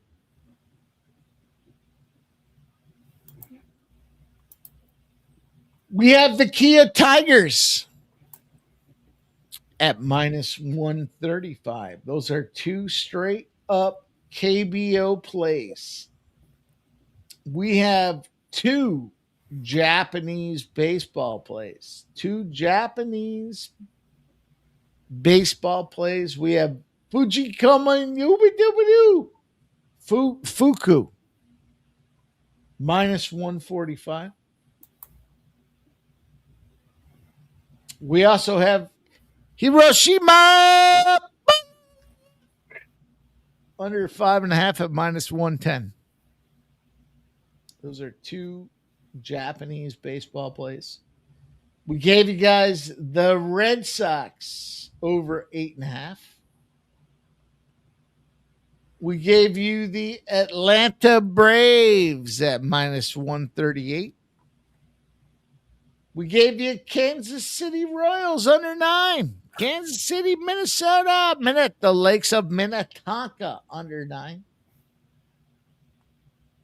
Smoke and Mirrors has some scrapage in the Pirates and the Cubbies. If I'm not mistaken, it was Pirates plus 147 and the Cubs plus 183 on those little scrapies. I've got Sal killed. Oh, wait, is that UFC? Whoops. Did I just share it with the last 20 seconds of the 4-hour and 10-minute stream? Oops. You just cut it off right at Sal 0, killed. and they'll never know. Oops. Grand Slam play of the UFC. We're down to the wire, baby. That's it. On behalf of Diamondbacks, on behalf of our friend Smoke and Mirrors, we're going to go put a bow on this thing, man. Smoke, tell them what's up. Have a good evening, fellas. Enjoy and make those winning bets. Diamondbacks, tell them what's up, baby. Well, we actually took all that late night action and we parlayed it. The Tigers and the Lions at plus 150. And same with the under and the over. That's a plus 285. We're going to hit it all. Let's fucking go. Glorious day, boys. 4 hours deep on a suddenly not so casual Monday. Check out our guy Ramon Scott, 9 a.m. for the morning steam. I'll be back with my guy Shark at 12 for bases loaded. Horse racing with our guy Razor Sharp Picks. The Sports Money Network is loaded and ready for bear. Appreciate all you guys that tune in on the reg. We'll see you guys. I'm like an addict, do I gotta have it. I ain't even playing, got a really bad habit. If it moves, gotta grab it, fuse like a magnet. Lose, won't have it till I'm doomed in a casket. I ain't playing, got a weird mind. If you work 8 hours, I'ma work 9. If the shit tastes sour, you should taste mine.